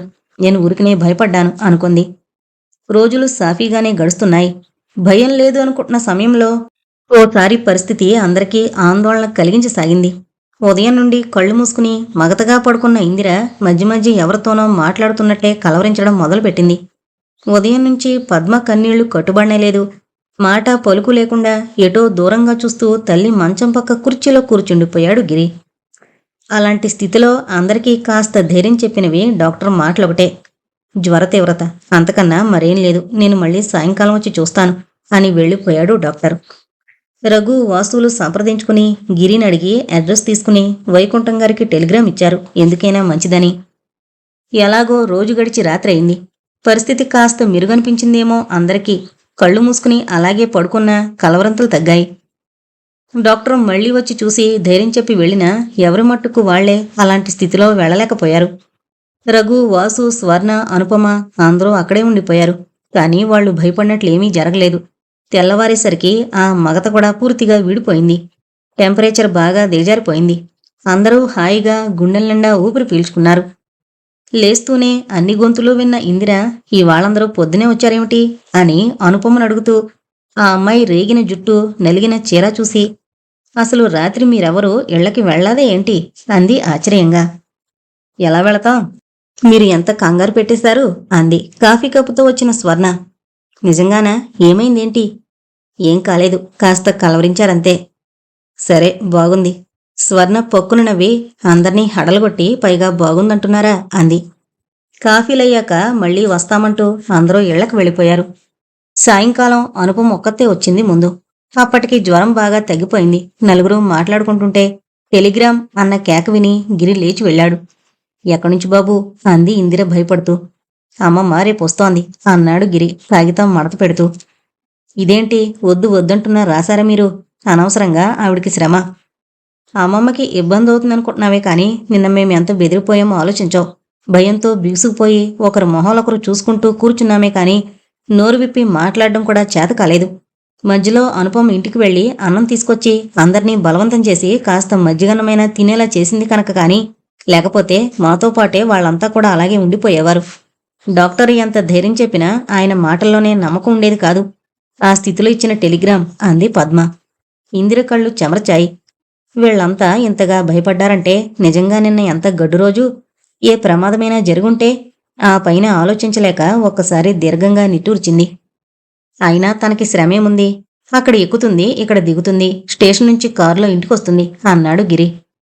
సరేలేండి, తగ్గిపోయింది కదా అని అన్నాను. మనం అటువైపు వెళ్ళి చాలా రోజులైంది, ఆవిడ్ని చూసినట్లయినా ఉంటుంది పోని అంది ఇందిర. అయితే మీ అమ్మకి బెంగజ్వరం వచ్చినట్లుంది పద్మ అంది అనుపమ. ఈ 10 రోజుల నుంచి మరీ సన్నిహితంగా ఉండడంతో బాగా చనువు, ధైర్యం వచ్చాయి. ఆ అమ్మాయి మాటలు వింటూ అభిమానంగా నవ్వింది ఇందిర. అయితే రేపట్నుంచి అన్ని పనులు అమ్మమ్మకే వదిలేస్తాను. ఇద్దరూ కరువుదీరా కబుర్లు చెప్పుకోండి అంది పద్మ. నిజంగానే నువ్వు ఇటువైపుకు రాకసలు. ఈ 4 రోజులైనా కాస్త శ్రద్ధగా చదువుకో. నువ్వు కూడా. మీ అందరికీ నేను బాగా శ్రమిచ్చాను. ఆ వాళ్ళ హాస్యానికి అనుకున్నా, నిజంగానే నువ్వు అన్నం తెచ్చిపెట్టావు పాపం. నయమే, శ్రమేముంది అంది అనుపమ. ఇందిర చూపుల్లో వ్యక్తమవుతున్న అభిమానం, కృతజ్ఞతాభావాల్ని మోయలేనట్లు తల ఉంచుకుని. నా వల్ల మీ చదువు పాడైపోయిందని నేను బాధపడకుండా బాగా ప్రిపేర్ అయి మీరిద్దరూ క్లాస్ తెచ్చుకోవాలి మరి. కాసేపటి తర్వాత వెళతానని లేచిన అనుపమతో అంది ఇందిర. ఇప్పుడు జ్వరం పూర్తిగా తగ్గిపోయిందని స్టేషన్ దగ్గరే గిరి చెప్పడం వల్ల నిశ్చింతగా ఇంట్లో అడుగుపెట్టిన కామేశ్వరి కాళ్లు కడుక్కుని కూతురి గదిలోకి వెళ్ళి, ఎలా ఉన్నావు తల్లి? ఆ టెలిగ్రామ్ చూసి నిన్ను మళ్ళీ ఇలా చూస్తాననుకోలేదు అంది కళ్ళంట నీళ్లు పెట్టుకుంటూ. ఇందిర కళ్ళల్లో కూడా నీళ్లు తిరిగాయి. వాళ్లు మొదట రాస్తానంటే వద్దన్నాను. మొన్న మరీ భయం వేసి నాకు తెలియకుండా టెలిగ్రామ్ ఇచ్చారు అంది. చెప్పడానికి తెలియడానికి ఆ వాళ్ళ నువ్వు అసలు మనుషుల్లో ఉన్నావేంటి అంది పద్మ. అవునట, బాబు చెప్పాడు. అయినా అంత ప్రాణం మీదకొచ్చేదాకా ఊరుకోకుండా ముందే రాస్తే ఎవరో ఒకరం వచ్చేవాళ్ళంగా. ఇంటి నిండా పిల్లలు హడావిడి. అదంతా విడిచిపెట్టి రావాలంటే ఇబ్బంది అవుతుందని వద్దన్నాను నేనే. ఒక్కదానివి రాగలిగావు. నాన్నగారు కూడా వస్తానల్లే. మీ నాన్నగారు అన్నయ్య ఊళ్ళో లేరు. ఏవో అర్జెంటు వ్యవహారాలున్నాయి, మాట్లాడాలి రమ్మనమని సావిత్రి ఉత్తరం రాసింది.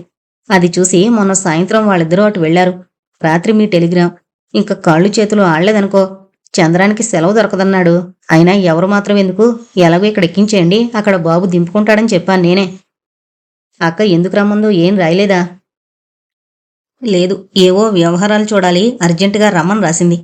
ఏముంది, ఏదో భూమి కొనడం విషయమే ఉంటుంది. బోల్డ్ ఆస్తి.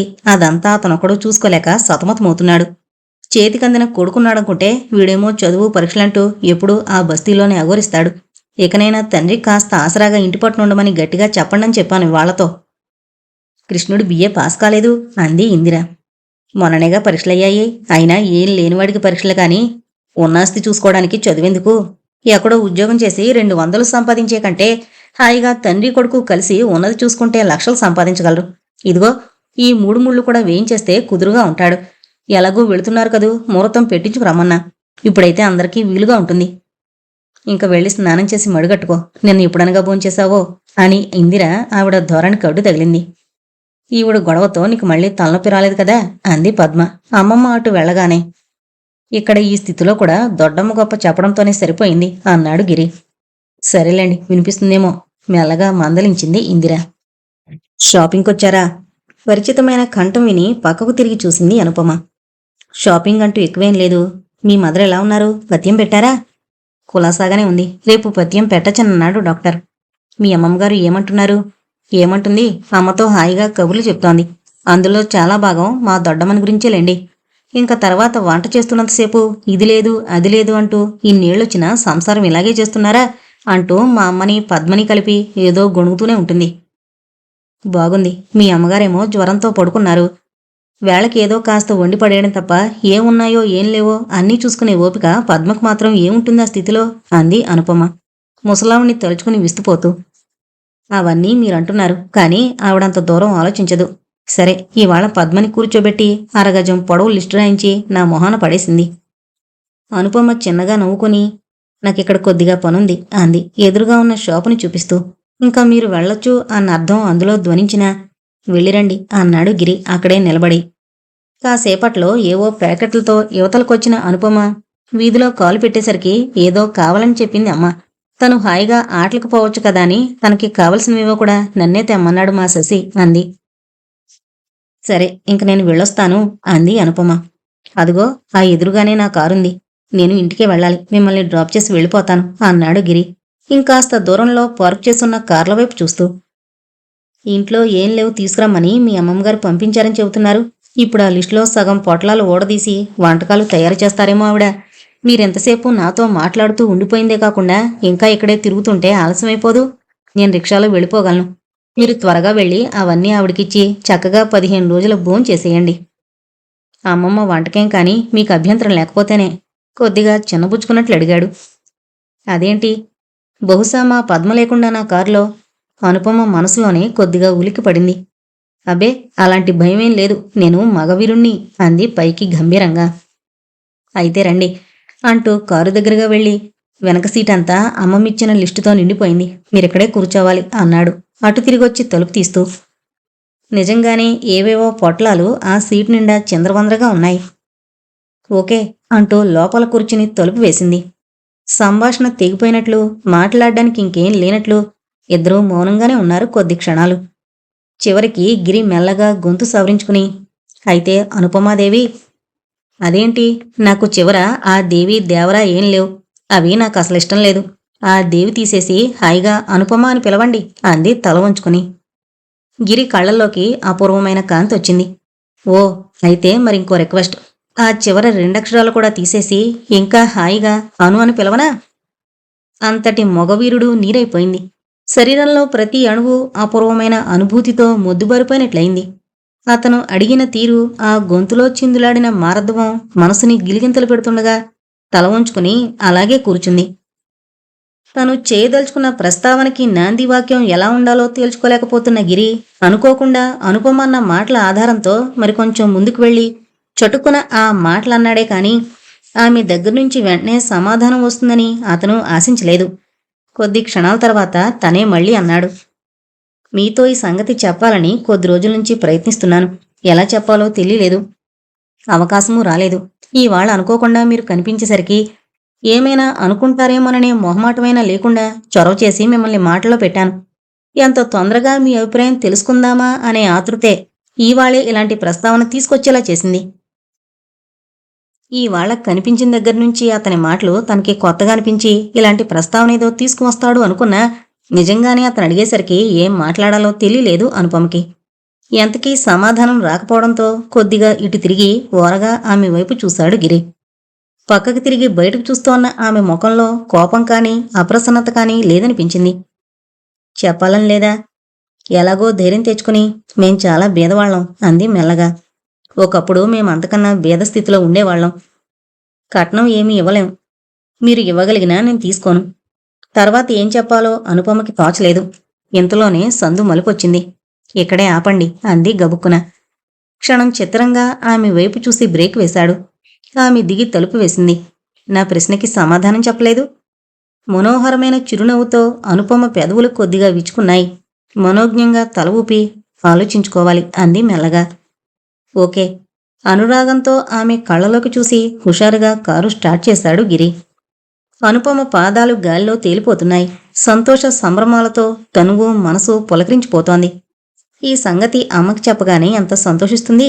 ఇదంతా నీ అదృష్టమని చెంపలు నిమిరి ముద్దు పెట్టుకుంటుంది. ఈ రోజును చూడగలిగే అదృష్టం మీ నాన్నగారికి లేదని కాసేపు బాధపడుతుంది. అక్కాయ్! తమ్ముడు పిలుపు విని ఉలిక్కిపడి వెనక్కి తిరిగింది. ఆలోచన ధోరణిలో ఇల్లు దాటి 4 అడుగులు ముందుకు వెళ్ళిపోయిన అనుపమ. అయితే అక్క, పట్టపగలు నెడ్రోడ్డు మీద నడుస్తూ కలలు కంటున్నావు. రాబోయే భావన గురించేనా? అమాయకంగా మొహం పెట్టడిగాడు శశి లోపలికొస్తున్న అక్కగారిని. ఏడ్సావు. ముద్దుగా వాడి బొగ్గగిల్లింది అనుపమ. 1000 దీపాల కాంతిలో వెలిగిపోతున్న కూతురి మొహం చూసి కారణం ఏమై ఉంటుందో ఊహించుకోలేక ఏంటన్నట్లుగా చూసింది యశోద. అమ్మకి ఎలా చెప్పడం? సిగ్గేస్తోంది బాబు. కెంపు రంగుకి తిరిగిన మొహంలో కోపాన్ని అభినయిస్తూ, పియూసీ పాస్ కాబోతున్న మగ కుర్రాడివి, నువ్వింట్లో కూర్చుని నా చేత బజారు పనులు చేయిస్తావు, సిగ్గులేదు అంది. నేనేం ఇంట్లో కూర్చోలేదు. ఆడి ఆడి అలసిపోయి ఇప్పుడే వచ్చాను. ఓ చేత్తో సేద తీర్చుకుంటూ మరో చేత్తో ప్యాకెట్ అందుకున్నాడు శశిమోహన్. ఇందిరకి పత్యం పెట్టి 4 రోజులైంది. ఇంట్లో పనులన్నీ కామేశ్వరమ్మగారు చూసుకుంటోంది. ఉన్న మరొక్క ప్రాక్టికల్కి శ్రద్ధగా ప్రిపేర్ అవుతోంది పద్మ. గిరి ఆఫీస్కి వెళ్ళొస్తున్నాడు. పాపం రోజూ ఎంతో ఆశతో చూస్తున్న అతనికి ఆ 4 రోజులు నిరాశే మిగిలింది. చివరికి యథాలాపంగా అడిగినట్లు, అనుపమ రావడం లేదేం అని అడిగాడు పద్మని. నన్నడిగితే నాకేం తెలుస్తుంది? ఆయన అస్తమాను మన ఇంటి చుట్టూ తిరిగితేలా? తను చదువుకోవద్దు. పోనీ రేపు చెప్తాలే అంది ఆ పెంకిపిల్ల. రాబోతున్న నవ్వుని అణచుకుని చెల్లెలి వంక ఓసారి చురుగ్గా చూసి మొహం తిప్పేసుకున్నాడు గిరి. అన్నం తిని చేయి కడుక్కుంటూ, అనుపమొచ్చి చాలా రోజులైనట్లుంది కదూ అంది ఇందిర. అక్కడే కూర్చుని పుస్తకం చదువుకుంటున్న గిరి గుండెలు కొద్దిగా దడదళ్లాడాయి. ఏదో చెప్పాలని తెరిచిన నోరు ఎదురుగా చెల్లెలుందన్న సంగతి గుర్తుకొచ్చి మళ్లీ మూతపడిపోయింది. పద్మ ఓరగా అన్నగారి వంక చూస్తూ, మీరంతా అమ్మాయికి పరీక్షలనే సంగతి మరిచిపోయినట్లున్నారు. రేపు మధ్యాహ్నంతో ఈ గొడవ వదిలిపోతుందిలేండి. రమ్మని చెప్తాను. ఇందాక అన్నయ్య కూడా చెల్లెలి గొంతులో కొంటితనాన్ని కులికిపడి రావడం లేదేమని ఊరికి అడిగానని అక్కడ్నుంచి వెళ్ళిపోయాడు గిరి. ఇందిర ముసుముసుగా నవ్వుకుంది. తల్లి ఎంగిలి కంచం తీసుకువెళ్లి బయటపెట్టొచ్చింది పద్మ. మంచం దగ్గరగా వేసిన టేబుల్ శుభ్రం చేసి పక్కకు జరిపేసింది. ఎంతసేపు ఏదో అడగాలని ఇందిర, ఏదో చెప్పాలని పద్మ అనుకున్నా ఇద్దరూ మౌనంగానే ఉండిపోయారు. కాసేపటి తర్వాత పిల్లిలా అడుగులు వేసుకుంటూ వచ్చిన చెల్లెలు జడ గట్టిగా పట్టి గుంజుతూ, దీన్నెవరూ అధిక ప్రసంగం చేయమన్నారు అన్నాడు గిరి తెచ్చిపెట్టుకున్న కోపంతో. ఎవరా? జడవదులు చెప్తాను అని అన్నగారి చేతులు విడిపించుకుని, అమ్మతో ఎలా చెప్పాలని నువ్వు ఇన్నాళ్ళనుంచి లోపలే బాధపడుతుంటే జాలేసి నేనే చెప్పాను అంది. ఉద్ధరించావు. నిజంగానే. చూస్తుండు, రేపు అనుపమ వాళ్ళింటికి కబురు చేసి లగ్నం కూడా పెట్టించేస్తుందమ్మా. నీ పనింత తేలిగ్గా నెరవేర్చినందుకు నువ్వు నాకు జీవితాంతం కృతజ్ఞుడివే ఉండాలి అంది అన్నగారికి ఎదురుగా టేబుల్ మీద కూర్చుంటూ. అభిమానంగా చెల్లెలి ముఖంలోకి చూసి, అలాగా అన్నాడు గిరి నవ్వుతూ. నీలో నువ్వే మురిసిపోతే లాభం లేదు. చెప్పు, నాకేమిస్తావు? నువ్వే అడుగు. అడిగి తీసుకోవడంలో గొప్పేముంది? నువ్వే సంతోషంగా ఇవ్వాలి కానీ. సరే, ఇస్తాను. ఏంటది?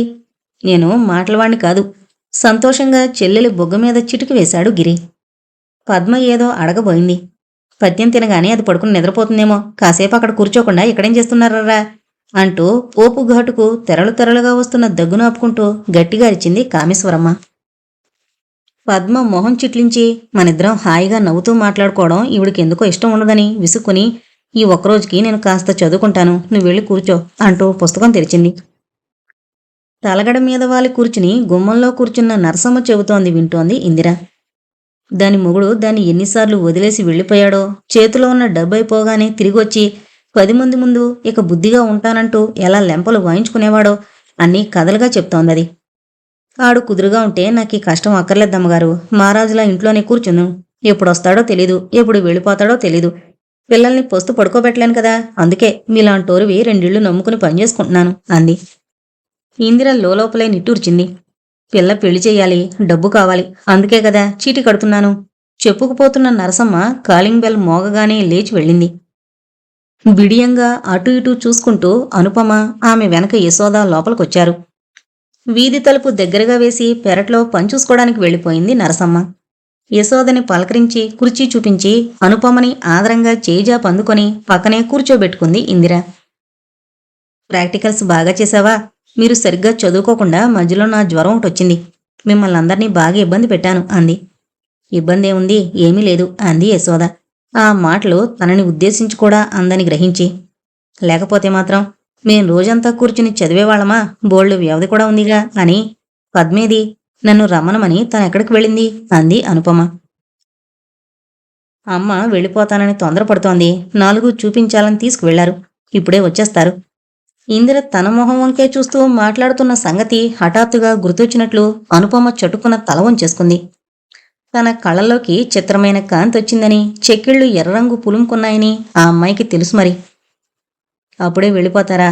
మీరింకా బాగా లేచి తిరగలేదు కదూ, మరికొన్ని రోజులుంటే పద్మకి సాయంగా ఉంటుంది. అసలు ఆవిడున్నారంటే మాకందరికీ కూడా ధైర్యంగా ఉంది.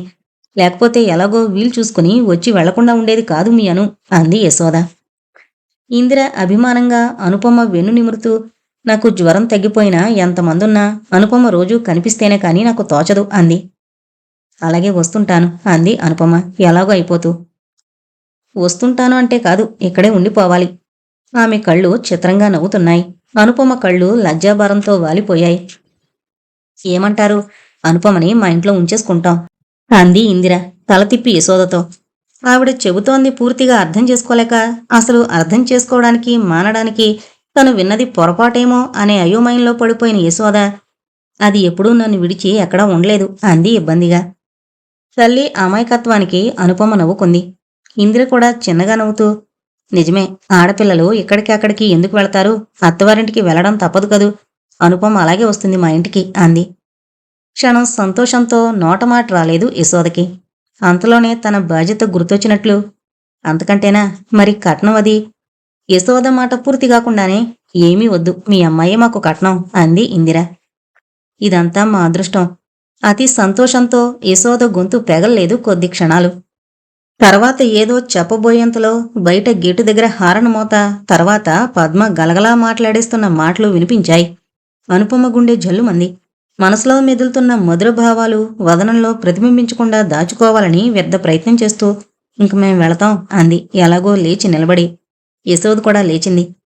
అనుపమ అవస్థ గ్రహించిన ఇందిర చిన్నగా నవ్వుకుని, కూర్చో, తొందరేం అని ఇంకా ఏదో చెప్పబోతుంటే కామేశ్వరమ్మ లోపలికొచ్చింది. ఈ అమ్మాయి మన పద్మ స్నేహితురాలు, ఆవిడ వాళ్ళమ్మ అని ఇద్దరినీ పరిచయం చేసింది ఇందిర. పద్మ లోపలికొస్తూ అనుపమ మొహంలోకి చూసి కళ్లతోనే వెకిరించింది. అనుపమ మూతి ముడుచుకుంది.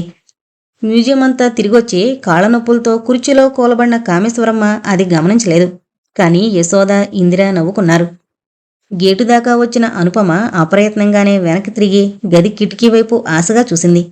మరుక్షణంలోనే సిగ్గుపడుతూ మొహం తిప్పేసుకుంది. ఆ అమ్మాయి ఎలా ఉంది అంది ఇందిర వాళ్ళు వెళ్ళిపోయాక తల్లితో. ఏం, కొడుకి చేసుకోవాలనా అంది కామేశ్వరమ్మ ఇందిర ఉద్దేశం పసిగట్టినట్టు. ఎలా ఉంది?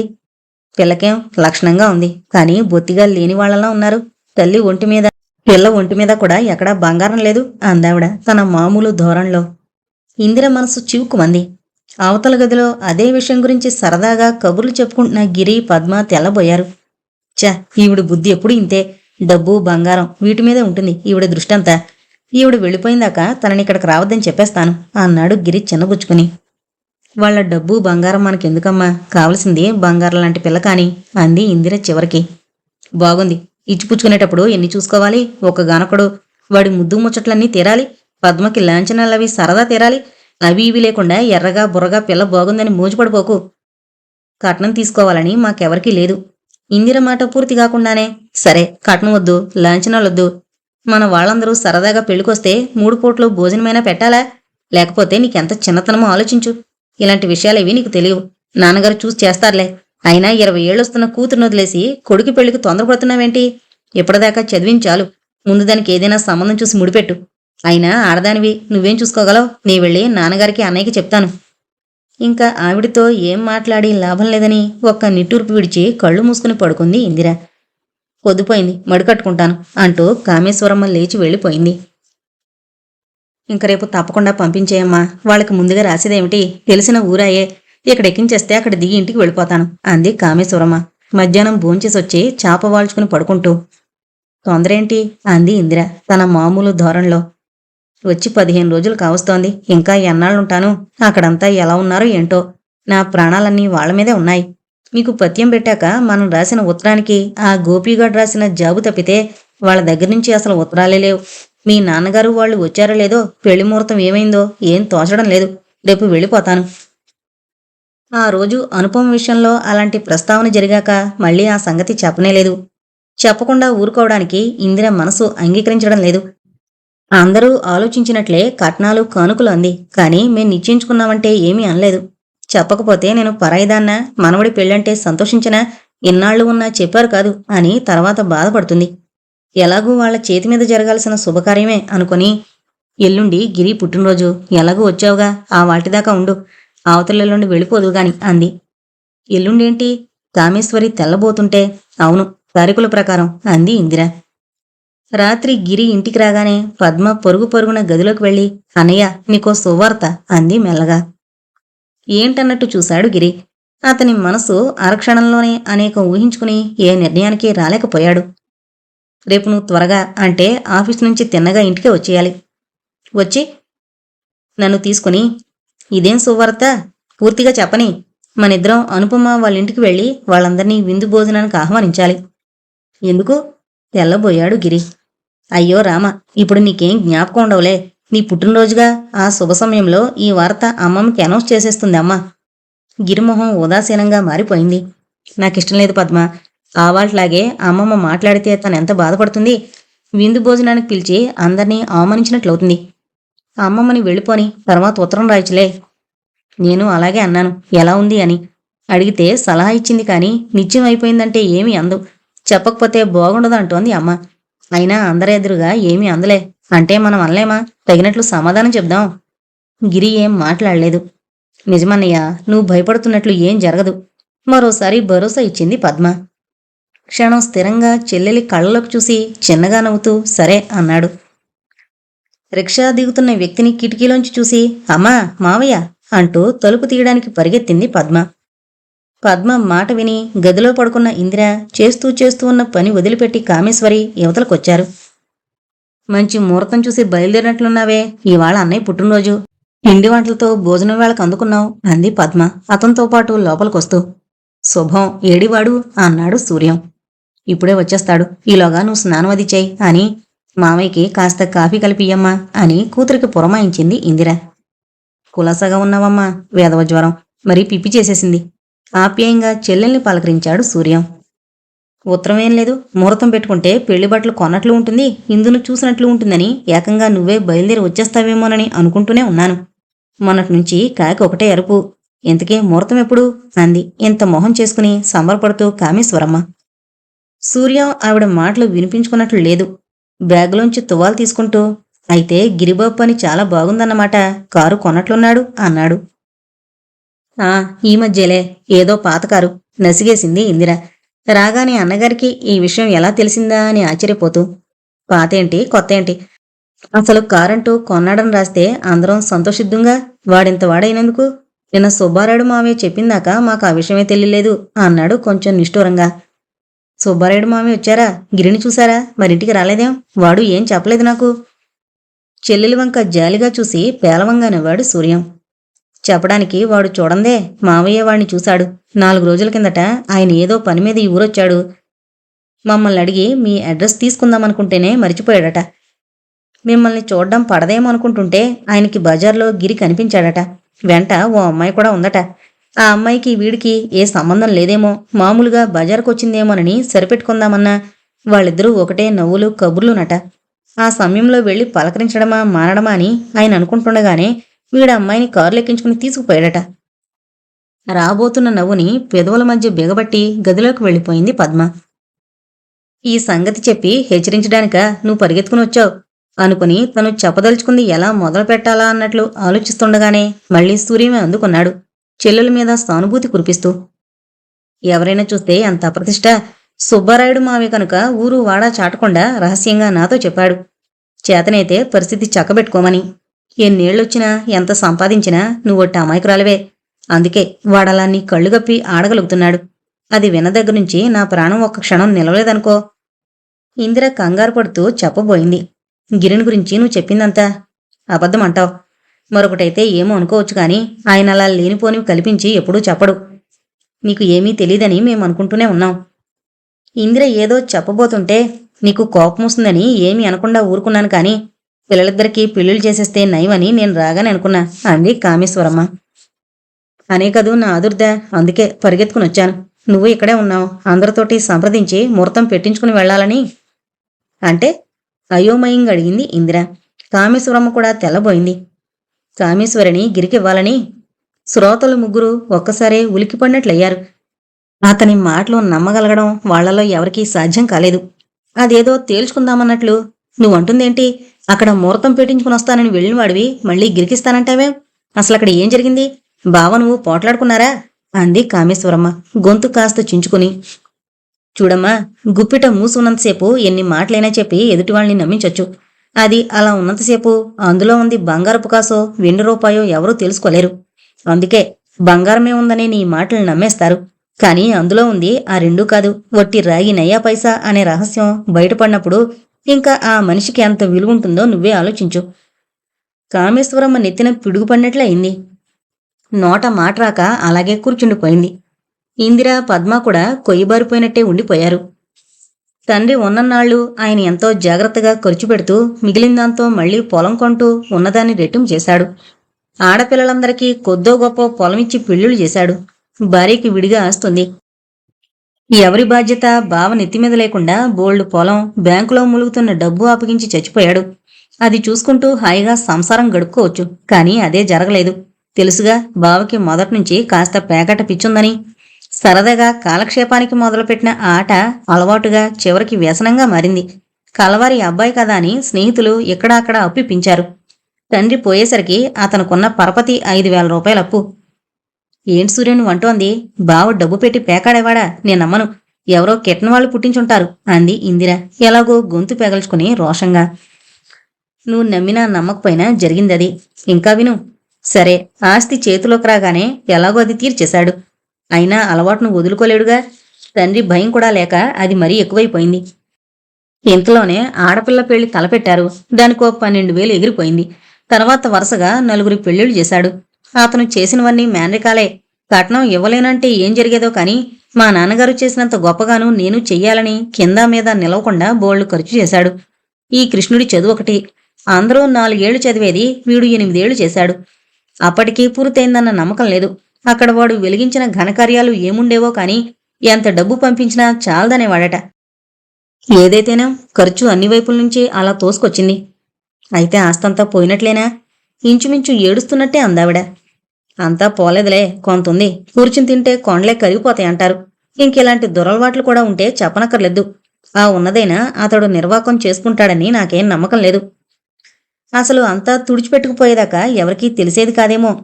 ఏదో అవసరం వచ్చి తనకు ఇవ్వవలసిన డబ్బుకి ఒత్తిడి చేశాడు ఒక అతను. ఇవాళ రేపు అంటూ తిప్పాడట బావ.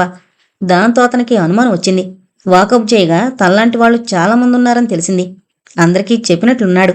అంతా కలిసి ఒక్కసారిగా ఇంటి మీద పడ్డారట. ఇంకా ఆ రోజు బావ పరిస్థితి చూసి అతను ఏ అగాయిత్యమైనా చేస్తాడేమోనని భయపడిపోయి 1000 కళ్లతో అతన్ని కాపలా కాస్తూ మనకు ఉత్తరం రాసింది సావిత్రి. ఏముంది, మేం వెళ్లేసరికి అత్త కోడలు చెరో మూల ఏడుస్తూ కూర్చున్నారు. పిల్లలంతా బెదిరిపోయారనుకో. కాసేపు అందరికీ ధైర్యం చెప్పి నేను నాన్నగారు ఊళ్ళో పెద్ద మనుషుల్ని నలుగురిని పిలిచి వ్యవహారం పరిష్కరించాం. హడావిడి పడితే పొలానికి ధర ఏమీ రాలేదు. ఇంకా బావ ఊళ్ళో తలెత్తుకు తిరగలేను, ఎక్కడికైనా వెళ్ళిపోతానని కూర్చున్నాడు. సరే, మగపిల్లలకి చదువుకి ఎలాగో ఇబ్బంది అవుతుంది కదా, అందరూ వెళ్ళి అక్కడే ఉంటే బాగుంటుందని సలహా ఇచ్చాం. టౌన్లో ఇల్లు అద్దెకి చూశాడు. 4 రోజుల కిందటే అంతా అక్కడికి వెళ్ళిపోయారు. సావిత్రి అత్తగారు మాత్రం పల్లెటూరు విడిచి రానంది. తన ప్రాణం ఆ ఇంట్లో తప్ప మరెక్కడా పోకూడదు. నాకెవరూ పెట్టనక్కర్లేదు, నా మొగుడే ఇచ్చిపోయాడు. ఇన్ని గింజలు ఉడకేసుకుని తింటూ ఇక్కడే పడుంటాను అంది. అసలు ఆవిడికిప్పుడు బావన్నా సావిత్రన్నా పడ్డం లేదు. తండ్రిచ్చిన ఆస్తంతా పాడు చేశాడని కోపం. సమయం కనిపెట్టి ముసలావిడికి సాయంగా ఉంటాను అంటూ ఓ దూరపు బంధువు తయారైంది. సావిత్రి కాని బావకు కాని ఆవిడ్ని చూసిన గుర్తు కూడా లేదేమో. అయినా సావిత్రి అత్తగారు మాత్రం ఆవిడ్ని కౌగిలించుకుని తన దగ్గరే ఉండమంది. వాళ్ళిద్దరి కోసం ఓ గేది ఓ పాలేరు. మరడకు. చివరికి ఆ సంసారంగతి ఏమవుతుందో ఆలోచిస్తుంటేనే కంపరం వేస్తోంది. గ్లాసులో మిగిలిన కాఫీ గొంతులో పోసుకుని మూతి తుడుచుకున్నాడు సూర్యం. అతనికి అదంతా పాతబడిపోవడం వల్ల అంత బాధ అనిపించడం లేదు. కాని కొత్తగా వింటున్న ఇందిర మనసు మాత్రం విలువలాడిపోతోంది. అందరిలోకి తను సావిత్రి చిన్నప్పటినుంచి ఎక్కువ చనువుగా ఉండేవారు. కలిసి స్కూలుకు వెళ్లారు. అనుకోకుండా పెళ్లిళ్లు కూడా ఒక్కసారే అయ్యాయి.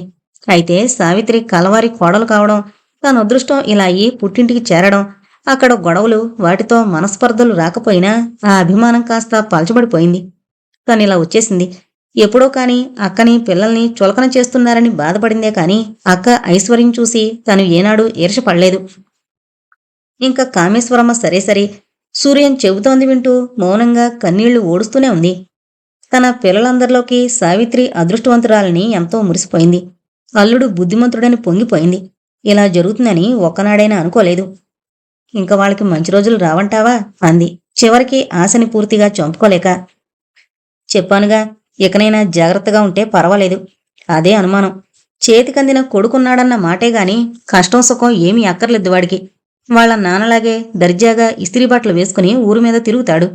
ఉద్యోగం చూసుకోరా అంటే రిజల్ట్స్ రాని అంటాడు. అండమే కాని అదొచ్చినా వాడి నెంబరున్నదని వాడికి తెలుసు. అదృష్టం బాగుండి పాస్ అవుతాడనుకో, అప్పుడైనా వాడికి అలాంటి ఉద్యోగం పనికిరాదట. కనీసం 300 రూపాయల జీతం కావాలట. వీడి తలదన్నేవాళ్లు 1,00,000 మంది ఉండగా అటువంటి ఉద్యోగం వీడికి ఎవరిస్తారు? తోచిన సలహా ఇచ్చి ఎవరి కర్మ వాళ్ళదని వచ్చేసాం. జరిగిందానికే మనసులు కుదురులేక అయోమయంలో పడి కొట్టుకుంటుంటే సుబ్బారాయుడు మావయ్య ఈ సంగతి చెప్పాడు. అందరికీ మతులు పోయాయనుకో, పరిస్థితి మరీ చేయిదాటిపోకుండా చూసుకోవాలని వెంటనే వచ్చేశాను. అయితే దాన్నింకలా వదిలేస్తారా? చిన్నప్పటినుంచి అల్లుడు అని నలుగురికి చెప్పుకుని ఇప్పుడు నువ్వే పిల్లవనంటే అది ఎంత బాధపడుతుంది? అందరి బాధల గురించి ఆలోచించే ఓపిక నాకు లేదమ్మా. అలాంటి అల్లుడిని భరించే శక్తి నాకు లేదు. నేను చూసుకునేది నా కూతురు సుఖం ఒకటే. ఇప్పుడు మాత్రం సుఖపడుతుందంటావేమో. గిరి సంగతి నాకు బాగా తెలుసు. వాడి నడతలో, ప్రయోజకత్వంలో నాకెలాంటి అనుమానం లేదు. ఏదో చిన్నతనం, చేతి నిండా డబ్బు, ఇక్కడి సరదాలు, నాగరికత. అన్నయ్య, నువ్వు పొరపాటు పడుతున్నావు. అదృష్టవశాత్తు నా పిల్లలు అలాంటి నాగరికతకు అలవాటు పడలేదు. ఆ అమ్మాయి నా కాబోయే కోళ్లే. ఆ? సూర్యం తెరిచిన నోరు తెరిచినట్లే ఉండిపోయింది.